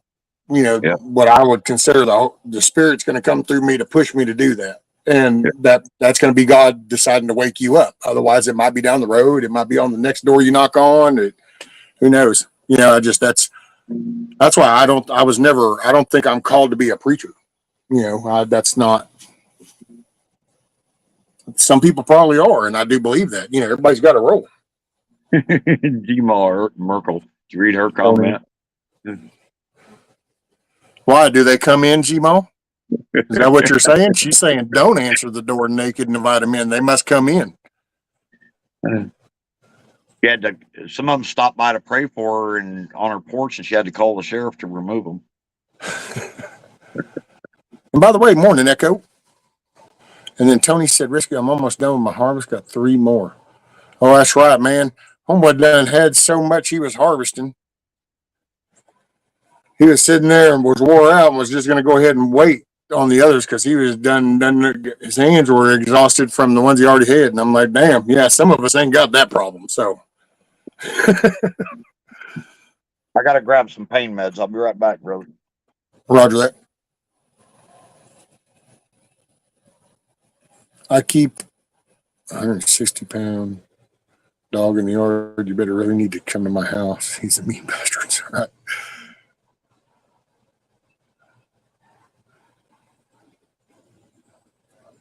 We all have our reasonings for staying there and going.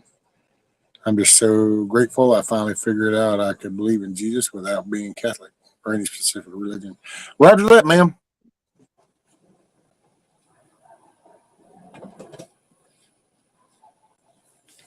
Way to the Father is through the Son, who died for our sins and was resurrected. And where two or more are gathered, so is he.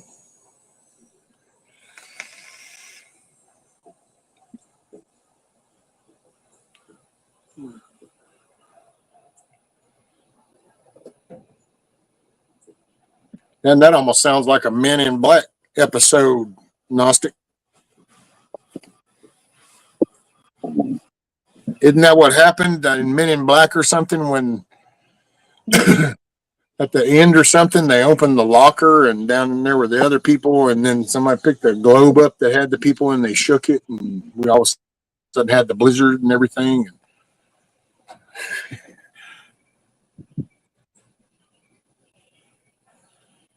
Oh, you don't love my ball cap, Kiss Off. You just love a ball cap because you just, I'm bald and proud. And that just drives you crazy. I like my bowling ball. Supawala. Loco la cabeza. That's what they used to call me. We used to play handball. Used to play handball with the Mexican Mafia. Actually, it's funny because I used to play handball with the Mexican Mafia, the Mandingo Warriors, and the Aryan Brotherhood. Rescue, I did good this year. If you're ever up, yeah. Hey, man. Hey, who knows, Tony? If I get me some wheels, I want to come visit Mac. Good to see you. Are you in mid or are you in the northern, Mac? I'm clear up in the northern part. I'm less than 20 miles from the Iowa line. Oh, okay. So then, yeah, I could see old Tony as I'm coming through. He's on the southern end. I get this camper done, and that's my plan for next year. Since I'm disabled now, and I'm going to travel, go around, meet people I've met off the internet, go see other people that I've known for years and haven't seen. And Dude, I can't wait to see what you do with that trailer because that's just it's a canvas and it's like, ooh, has all kinds of potential. Yeah. Wait a minute, G-Mom Merkel just said her husband peed a little. Do you got to do a diaper change? Is that what you're saying? You'll be right back? I didn't grow any potatoes this year, Savage, but I usually grow a garden. I didn't grow anything. I had some volunteer weed come up, but I don't know what else came up. There should have been some tomatoes and cabbage volunteer come up. But, I generally grow potatoes. My strawberries, most of my strawberry patch got killed off from the weeds and the vines. By the time I remembered it and got out there and chopped all the 12-foot horseweeds out of the way and got to it, I only had like maybe a fourth of my strawberry patch left. I'm hoping they survive. Ooh, some strawberries. I do miss strawberries. I got to say, of all the things, all this intestinal shit is brought on. I thought I missed, which I did. I still miss the cashews, walnuts, and pecans, but out of all the things, though, the strawberries. But the seeds, I can't because of the seeds. I mean, I guess I could, but there probably wouldn't really be much left of a strawberry by the time you sit there and scrape everything off the outside, and then anything in the inside. Then you really don't. It just the juice ain't worth the squeeze. I mean, as much as I love strawberries.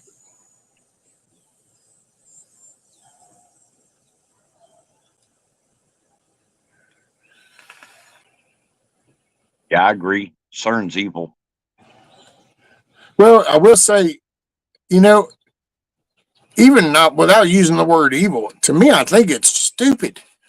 It's stupid. It's like, okay, I understand you would like to know what happens when you do this, but since you don't know really what the hell is going to be happening, how about we not do that? Because some shit you can do at a certain level, and all of a sudden there is no do over shit. There's no like, oh, damn, didn't know that was going to happen. Oh, no, everybody just got blew the hell up. We have no more atmosphere anymore. And we've all just been vacuum packed into dust because you just, but what kind of gives me comfort, to be honest, what gives me comfort is the book. So it really doesn't, I don't freak out. Maybe that's why I don't freak out so much. I mean, I'm not a big fan of what they do by any means, because I think it's just, I don't know, dude, because you're steadily trying, their intent is to play God. Yeah. So, I mean, that's that they can't stand it, that they got to define that creation and they still can't, shush. And, yeah, but I guess I don't really stress it. I guess that's why I don't really stress the AI and, because I do believe in the word, and the word kind of lays out how it's going to go. So it's kind of like, I'm not quite sure where I fit into any of this. So, hey, it could be tomorrow. It could be 100 years from now. So I'm just going to make sure I got all my little I's dotted and my T's crossed and tend to my biz and try to make sure I'm where I need to be in case that day is tomorrow.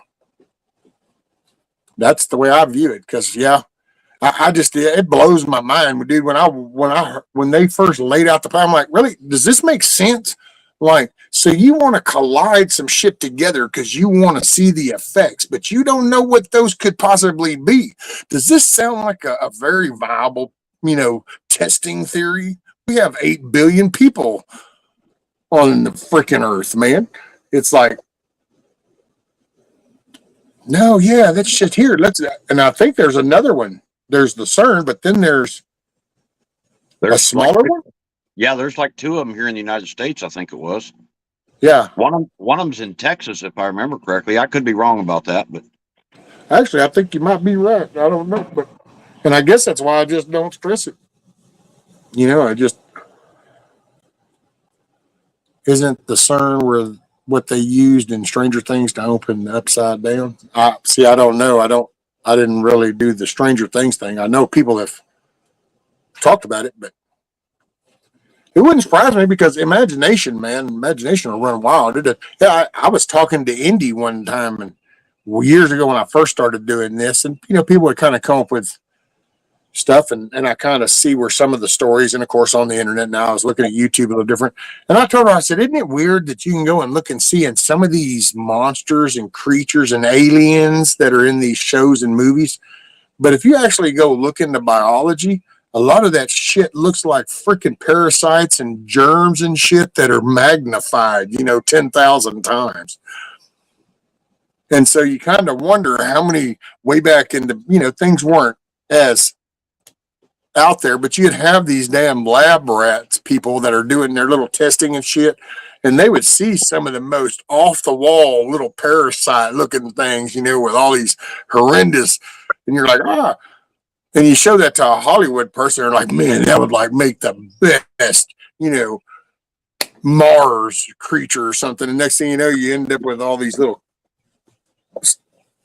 alien looking movies, and it's like, oh, feel free to get into biology and look into the parasites and germs that exist in your very body and what they look like on a very micro scale level. Some mean looking little things.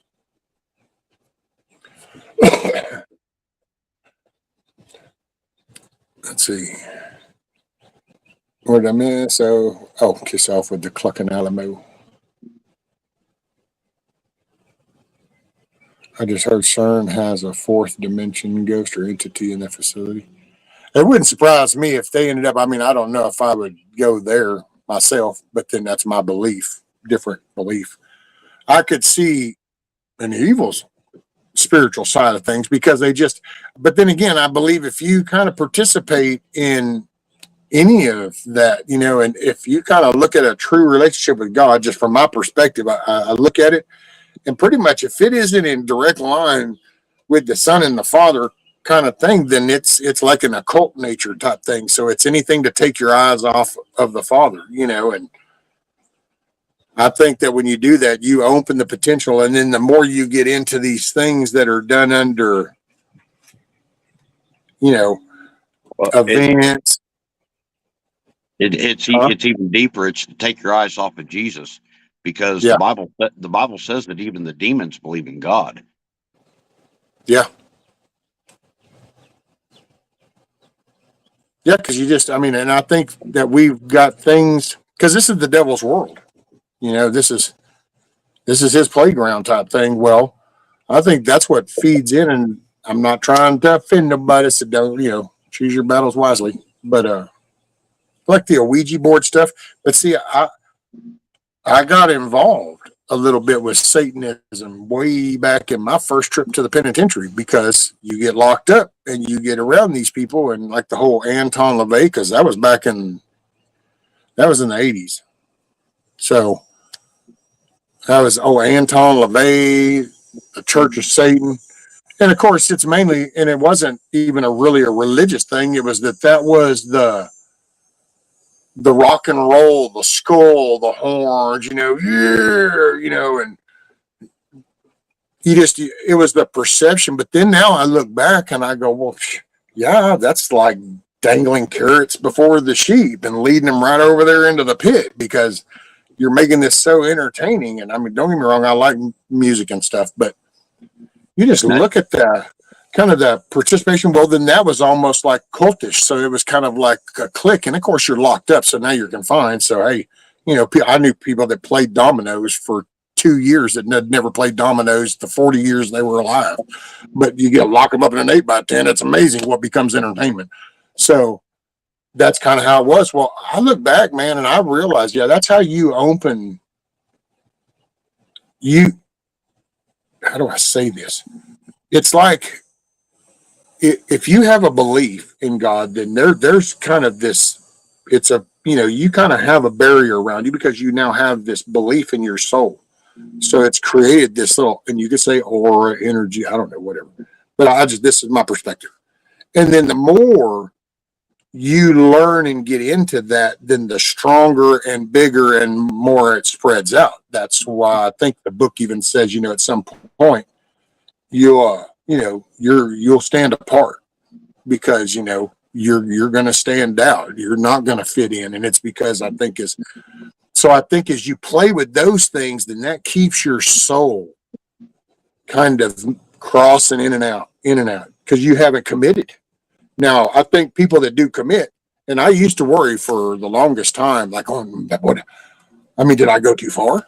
But I really feel over the decades and conversations, especially within the last decade and a half with God, I know because that wasn't true.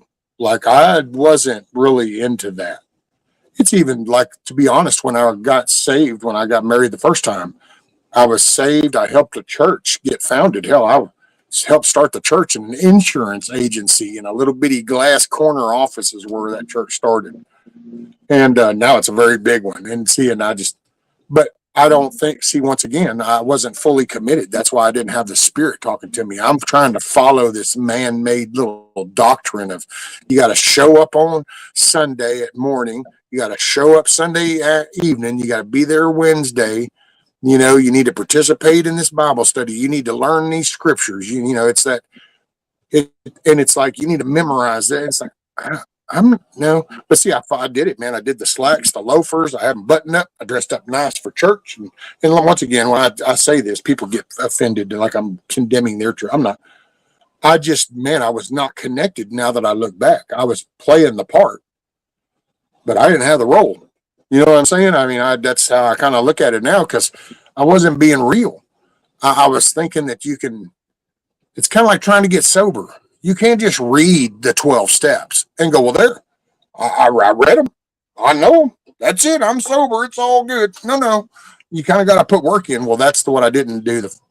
Nowadays, it's actually on upside down, and I have so much more communication with him just sitting, dude. I think things and I get corrected. It's pretty wild. And I love it. This is the devil's world. That's why there are so many distractions. Exactly. Take your eyes off. Did your celly tape your mouth shut? Nope. G-Mall Merkel sure didn't.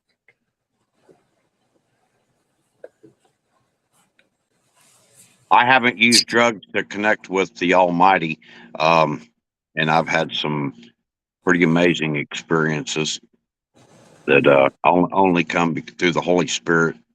No man-made stuff.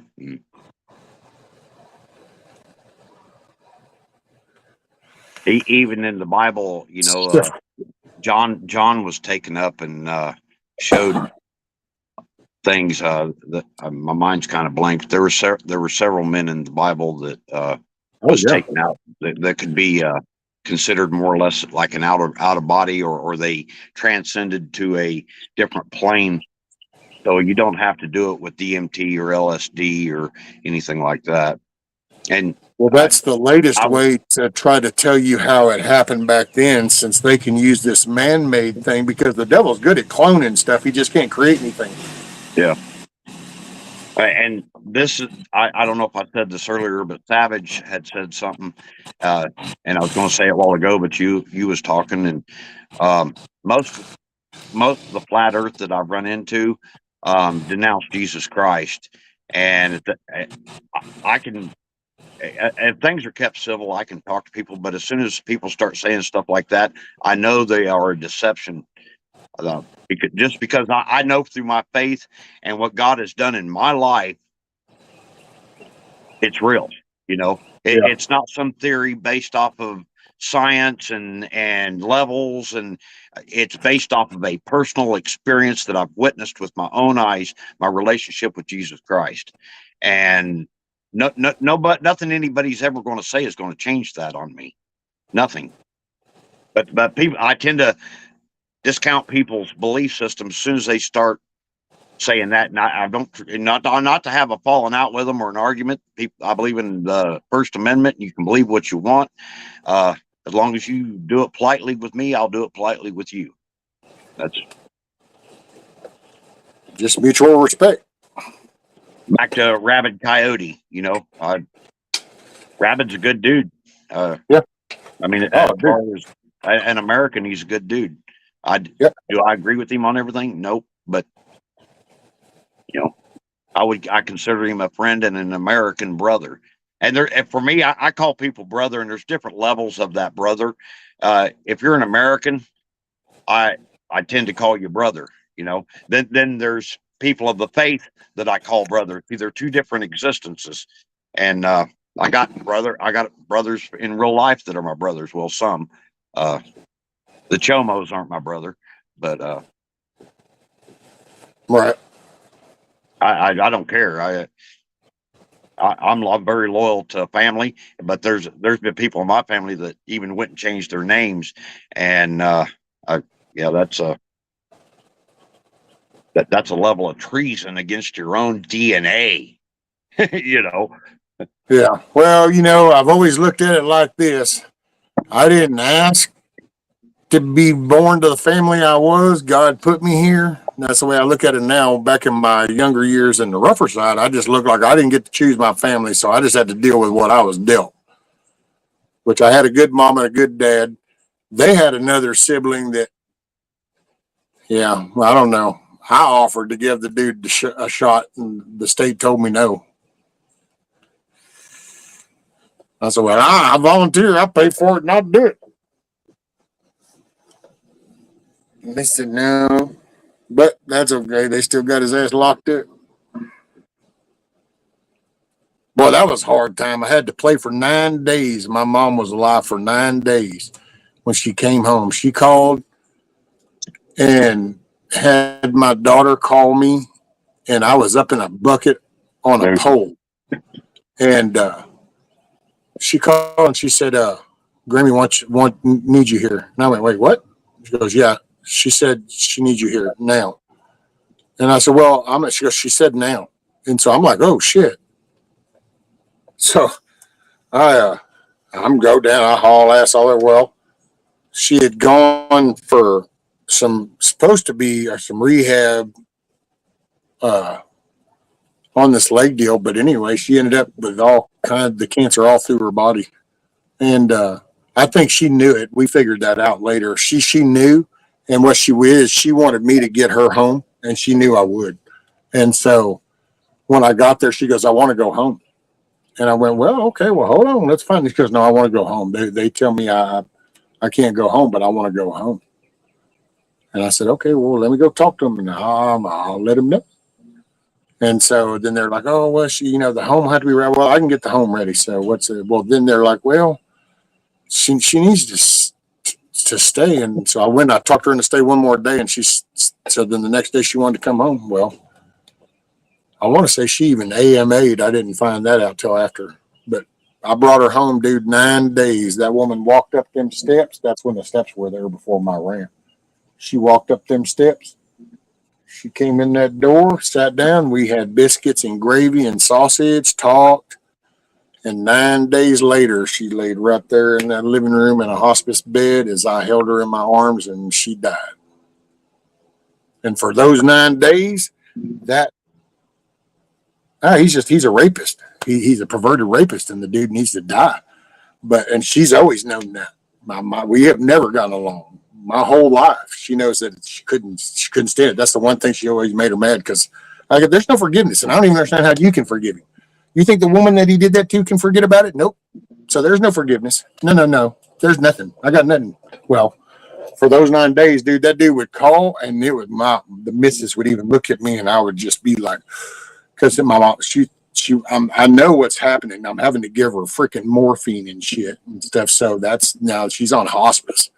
It's like, yeah, I don't know when. And I had to play nice to that dude. I'd answer the phone. They get to call. Nowadays. They get to use the phone. Actually, he used the Catholic priest office phone in the church. See, using that church for all the wrong reasons. But he'd call and tried to be friendly, and I was just like, oh, hold on. Dude, I had to pass that thing about as fast as I could get out of my hand. And then he called the day after she died. And if the missus were here right now, you'd probably hear her start laughing right now because she can remember that because he tried to get all badassy because I answered that phone. It said that. And I just immediately went, okay, here's how this works. Mom's dead. So that's it. We're done, dude. I just wanted her to leave this world thinking that we had patched things up. It made her more at peace and she could leave peacefully. She's gone, man. Fuck you. And I'm telling you now, if they would let me give you the shot, I would be in there and shove it so far up your ass. I'd fill you full of that shit. You don't deserve to breathe. Homeboy, I've done shit you don't even know about. I said, shut up, boy. I know all about your paid off protection. Go tell your mamba big daddy to take care of your happy ass and better keep you in there. Yeah, because I already know he pays protection. My mom, we used to go around because I used to tell her. I found out she would send him the money every month, and how she's on fixed income. I'm like, what are you doing? Well, he doesn't. That's protection money. Maybe he needs to get what's coming. I can't believe you'd say that. What? I don't know that, dude. I didn't ask to be connected to that.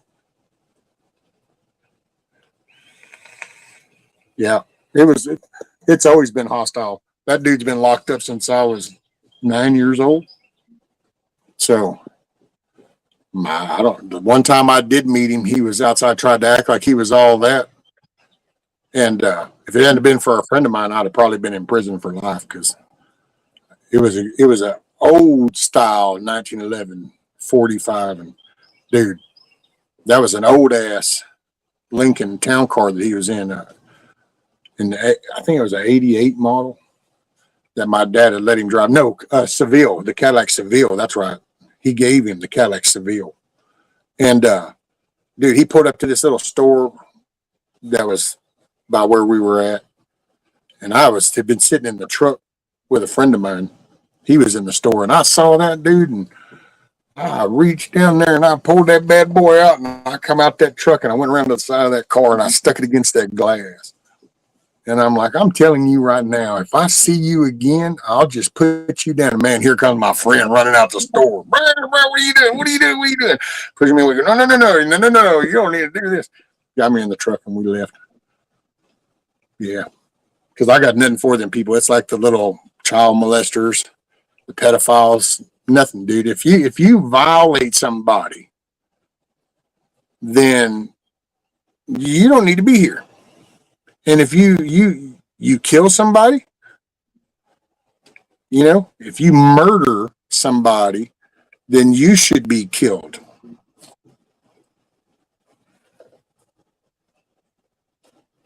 And what did I miss? Tony Smith, you're so welcome. All righty. What did Kiss Off do? Oh, that's right. It was, I read that a while ago. It's Tony Smith's mama's birthday. Happy birthday to Tony's mama.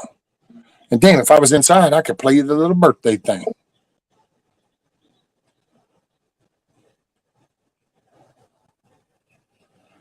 Did they need killing?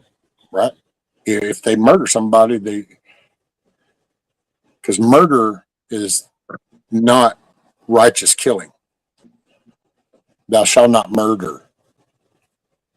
If I have that, I do have, yeah. Damn, almost had me second guessing myself.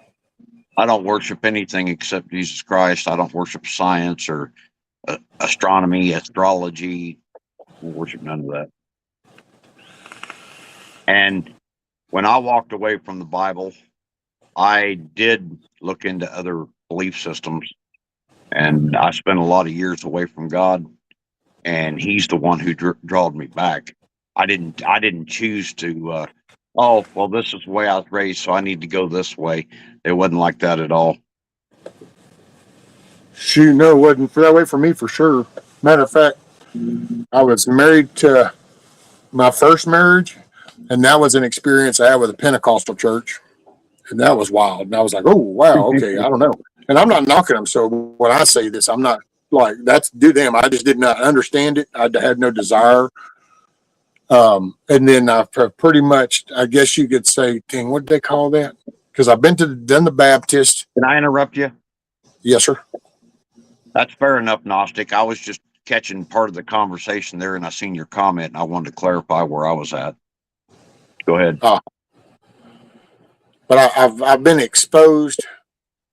Matter of fact, see, I've never gone to no Catholic mass or the regular service or whatever they call the regular stuff. Never done that I can remember anyway. I do have brain damage, and there are gaps. So I don't know. I can remember Baptist, a Methodist. I remember non-denominational. I think it was kind of like it was a non-denomination supposedly. Yeah. And I've done those, and I've listened to I guess it was like a Lutheran or Presbyterian type pastor that would come to the prison or something, and you would hear that. But most of I guess anything that my first wife, we did the Pentecostal, and then it was like, what isn't that Assembly of God? I think that's the Pentecostals, right? The first assembly stuff. It's one of them. Yeah, there's many offshoots of the charismatic movement.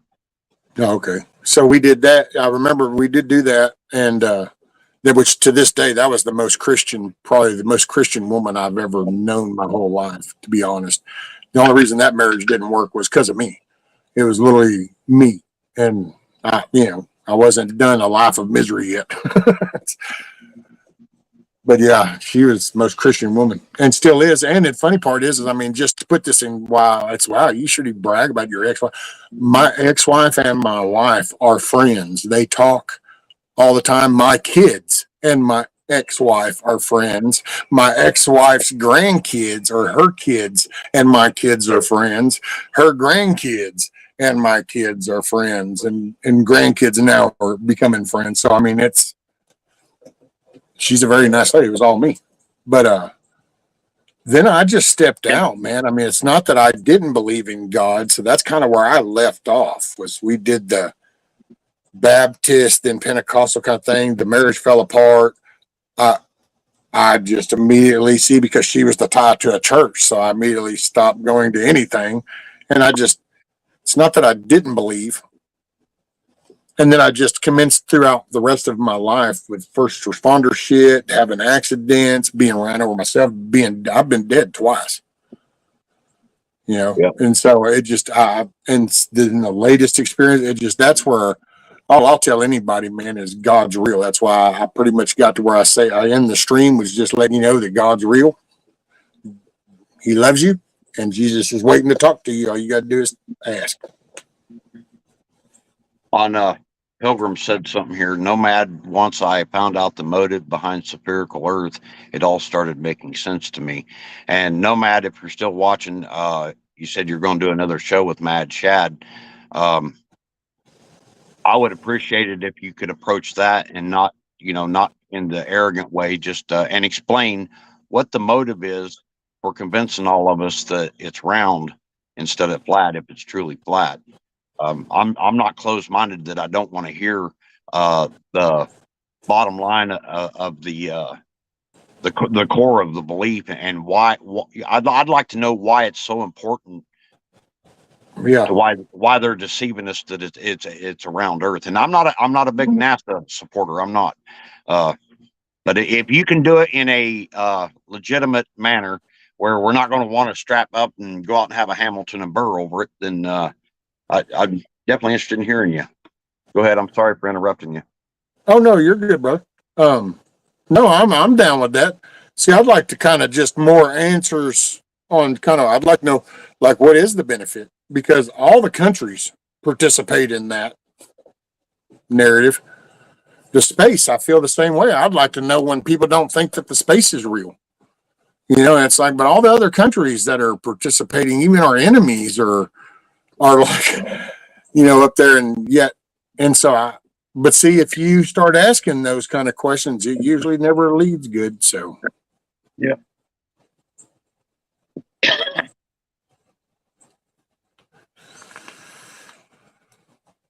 Holy crap.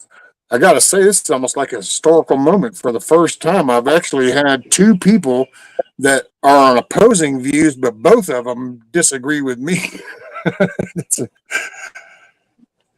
Because anarchy is like nothing in nature is flat. The flat Earth concept is the Vatican initiative. Yeah, that's what my belief in it is.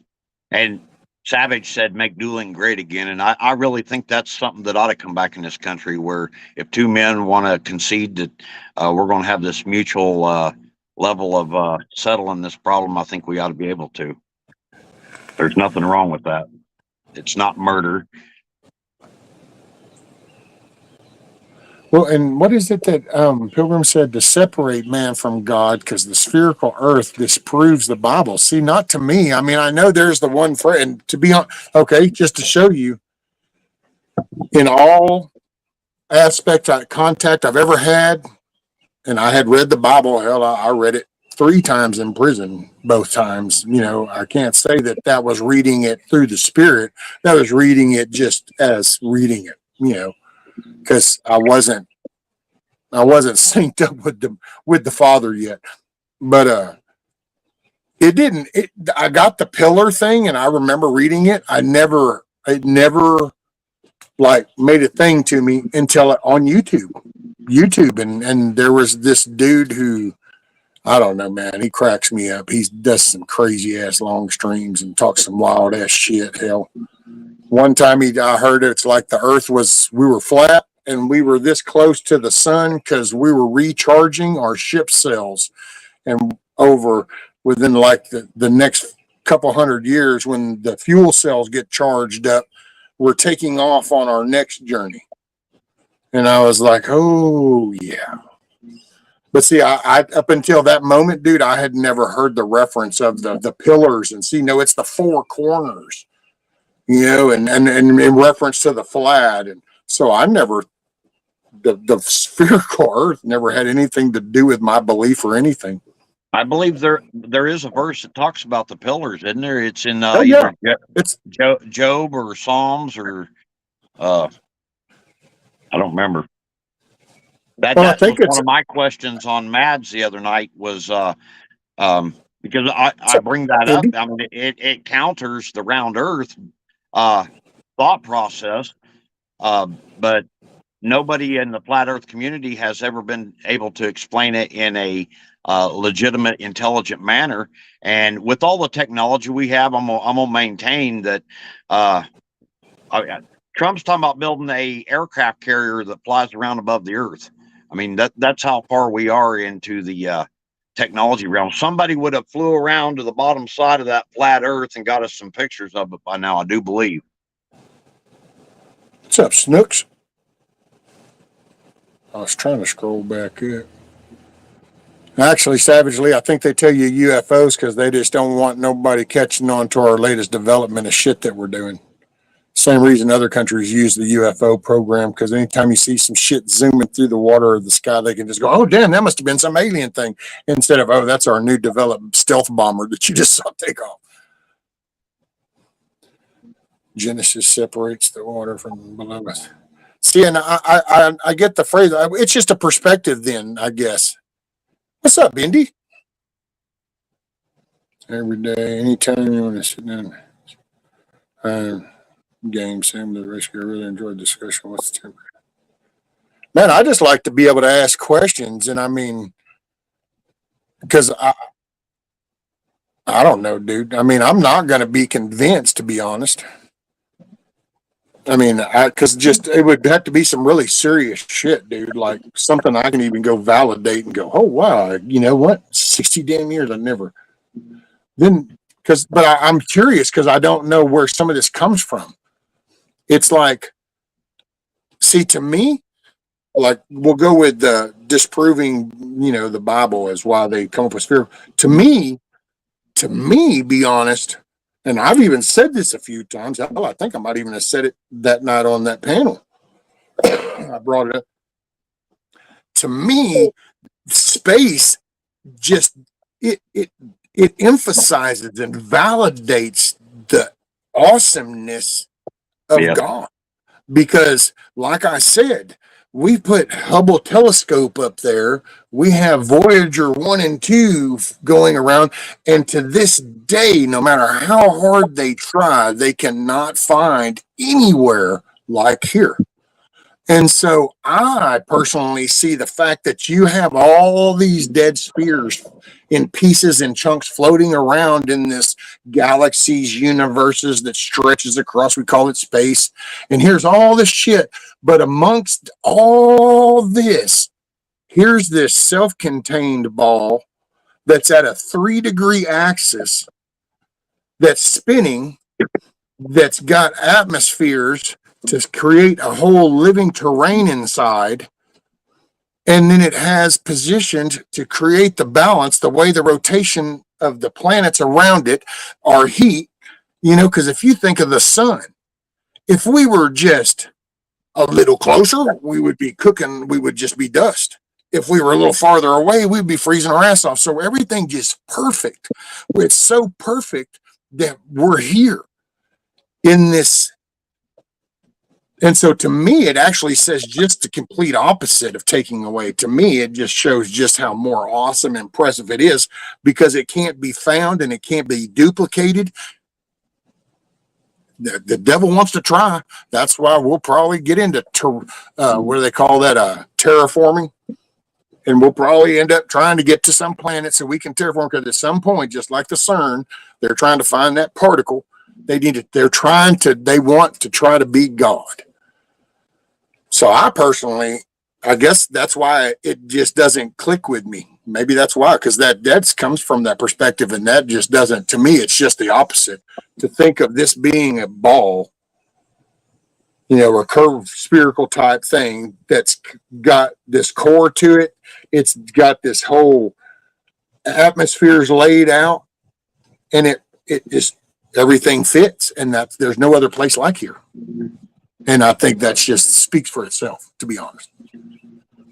Yeah, to me it does.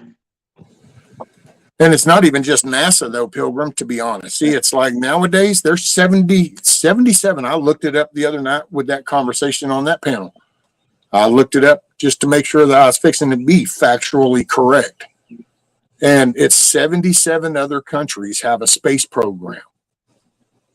So it's like, but see, then you can see why there's the swing of the other part, how the space isn't real, because it takes away so many accomplishments.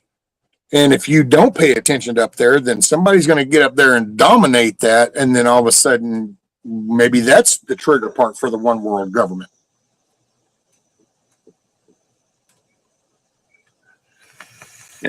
As far as NASA goes, I have things I believe are discrepancies in their stories. I grew up in the same kind of belief system most everybody else did. I went to a private school, but we were taught that how we went to the moon and all this, and there's just a lot of things that don't add up in that story. What I see in reality, like they were having this communication with people on the moon in the 60s, and I mean, even cell phone service isn't perfect. I don't understand how they could have such good radio communication. That there's guys over in Vietnam with MACV-SOG and other outfits that were operating behind the lines. Huh? I can explain that to you real easy. Okay, go ahead. And it's because it's directional. Like we actually have a lake over here. Lake Livingston is the big lake. That's the state lake. And part of video service over in this town, up on a tower, we used to have a microwave actual antenna just to shoot the video signal across the lake. Well, the thing with the communication up there, and you can look this up, and that's why I brought that up first, was just to explain this whole, it's directional and it's got you've got to stay on point. But because if you go unobjectively look at the logs of everything, you'll see there's a moment when the pilot, he's getting around the darker side. Well, because now there's an obstruction and your Wi-Fi signal actually works the same way. It's really strong unless you get an electrical breaker box in front of between you and the Wi-Fi router, and then all of a sudden your signal sucks. Why? Because the electrical is interfering with it. Well, the solid object of the moon basically is what stopped that. So for a little while, he was out of sync. And no, actually, I was talking out of my mouth, and it's the internet, and it's pretty rude, and I'm married. So otherwise, I could show you my sphincter hole, but that would be kind of very crude and impolite. Please don't.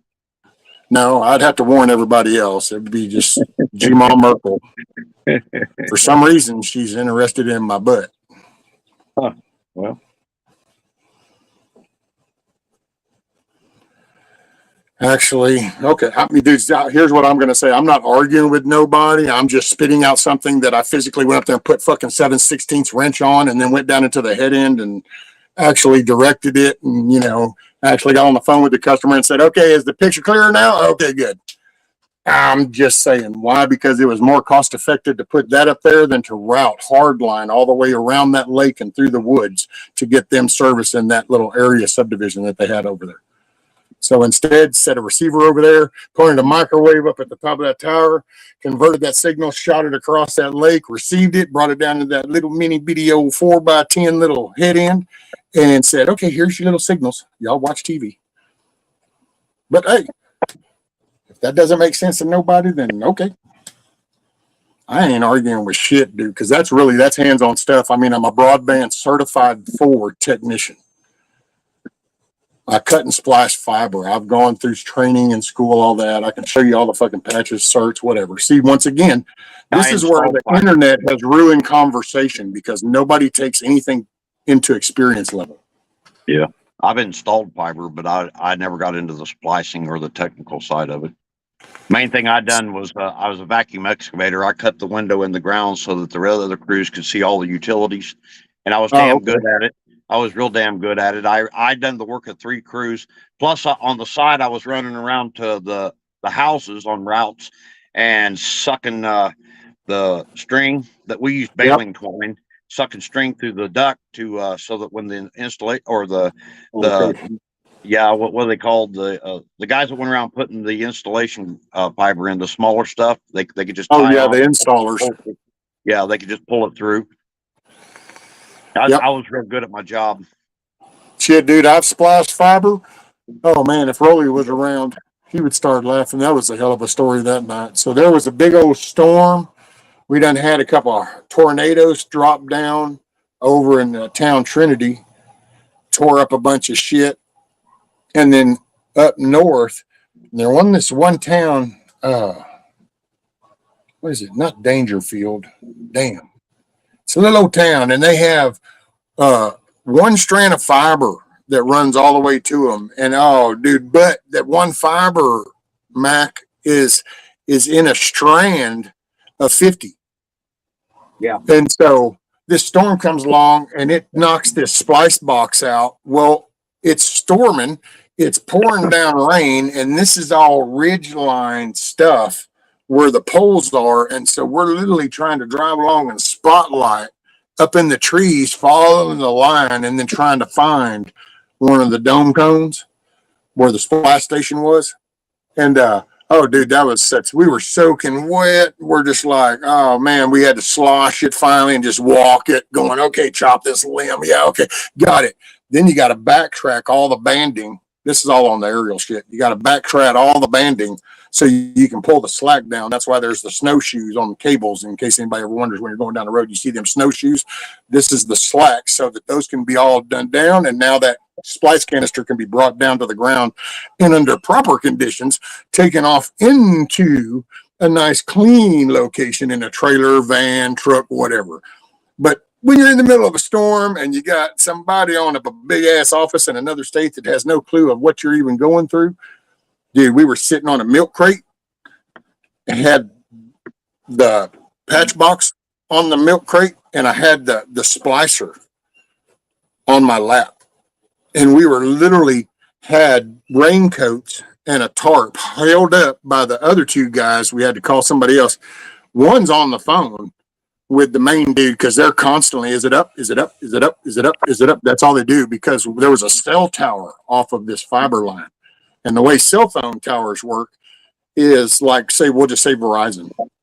Verizon pays for that fiber connection, and it's allocated in that there to be down X amount of time. But once it hits this time limit, then the fiber company has to start paying Verizon for being down. The tables turn. And son, let me tell you, you want to talk about when the shit hits the fan and you're out here and there's mist, there's rain coming down, you're freezing your ass off. And it's like, okay, y'all get ready. And you got to really huddle down, because then you open that little door because you're fixing to lay those fibers down in there to cut the splices. And then it's got to be perfectly clean. You're taking alcohol and cleaning off because it's glass. You know how it is, Mac. It's hair glass. And it's like you're doing that, and then all of a sudden, it's like, okay. And then you do your splice one, and then it's like, are we up? Nope, that wasn't it. Shit. Man, you're doing like 48 splices, and but every time you're doing them, because it's a 50 splice cable, and you only need two. You need one for that sends the internet TV signal to this town, and another one that goes to this tower right here down the road. And it's like, man, yeah, that was a trip, dude. Storm blowing, you're getting knocked over. Damn. And if you do too many bad splices after you're already halfway in, that becomes a cluster. Because then you got to start doing splices with jumpers, because you got to either have all your splices lining up so that your little non-dielectric filled gel pack will fit over that, seal it all up, waterproof everything, or else you have to intentionally stagger them, which means then you got to start using jumpers. And man, anyway, that's just some crazy time. That was a trip. Fiber optic, man. I've done regular phone line, but I've never done fiber as far as splicing and hooking up. Later, Savage. Make it a good day, brother. That was another thing that I did, because a lot of times they'd hit a phone line going up to a house or something, and it costs the company big money if they have to call the phone company to come out and fix the phone line. And I usually carried the donkey dicks and all that to so I could hop in there. On a smaller one, like if it was say 50 and under, I could hop in there and start hooking everything back up. But I think satellite phones have been around long enough. I think that ought to be the technology that should be in existence now for most of us. and it's unattainable for a lot of people just because of the monthly cost and all, the price of it's not doable. But Well, that's it's why we're getting satellite's such good. really good communications. Yeah, that's why we get good footage, dude. Nowadays, all these test runs he's been doing and stuff, and they're getting ready for Artemis to go back to the moon. Only now we kind of have a more stable path. And I'm not a scientific person. I didn't need to know all I'm going to say all this, and all I can say is, if you really wanted to know, you'll look this stuff up. Anybody, because I really got no reason to just sit up here and blow smoke up your ass. So you can believe that or not. It's whatever. I'm tired of trying to justify anything. Shit. But there was the whole Van Allen belt and penetrating. There was cost at that, and that's a one and only done. If you hit anything wrong, that's it. It's over. There's no coming back. It's kind of like going deep in the ocean, dude. If all your little I's aren't dotted and T's crossed, there's no do overs. It's just, you're going to implode. That's that. You cease to exist. But the Artemis thing, dude, I'll say, man, I've been watching some of the test runs, and that they're getting the whole pattern, the launch, because that's all calculated with the pull of stuff. And I'm excited. It doesn't mean anything to me anymore. I used to be really excited, but I believe in God, so it doesn't matter. You go up there and explore. Hell, God's just laughing. Explore all you want. You're not going to find anywhere like this. It's a one only. This is, we're God's creation. It is what it is. But I am excited, and I do love the 4K, 8K footage that they get now out of the telescopes and stuff, and looking at stuff, man. There's such a I love the asteroid stuff. There's 3-1 Atlas. I hope somebody's more honest as it's doing it, because the general thing gets flooded with all the crap, alien stuff. But because I have this is coming from places we didn't even know existed. That's what I love about when they talk about this stuff. That's talked like they knew about it, but they didn't know about it. And it's like that right there. Where's the panel at tonight? Is that on Mad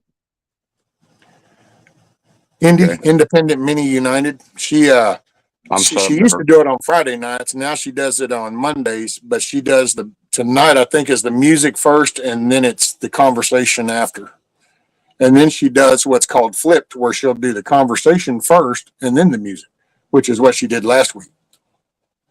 I'm subbed to her. I'll try to catch it. I won't guarantee anything, but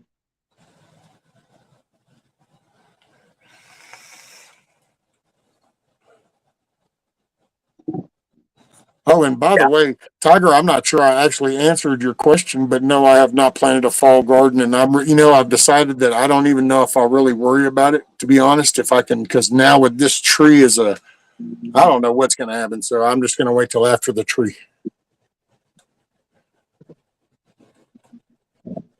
The old copper lines. Oh, there's still plenty of places, by the way, wingnut around here. I could hell, there's broadband right up there. There's copper ran. there's a gold mine waiting to happen. All the old copper stuff that's underground. If there was an easy way to extract it, that's a shit ton of weight in copper. I used to buy all the phone scrap off the phone company, and I made thousands of dollars. Yeah. I was burning off stuff that big around.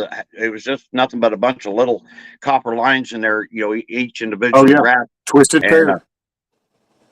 Yeah, the twisted pair. I will say, though, if you go to digging up and it's broadband, just broadband cable stuff, don't even bother, because that's just copper clad. Yeah. So it's got a steel core. I bet on some there towards the end, and I thought it was all the copper stuff, and it was just copper clad. And I didn't even check it. I burned a bunch of it off, and I took it to the scrap yard, and they hit it with a magnet, and it was mixed in. There was copper and the copper clad in there, so I had a mess to straighten up to get any money out of it.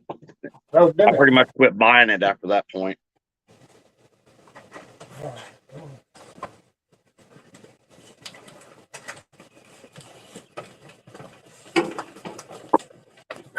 Had to let them out. They were raising hell, whining and shit. Yeah, there's realistically, I mean, at my level, there's no way to get all that out of the ground without messing up a bunch of other stuff. And There's so many oceans that have not been fully explored on this planet right now. I think we should pay attention. Trying to get in the space. Well, they're trying to. They've got to either go try to terraform something so that they can show that what we're here, that this can all be done by man. So see, there, it's no God.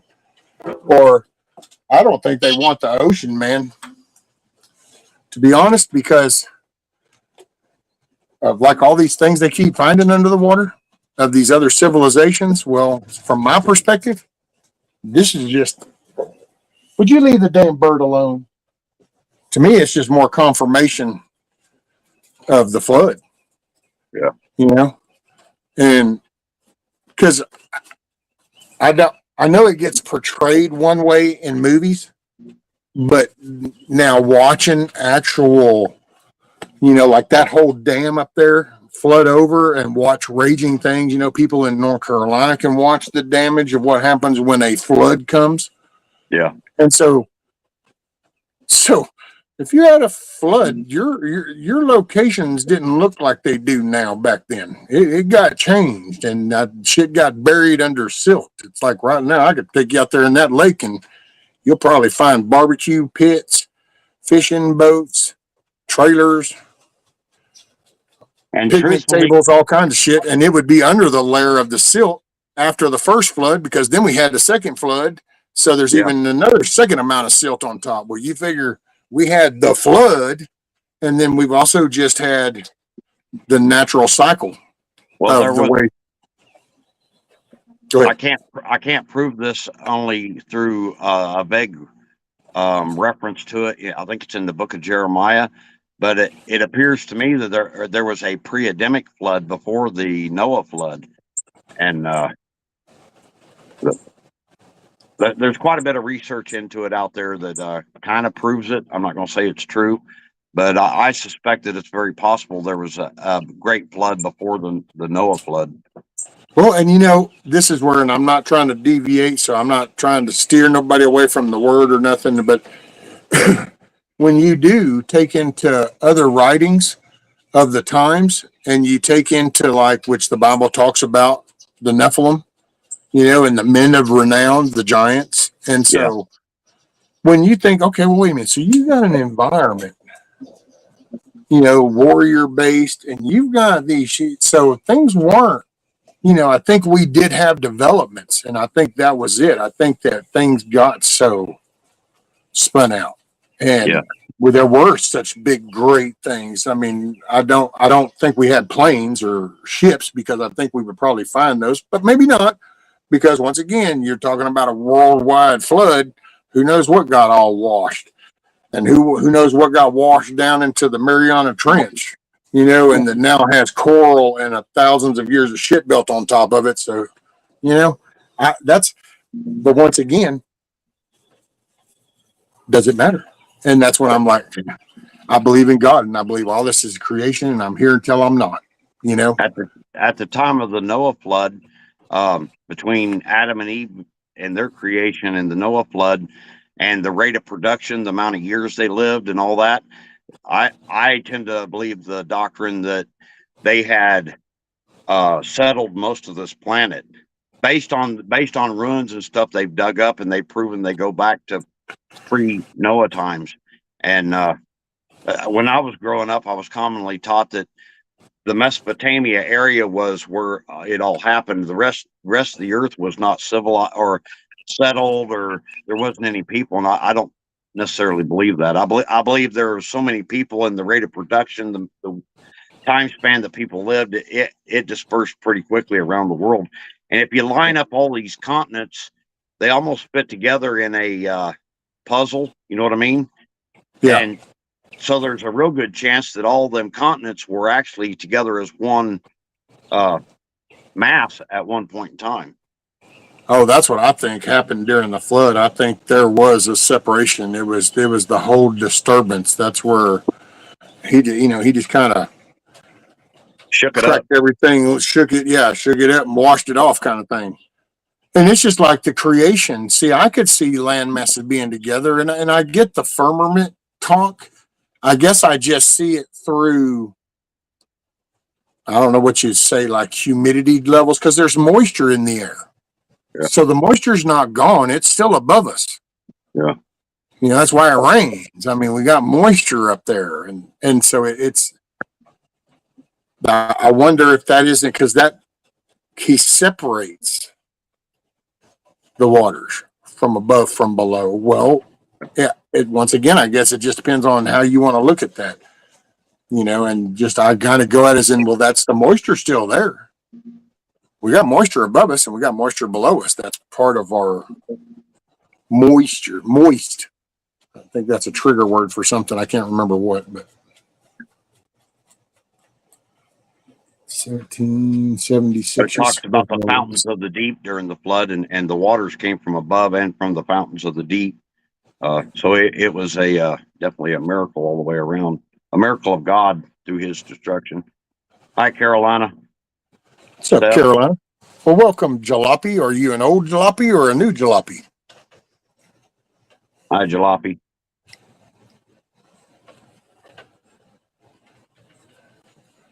Let's see, what was it? SpaceX scraping the firmament was the real tipping point in my perception of what true reality.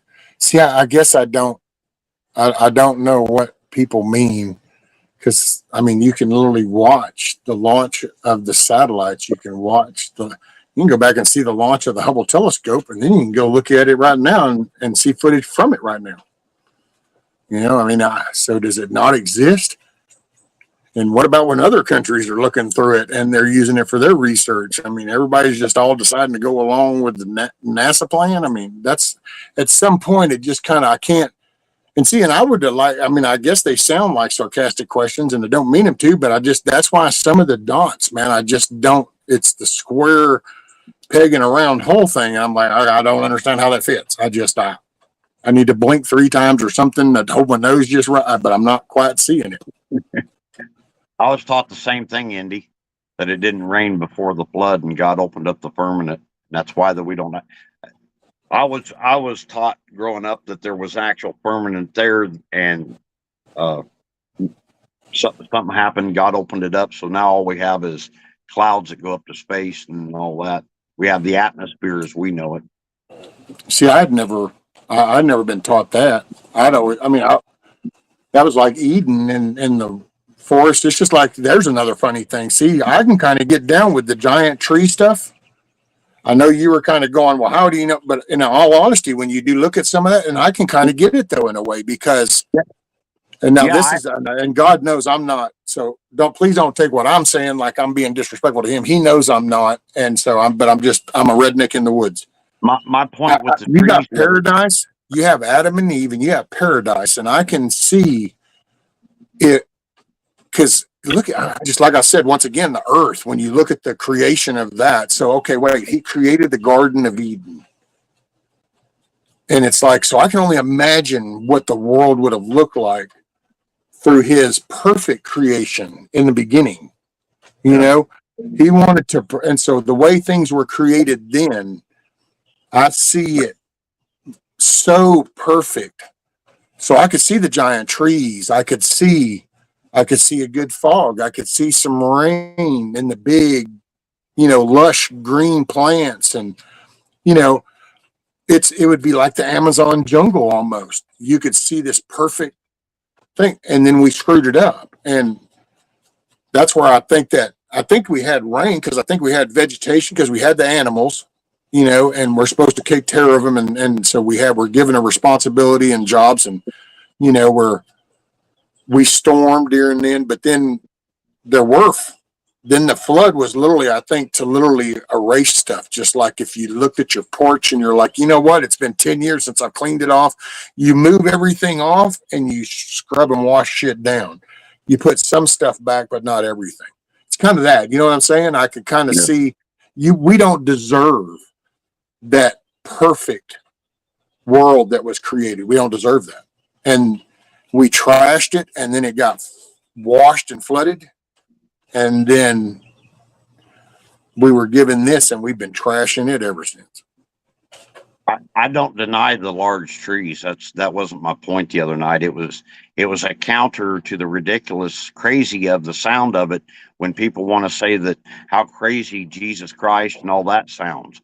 And Oh, you know, I mean, I don't fully buy into the trees we're used to go up and go through the firmament with as portals, but I do believe that the giants were real. I believe there were giant trees. And I mean, you can go out here to the like Arizona, New Mexico, and all them places and them plateaus that they have. They look just like giant stumps sticking up out of the ground. yeah. Yeah, Now, that's I'm why. not I mean, I don't denying. know that they are or not, but I can see where that could go because then I just see God creating this perfect world, and the flood. The only reason I believe there's probably rain before it because I just think that flood was to wash it away. You're not entitled to this perfect world, and then I think things were broken apart. Things were washed over. That's why when they get out there in Egypt, and it's really not surprising if you found a whole damn city underneath all that sand. And what you thought was one thing, it's kind of like the good old Maya shit. The Mayan stuff, they sat there and found that one pyramid back in the day, and they come up and concocted this whole story that for 50 years, you pretty much pitch this story of this civilization and these people and the way that they behaved and what they did and how they acted. And this is what they were like. And everybody bought into that shit. And then all of a sudden, they invent LiDAR, and some dude with a damn couple of bad legs says, "You know what? I'm into this. Let me go throw a LiDAR over here and start. Holy shit! Look at this. This thing had housed like 1 million people. This was a whole, country."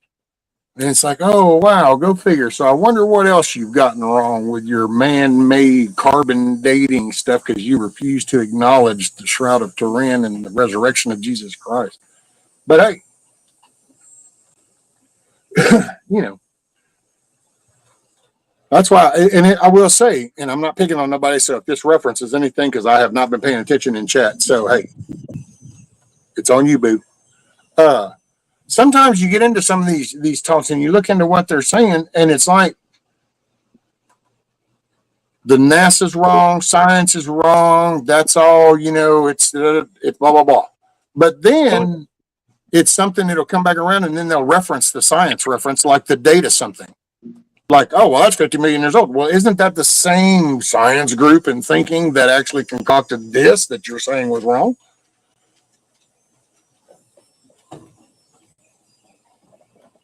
Ala, what do you, no, get up here. I know what you want to do, Missy. Lay down right there for you, or you go back in. You just lay down, Missy.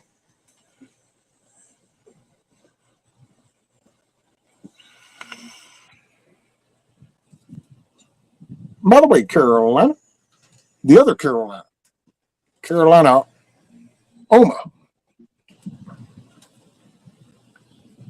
Oh, we'll call her Steph. That's right. We'll just need Steph. I don't see the Steph. All I see is Carolina Uma.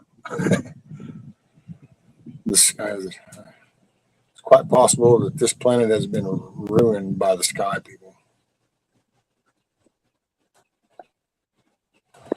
I think we're trashing it up just like look at right now, dude.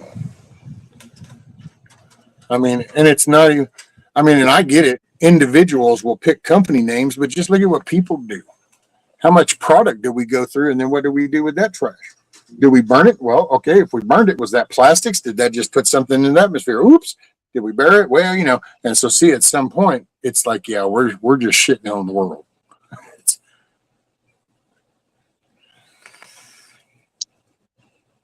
Sky always tells us what.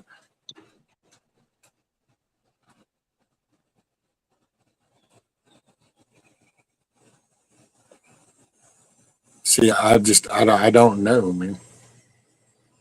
I do believe that the space and planets up there and everything are. How does that go in the Bible? Something signs, important signs and events. No, it doesn't say events. Damn, I can't remember what that phrase was.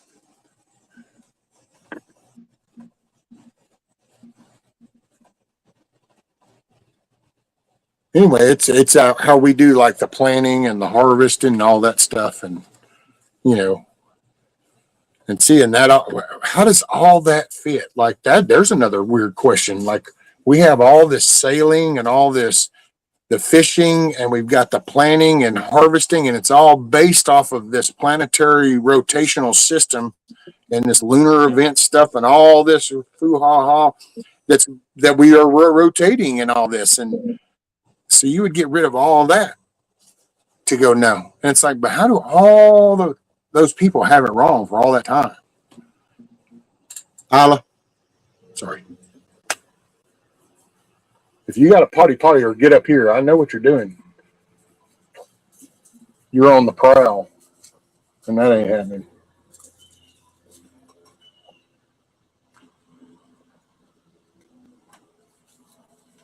And it's quite possible that all the technology and knowledge that we have been given to us.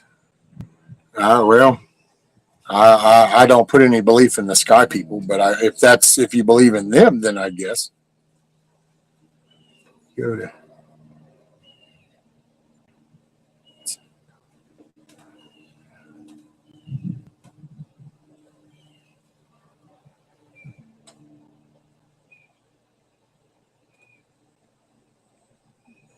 Wait, what? Jalopy? Where Jalopy? North Carolina.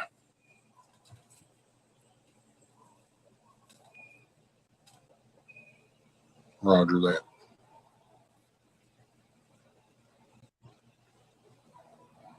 Let's see. Trying to see if I missed anything. Oh, here we go. So Easy says Jalopy flatter around Earth. Easy and deal. Just got to reach over and drag Jalopy right off into that inch Easy until I see. Personally, I believe roundish.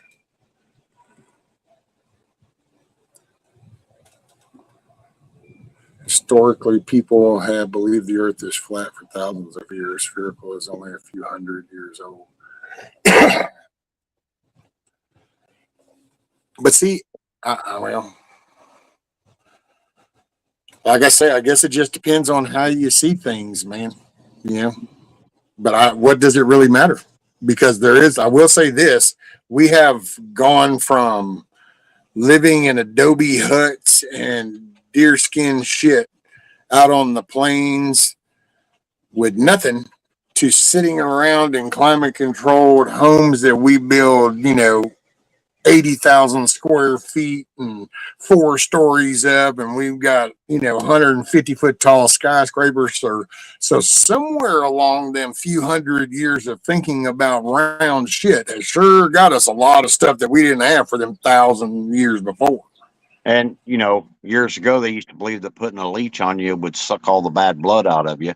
So, actually, I have the best one I got for you that I can even prove. Factually, I can go in there and get you the book right now that shows it. And it's called The Book of Basic Knowledge. And it was printed way back.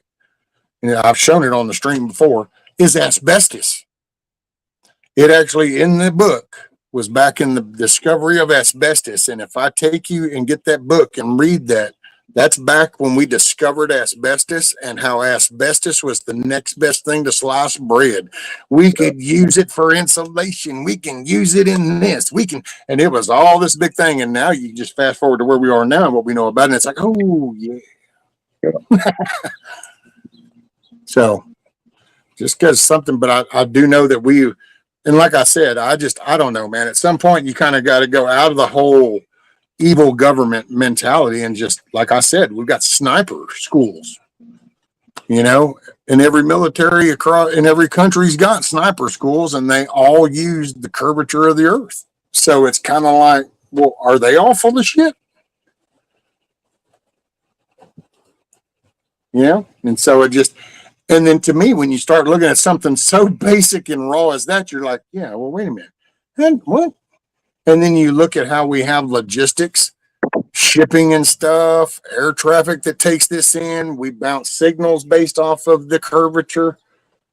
We skip based off of that. And yet all the weather models based off the jet streams, and yet it's all a lie. And it's like, what for what?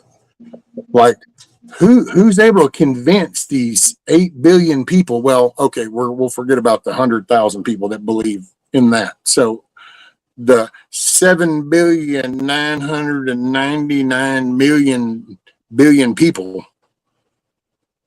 that are just convinced that it's, that's why sometimes it just kind of, I don't know. I get the distrust of the government. I understand. I guess I've just never lived a life of fear per se, and such a, oh man, they're out to get us. They're out to get us corrupt kind of thing. And I don't know, man. Done shit through life. Didn't even hear about any of this shit until the past few years on inner tubes. Here's the question: what's closer, the moon or the moon or Europe? What's closer, the moon or Europe? Okay. Well, I wish the moon was closer, but I do believe. Oh, wait, this must be the trick question. Because Steph comes back with the moon. Jalopy was, I'm with him, closer Europe, but there must be a trick. There's a trick to this. No, the moon. I can't see Europe from here, but you don't really see the moon. That's just Hollywood blasting a light up there. No, wait. The moon and the sun are plasma arcs, I think, and I'm not saying that sarcastically, but I think that was how Nomad described it. I had heard these other weird people talk about how that's that's a green screen type shit, and that one really just tripped me because I'm like, okay, look, man, this green screen shit, digital stuff ain't been around forever. There was a time when we literally did use pork and bean cans and a damn string to talk to our fort up in the tree. I mean, And one of my questions is, if it's all fake, why would they have brought us the internet where we could all expand our knowledge if it was going to end up exposing that the whole big agenda was fake?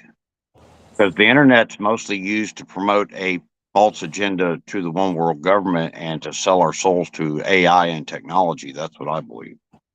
So, well, that's why I think it plays in their favor, because then because think about it. And well, the best example, like we had a talk with a few people this weekend when my son was over, and a couple other people were here, and if your father has done, some pretty exceptional things, and so you've grown up hearing what these awesome things that your dad's done. But there's somebody that doesn't like your dad, and he starts telling you that all that's a lie and it's made up, and eventually the kid believes it. Well, then next thing you know, the kid and the dad are fighting, and then that just trickles over and it breaks everything up. Well, it's that, to me, I think ever since we pretty much created freedom and the self-governing of we self-govern by our elected officials. So we are self-governed through our elected officials. And I think it pissed people off way back then, and we've changed the dynamic of the world. And I think it's been out for some people to go, and every time we make an achievement is to go in and put the bad spin to it.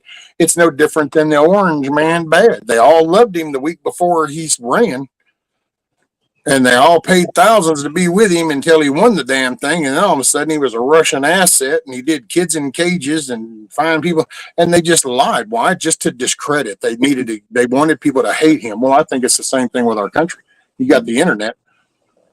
So what's the best way? You come in here, and your government's already got some crooked ass people in it, so it already does some sideways shit. Well, all you got to do is create more. Just come in there and say all that shit that they told you they did. They ain't really done it. It's all a lie. It's all a lie. And then now all of a sudden you don't have that patriotic nationality to defend your country, because you don't even believe in your country. You don't think your country's really achieved anything. So you don't have that push. And I don't know. That's the way I see it. I see it totally being a good militaristic type tactic. That whole phrase, you want to take down America, do it from inside. Well, what does that do? You divide a whole bunch of people. And it's funny because if you go over to China, well, they don't like that little Winnie the Pooh mofo, but they all believe in their Chinese history. If you go over to Russia, they all don't like Putin, but they like their Russian history. Here, we're so comfy and confused and have so many options, and our Constitution and Bill of Rights gives everybody the right to just spew whatever, and it's cool. And then so now we literally have a country that's fragmented so bad. That's my take. And I think with AI now, it's going to get worse. And I've seen AI just because Coffee brought up AI. It's all Coffee's fault. I'm not even a big fan of AI. It seems like a lot of channels are going over to that whole AI thing where AI's making the pictures and using the AI voice. And I think that's going to create what they call the dead internet, because the algorithm is for itself and it's going to start promoting just the AI stuff. And the regular content creators like me and you that just do everyday real life shit are going to pretty much be non-existent. Say, I don't know. I don't have a time frame, maybe 5 years, 2 years, whatever. I think AI is evil. I see no good coming from it, period. Well, think about it like this, Mac. It's the next step. So okay, we started out, if you wanted to know about something, then you had to actually go and look at that to learn about it. Then we started gathering libraries up. So now you could go to the library and study about that. Yeah. Well, then we've come up with the internet to where, well, now you can just sit there and look it up and learn about it. Then we got phones and we say, hey, well, just look it right there. Now you know how to do it. Well, now we've come up with a way of, you don't even have to do it now. Just go that. And there, it's like the grocery things. They're going to load your groceries into a non-driver car. It's going to drive down the road to bring it to you.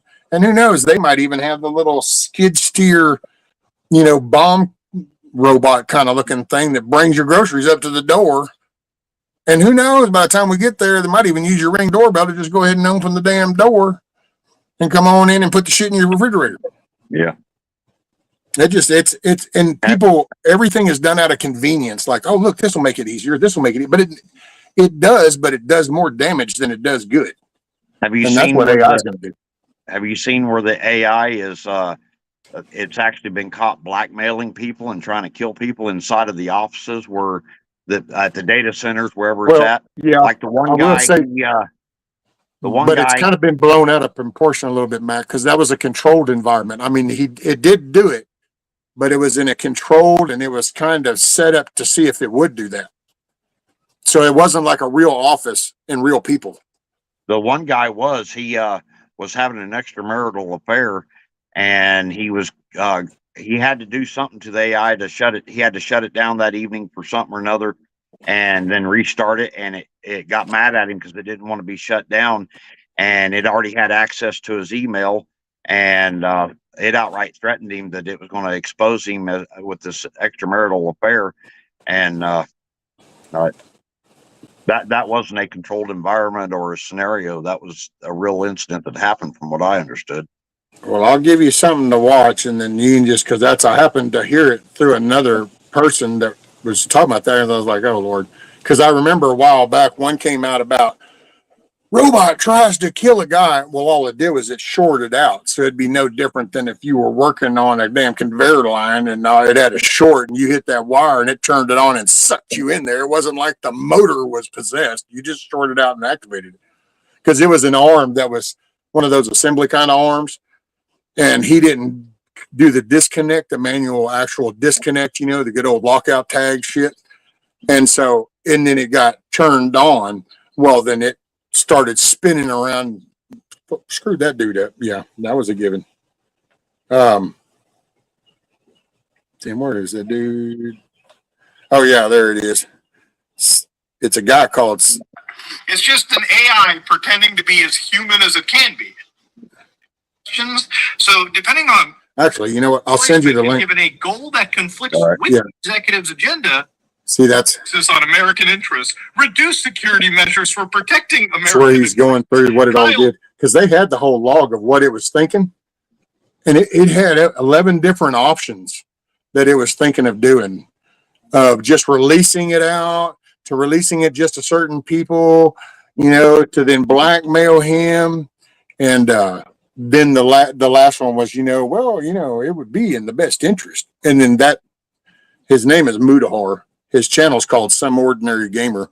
He gets into a lot of digging of the French because he'll spend time over there on the dark web side of things because he just brings humor to it. Some of it, because some of it is kind of crazy as shit, and you don't even realize it's like, holy crap, man! People are talking about that shit.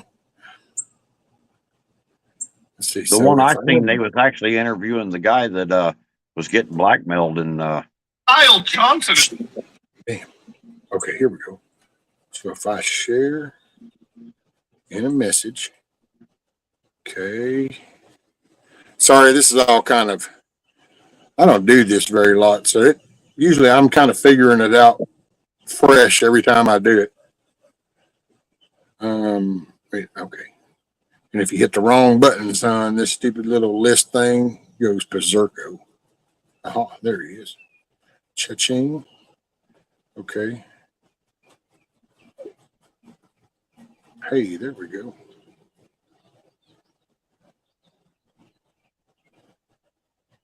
me personally, I don't want anything to do with it. And I've actually unsubbed from a few channels that have went completely over to AI doing their videos and stuff because they're just helping destroy the realness of it all. And I think that's part of the program. I think AI is playing into the whole Antichrist system. Well, yeah, but then that's, once again, that's going to happen. If believing in the book, that's going to happen. So, but it's like the internet, man. I still can't. Nothing's out of the realm of possibility. If it's good, there's a bad. If there's a good, there's a bad. That's the internet. You'll be able to send grandma pictures of the grandkids in the next state. She'll be able to follow along on graduation. Well, nobody included the other commercial that said, no, by the way, they'll traffic your kids and they're going to be selling pictures of you and your kids on the internet to people. And and by the way, they'll steal your identity and steal your money. But hey, sign up for America Online. And so it's everything else, and AR, man, you drop the 9 point, the 12 point, that's awesome. When that trans person takes it into that Catholic school and shoots kids, that's not good because it's not the gun. It's just wherever there's a good, there's a bad. Oh, hey, thanks, Jalopy. You make it a great day. That's the way we roll around here in the Clucking Alamo. We make it a good day because you're the one in the driver's seat. You get to decide how to make the day. I got a video saved on my community table. On that AI stuff. I mean, I've got that Wondershare Filmora thing, and it's got some AI stuff in it. I think, matter of fact, Manila intro I tried. The one little clip, well, no, I don't guess that's really considered AI, is that the cross with the sun beaming behind it kind of thing. The drone footage was my shit.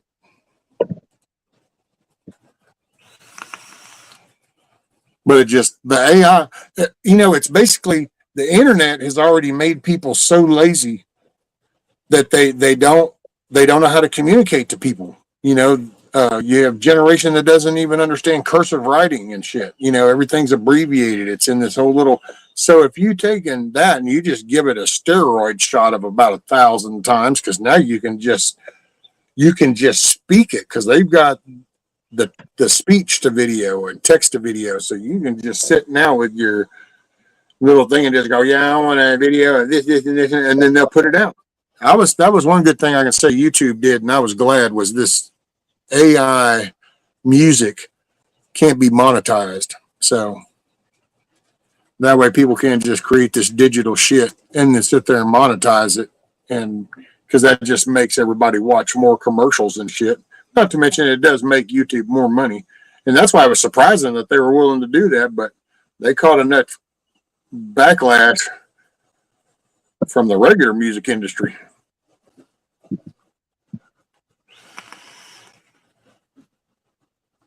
Desensitized cues. Oh yeah. Well, that's when I was talking about that earlier. Was like a show. Me and my son were talking about it because there's a show called Coco Melon, and I actually heard another channel talk about it, and it's apparently one of them little kid shows for little ones. And apparently, like the first 3 seasons of this show, it was just a cool little show. It did the numbers and it did the colors and just kind of. But then all of a sudden, in season 4, I guess it was, then matter of fact, it might have been the Andy Frisella dude, his co-host guy, the black guy. I forgot his name, but I think he was talking about his daughter. And then all of a sudden, this transformer, or no, the Coco Melon, it was the 2 dads. That it's the 2 gay dudes, and there was some trans kid, and it was the subtle introduction to it.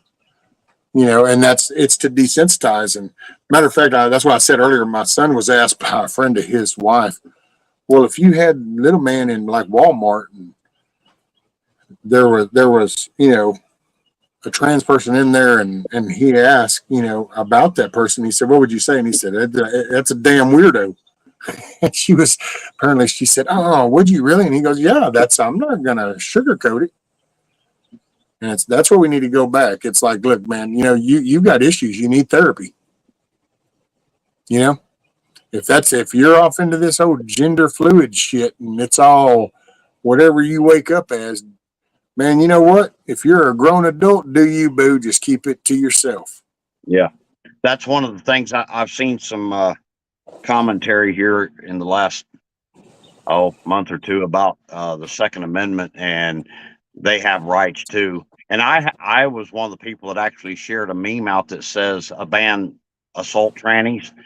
And anyway, the controversy is that if you think that they should lose their Second Amendment rights, then you don't fully support the Bill of Rights and the Second Amendment. And these people are not only demonic, they're mentally ill. And I mean, anybody that wants to go and will even support the idea of going in and talking to little kids about dismembering parts of their body and converting over to some other sex that they wasn't naturally born as, you're mentally ill. Okay. Yeah. And if you're willing to do all that to a child, what else are you willing to do? This isn't like the felon going to prison argument. This is a whole level of evil when you're willing to do that kind of stuff to a child. No, I don't think you should have the right to own a gun. Once you go mentally ill, yeah, it's no different than people that believe it's okay to eat other people. If you openly, of course it's illegal, but it's no different. Yeah. I don't know. Those kind of people want to go that way. They try to pretend like they're constitutionalist and they're doing the right thing, but they're deceived. They are deceived. They need better discernment, because this whole sodomite thing, they should have stayed in the closet, because we let them out of the closet and it's just grew and grew and grew and grew. Right after it was made, the Supreme Court had their ruling back when Obama was in there. There was I don't remember, I'm not going to put a number on it, but there were several of these extracurricular sexual preference types, the bestiality and all this applied for their rights to be, open and accepted by our society through the Supreme Court. When you open the door to evil, it's just going to bring in more evil. And people that think that these queers and these trannies, I probably just ruined your live stream, but if you think they have the right to own a gun, why don't you just go ahead and admit that you're probably a beard stroking queer yourself? Well, it's that you're denying what we know to be factual. XY chromosome stuff. It is what it is, and that's that word stuff to where now things are getting redefined to fit small niches. Things, and I don't participate. If you want to be a drag queen, Do a drag queen. Vegas has had them for decades, man. I Yeah. got no issues. Go do your do, boo. Yep. Hey, man, some of them made shitloads of money, but go keep that there. Keep that shit. And this school stuff, dude, and just this, and the reaction of people. See, because that's the scary part to me. It's not the, okay, so fine, you're some weird freak and you got all this weird shit painted on your face and you're some fake ass weird mentally deficient person. I get it, yeah. But what about that person right there that looks just like the lady that could be my nurse, or that dude who looks like he could be my doctor, or that dude who looks like he could be the teacher, and they're all okay with it? You know, they're the ones that are taking their kids to see the freak. And that to me is what really bothers me. You know, it's kind of like, dude, if a dude comes up and goes, "Oh, I'm gonna tell you now, dude, I'm a thief. I'm a stealing mofo, dude. I steal anything that ain't nailed down." Okay, well, are you really shocked if he steal your shit at that point? I mean, he kind of told you what he was. Yeah. But it's the ones that are willing to hand him your shit that you didn't know were a thief. They're the worst thief. Well, to me, that's these pervs. Yeah, that dude's some weird clown looking thing. You're a perv, dude. Whatever. But what about the moms and the grandmas and the dads and uncles and shit that are taking their kids to watch this shit? Yep. But see, that's what I see as the true evilness, because it's like these people, the lady on the bus that got stabbed. Yeah, that action, that dude, evil. Oh, yeah, I get it. I'm sorry. You know what was really more evil? That chick sitting right in the next side, the person back there behind him, the other person behind him, the guy that was right in front, in the next little part that the guy walks by, dripping blood and shit. You know, those people, you're more evil than that dude. You know, to me, because it's like, so you let that happen right in front of you. You know, it's like, yeah, you got a rapist, and that rapist needs to just go away and not breathe no more, and that's cool. But then there's also the person that sat over there on the porch and is like, I'm not going to get involved and watch that guy rape her. Oh no, you're worse, dude. You need to go off through some special kind of hell, because that means you can watch that go down and let it go. That's a whole different level of evil to me. Yeah.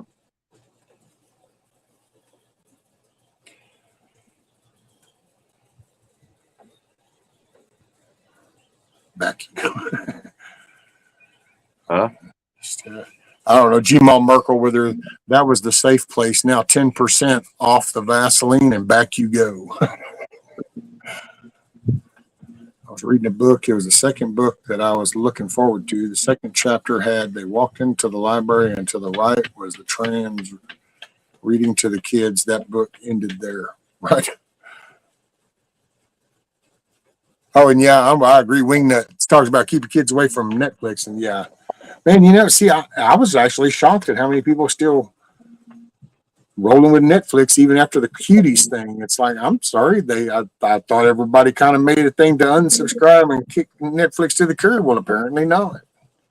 Now, hopefully, this one might hit, because that's, man, you want to get companies and people that big to not do shit like that. You just gotta suck it up and then not give them $1.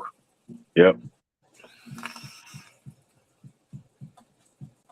It's happening Well, more and more. Americans have proven over decades that they're not willing to actually make stands for what they believe in. Clear back to when prayer was taken out of school. If ever back then, I mean, it was like 70% of America went to church, and if every one of them 70% of churchgoers would have said, "No, we're taking our kids out. You do what you want with this public school system. We're not paying your taxes. We're not doing anything." If they'd have done that back 70, 80 years ago, whenever it was, prayer would have never got taken out of school. But some little liberal cuck felt like it was an infringement on their right to freedom of religion and separation of church and state. Separation of church and state isn't even in the Constitution. It's not a constitutional concept. That term came from Thomas Jefferson, and a group, I think it was like the Attlebury Baptist or something like that. It was in personal correspondence between them. That's where that term was brought up. Separation of church and state is not in the Constitution. And what that was referring to was that the United States government wouldn't ever bring in something like the Church of England, because that's what prompted most of the migration to the Yeah. new Americas over here, was because the Church of England was forcing everybody to be a part of their church, and if you was anything else, you got put in stocks and burn at a stake and all this other shit. Yeah. People blow off a lot of shit off just words that they hear without actually digging in and knowing the historical precedents of why things were the way they were. And anybody that wants to say this wasn't founded as a Christian nation is full of shit. They need to go back and read like four or five times more often was the Bible referenced in all this discussion than Voltaire and Socrates and all these Greek, wise guys that everybody wants to always quote. Yeah. It was actually part of our heritage, a Christian nation. That's why our justice system is set up the way it is, or was. It was set up. Now you can go out and commit a felony and it's not even a crime. 45 goals currently that were read into the congressional record back 63. Well, you can go get almost anything read into the congressional record. If you go up there, everything, like all the House stuff's in the congressional record. And we have communist parties. I don't know. That's not so shocking ever since we've been founded. And we did the World Wars. We had communists. Hell, we had people in the Northwest up there that literally would leave home so that they could go fight for Germany. So we've had, but that's been the freedom of our country versus any other country. Any other country did not allow that. And we did. But we, as American citizens, lost sight of our power, we the vote, and participating in our elected officials. And we pretty much handed the reins over to professional politicians because nobody wanted to do that job. And we pretty much left them to create their own little playground and set their own little rules. And then now we're starting to find out that a lot of shit that they've been doing affects everybody. And now everybody's like, well, we're going to have to elect different people to then go represent a different viewpoint. Somehow, if you say that simple thing, man, it just goes off the rails, dude. And I don't know why, because that's how we established. We established this country by, as areas got developed and formed and joined the union and we grew, you would have the district mapping given the populations. And we did an electoral vote so that then that way stacked up places like California and New York don't get to run the gambit for everybody else. That's why we have electoral. So, and that, granted, you can take anything in the past and just, they did it with the Charlottesville thing, fine people on both sides. That's not what he said. That was a clip. So there's more context. The kids in cages, not true. Obama, it just, okay, you can do anything. You can go back and make anybody sound anyway and pass, because you can redirect the context if you leave stuff out. I know here's where we are. And I do know that they would not try to steal things that did not matter. Like nobody ever tries to steal your junky car that doesn't run, that's been parked by the tree for the last 15 years. Nobody tries to steal that because it doesn't really matter. Unless it has But your brand new one that you just bought last week parked over there by that tree, oh no, it could disappear. Why? Because it's useful. Well, your vote, it gets stolen because it's useful. Your catalytic converter might get cut off that junk car under the tree, though. Yeah, well, if unless it's an old enough one, and then they know it ain't gonna have one.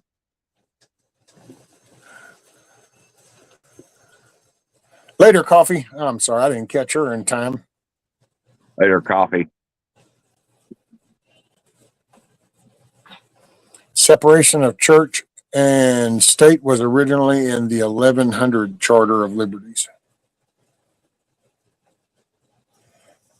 I do know that, the whole, church separation of church and state refers to church being involved in government, but government not to be involved in the church. Yeah, no humans hurting my adventures. Welcome back, Rabbit. Actually, let me check.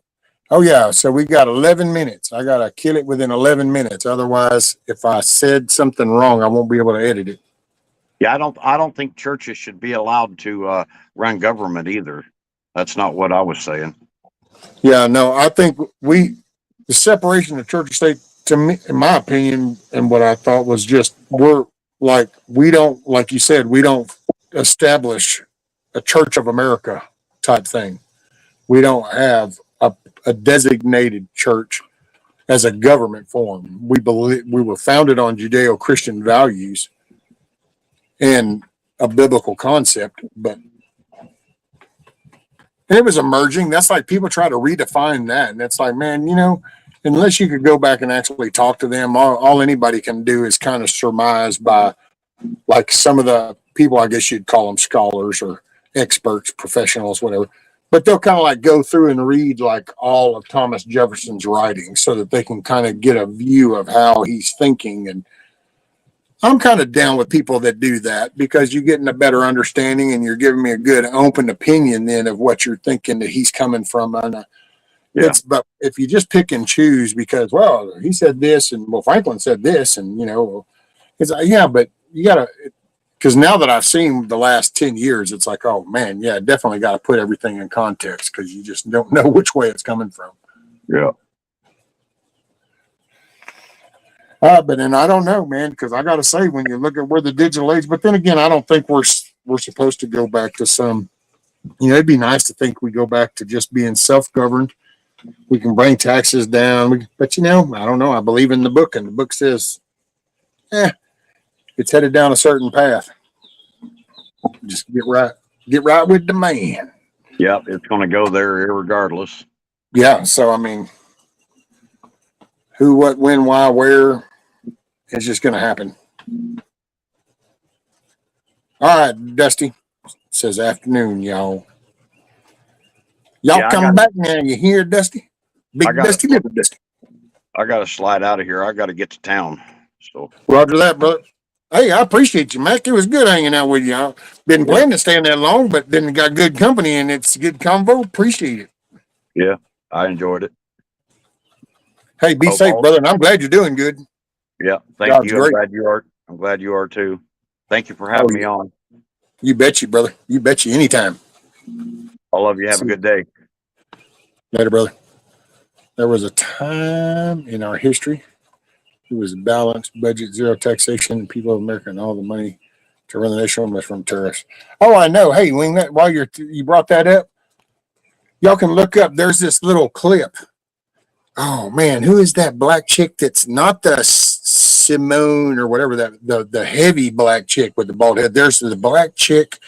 She was a little smaller, and she wasn't bald. She just had it was real short. You can't say a buzz cut because it's a lady, but damn, what is it? It's not. Is her name Joey? I don't know, but she's sitting on the stage and she's talking with this other lady in some kind of conference or meeting or whatever they're doing up there. And she starts rattling off all that very thing. Well, yeah. But she pitches it like, yeah, they want to go back to, and is trying to make it sound bad. And it's like, do you understand that that's like the right way to go? Right. I can't remember her name. She was the one that she'd have breakdowns. I think she's out of her job now. But hey, I guess I need to call it because I got 6 minutes. About time for the outro, whatever, that thing. Hey, appreciate y'all hanging out. Boy, this was hey, you know what? It's just a marvelous Monday.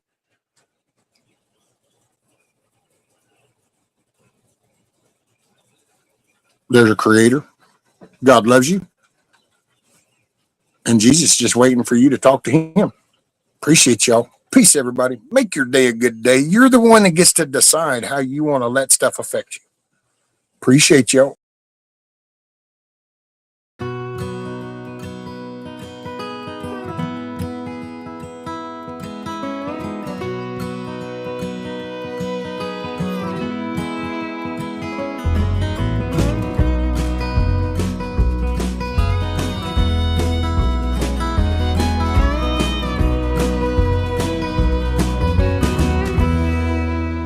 I ain't here tomorrow.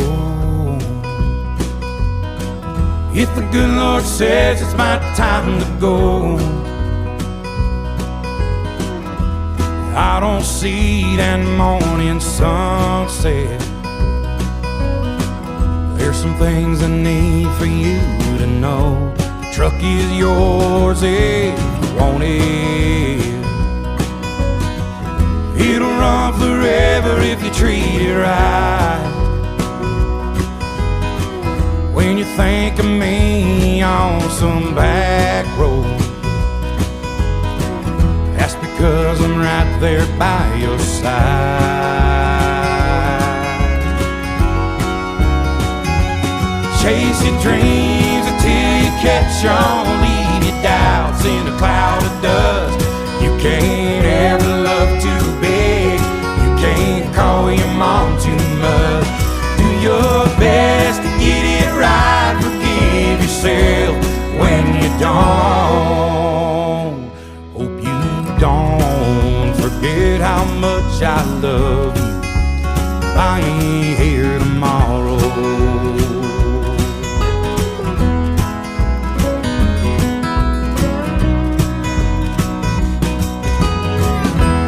Don't let life turn you bitter. Don't be ashamed to bow your head. Take it easy on the liquor. Remember what it did to your granddad. Yeah, you're gonna get your heart broke, but a couple of tears don't make you weep. Gonna find that girl God made just for you. Knows what he's doing, wait and see.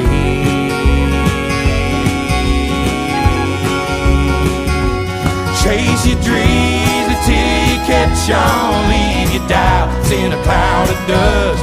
You can't ever love too big.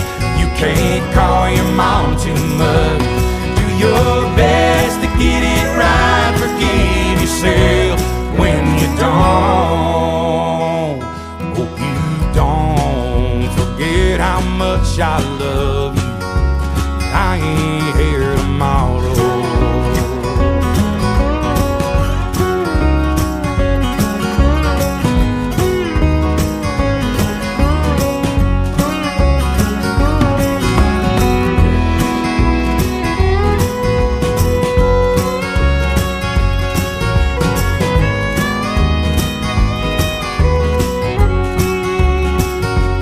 Keep the shotgun in the family, raise your babies by the book, and keep my picture in your wallet, keep your car keys on a hook. Do your best to get it right. Forgive yourself when you don't. Please don't ever forget how much I love you.